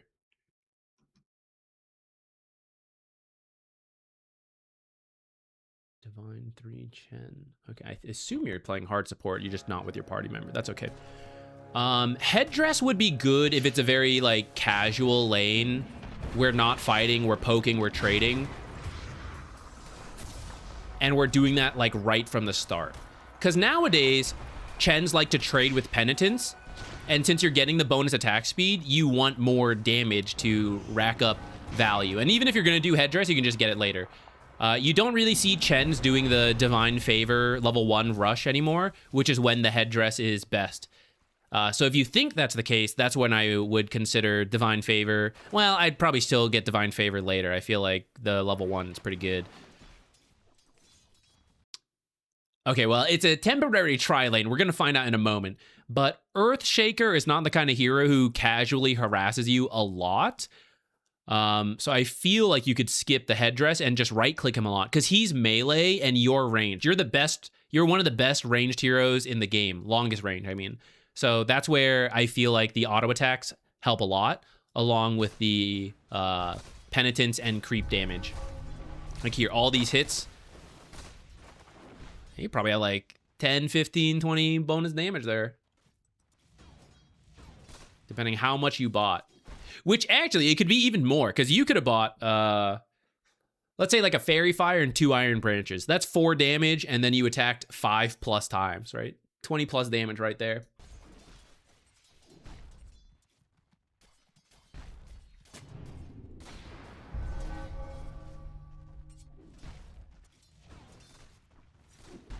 Okay, for Chen, we're looking to right-click a lot and then have lane control, equilibrium-wise, through creeps. You can body block this with the hero or the creep, and then do pulls or stacks. Where we are at right now is fine, so you don't need to worry about the small camp. I would look to stack the small camp in this situation. Chen loves to be able to do that. It gives you more creeps to steal later while keeping the creep camp useful, because if you convert a creep and it's not stacked, you pretty much can't really pull. It just won't have the same effect. You can do it for the time delay, but you're not going to deny nearly as much. So Chen loves to stack this at 2 minutes if possible, and it's looking doable, right? We have equilibrium. It's a little messy right now, but Slark will keep these 3 creeps alive, drag it back, right? You use your creep to like zone here, possibly body block. You could stack into the body block. You could just focus on the stack while the creep does it. If you have the micro, you can have the creep do it while you harass. Here's where you want to auto attack a little bit more on this Earthshaker because we're not needed to stack yet. Let's get more auto attacks in. Okay, Sniper's going for the block. Little spell casting thing here, not even Chen specific. A lot of abilities, when you use them, you want to right click. This is the most direct because it's literally an attack speed buff. But someone like Jakiro wants to use Dual Breath and Liquid Fire or Liquid Frost and attack to get value out of Liquid Frost, or just trade with them because they are attack slowed. They just can't fight back very well. Lich with the attack slows on his abilities. If you use your ability at max range, it's really hard to get a lot of attacks in because they're already out of our attack range. So we have to use time to just walk in. That's what this penitence is to me, and so it'll only be partial value despite paying the same mana cost like usual. We're not really getting any attack speed value out of it because he's waddling as fast as he can away from us. What is he even doing here? I would just ignore him. Just attack Earthshaker. Right now, it is a one-on-one, and Earthshaker's winning. But why is he winning? You know, like, I can just be here. It's like, oh, well, what about Sniper? Oh, Sniper's like waddling over here. What's he doing? I don't know. You're at equilibrium. I know I said I would like to stack this at 2 minutes, but if the lane is still good, I don't even need that camp, right? So what is Sniper doing over here? The camp has already spawned. The lane is already in our favor. What does it matter if we stack this or pull this or whatever, right? I am already in a good spot.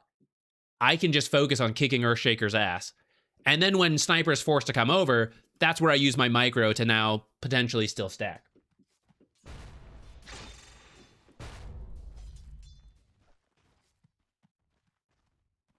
He got the courier. He's got a courier sniping Sniper. It's pretty funny. Okay, you did go for the stack, and you did the body block.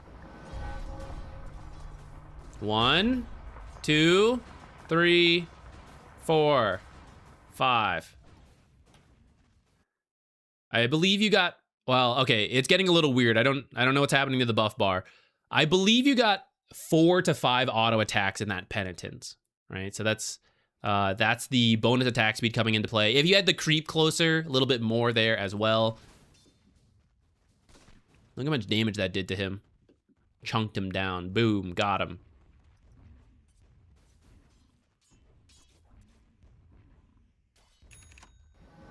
You want to be here for the creep drag. Gotta be a little closer up.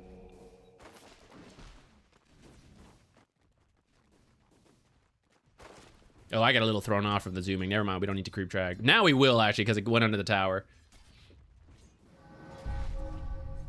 So this penitence, within attack range, this one was better than the max one we did, but he was right by trees. So now, even though I'm in range, I cannot see him. And by the time you get around and you get to see him in attack range again, probably the end of penitence.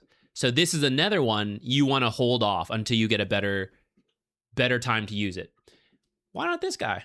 He's melee. We go in here, penitence, attack him as he retreats, and runs this way. That's much easier for you. Sniper running away, no big deal. He's not going last hits anyways. This is the guy looking for last hits.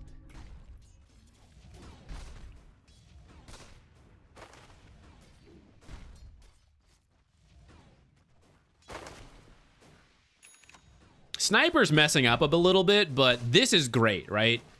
Constant auto attacks, you're wrecking them. That part was great. Now, because we threw out a couple penitences we didn't really need, I have level 2 Holy Persuasion. I don't have the mana to use Holy Persuasion. Nether value of the Iron Branches, more mana pool, more mana regen, just a little bit, but it adds up. Between that and the penitence, it's pretty good.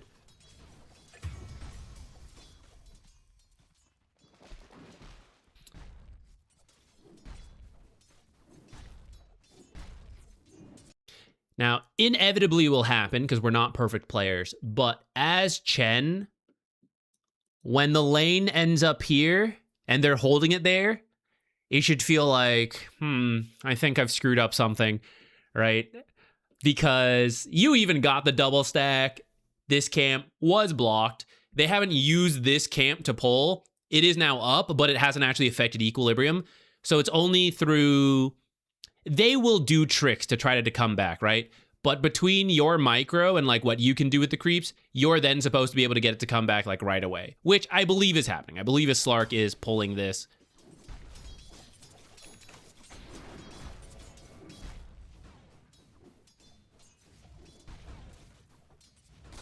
We are good. The lane is coming back. You denied like a whole way from them. No crazy risks. Don't die here. I think you could take a ton of damage if they would shrapnel fissure you right now. And you are on your own, and they had creeps about to be free to do stuff, so I think they should have tried. They did it a little late. Okay, there we go. There it is. Shrapnel pen, shrapnel fissure. Let's go back. Can we actually stop this is the question to ask. Right, because here's the creep wave. So he's trying to shrapnel this, and you want to come fight him. But if we think about what's happening, Slark has a creep wave he needs to deal with. Slark will not help you. So this is a 1v2 situation.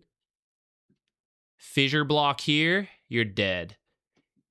We need to be standing back here and just go for auto attacks on creeps to try to get the last hit. If he steals it, he steals it, you know? It's unfortunate. It goes back to like lane control and all that, but like whatever.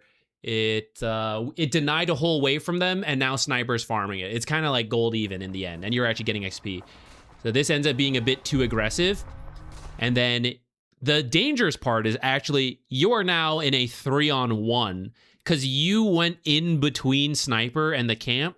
So all of these will focus you. Sniper will focus you, and Earthshaker has nothing to do, so he's coming over to focus you. So that's why this trade goes so poorly, even though you actually managed to live at the end.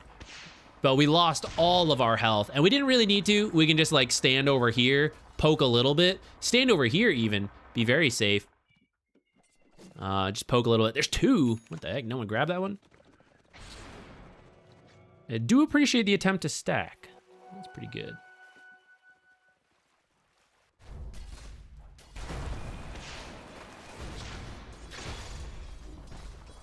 Going for the boots first. I'm a big fan of Bassi first, because as you're feeling like, as long as I have mana, right, I can do stuff. And when I run out, I cannot. I don't think Chen actually needs to run around that much.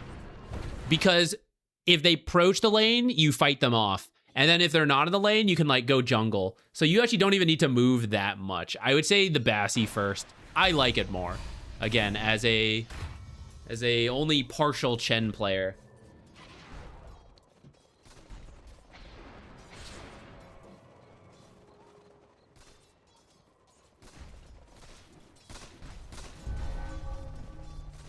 I would say you should rotate mid here. This should be a pretty free kill in the mid lane if you're able to get a big creep like the Pinecone. And if not, the medium creeps are okay. Just go through and just like run down Silencer with the Wind Ranger.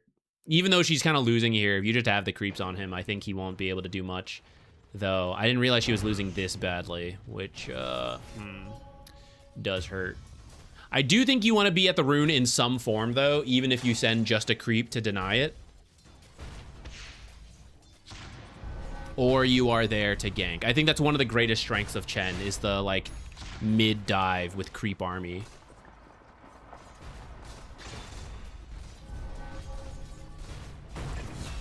Here we want to focus the same hero. So Slark is fighting Earthshaker, and then you're fighting Sniper, but Sniper's fighting Slark. So it's 2-on-1 on Slark, and then it's a 1-on-1 for Earthshaker and a 1-on-1 for Sniper, which is why Slark ends up dying first. But if you had focused Earthshaker, then it's two different 2-on-1s, and you're just hoping yours is stronger than theirs.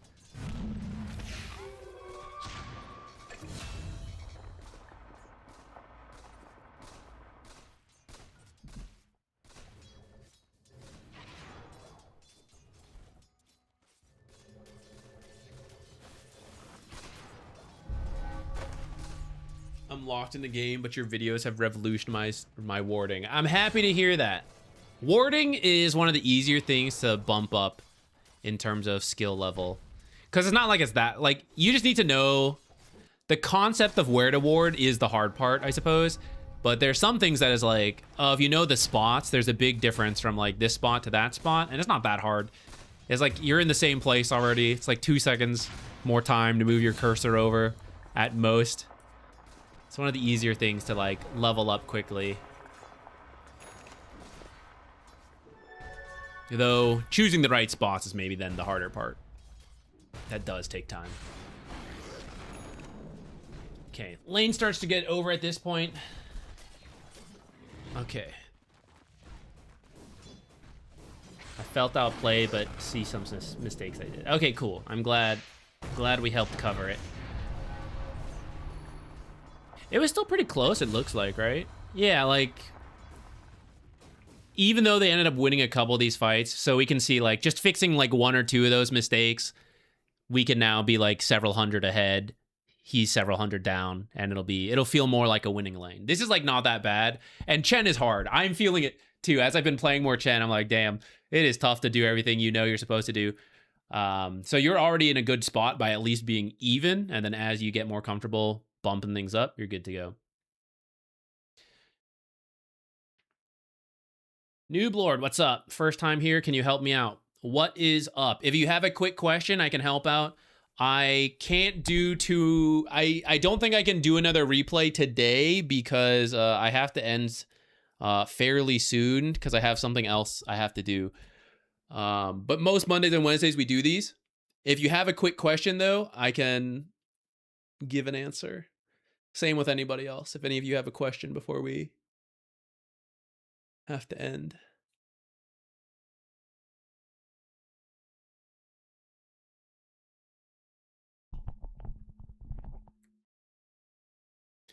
Returning to Dota after 3 years, is Kez easy to learn?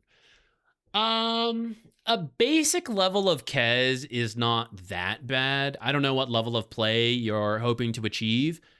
I will say combining learning Kez with also relearning Dota after 3 years will be a little tough because the game is, the map and everything is pretty different from 3 years ago. But separating that, I think Kez at a basic level, learn some simple combos. That's not that bad. Min-maxing, like, this is the build for this. In this case, parry this, parry, do that. Like, there's a very high skill ceiling for Kez. But I think the simple, like, right-click, jump in, you know, Raven's Veil attack this guy, that's not that hard.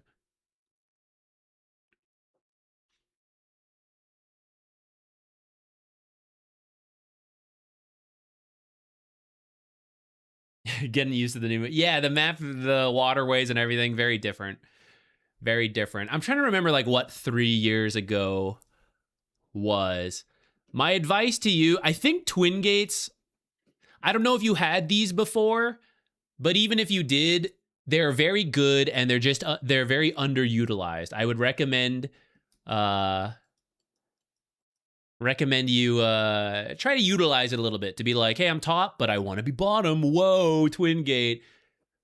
Very helpful.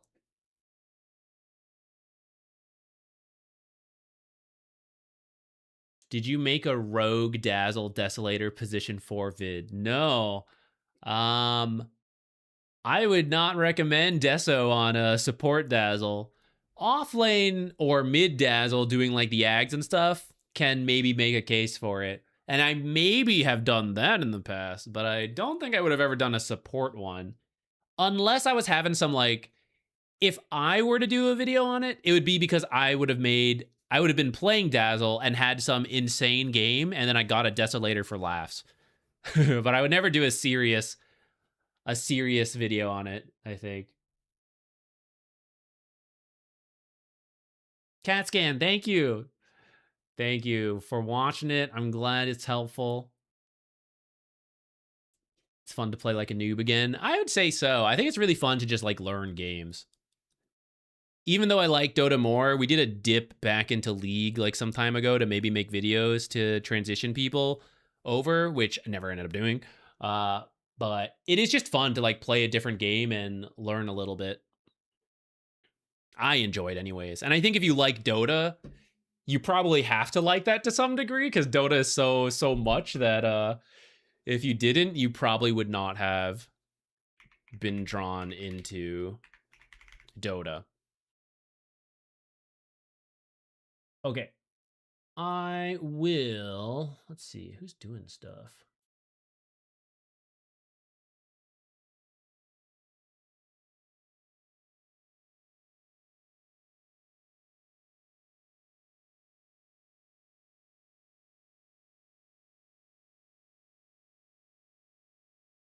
Okay, Twitch people, I will send you on a raid.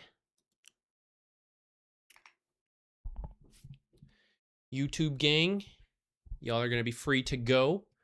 I will eventually, I think the next thing we'll make is a tier 4, position 4 tier list. So I guess keep an eye out for that. I don't know what else we'll do after that. Things are getting busy, so we'll see what we can still fit in time for. That's why tier lists are kind of convenient. They're like, it's a little bit of to prep, but then it's they're fast. They're easy to do. I have a question. We have a few seconds to answer. Go.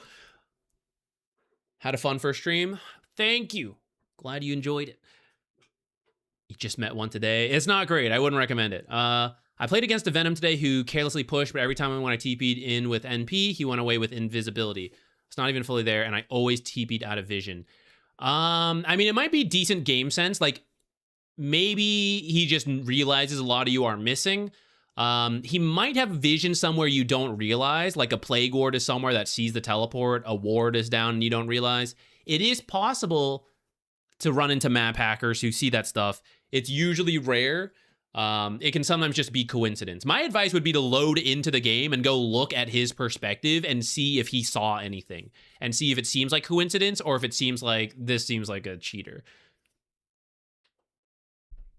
Okay, the raid's about to go on Twitch, so sorry, I can't go into it further than that. I will see you guys later. The next stream will be gameplay like Thursday or Friday, something like that. Bye.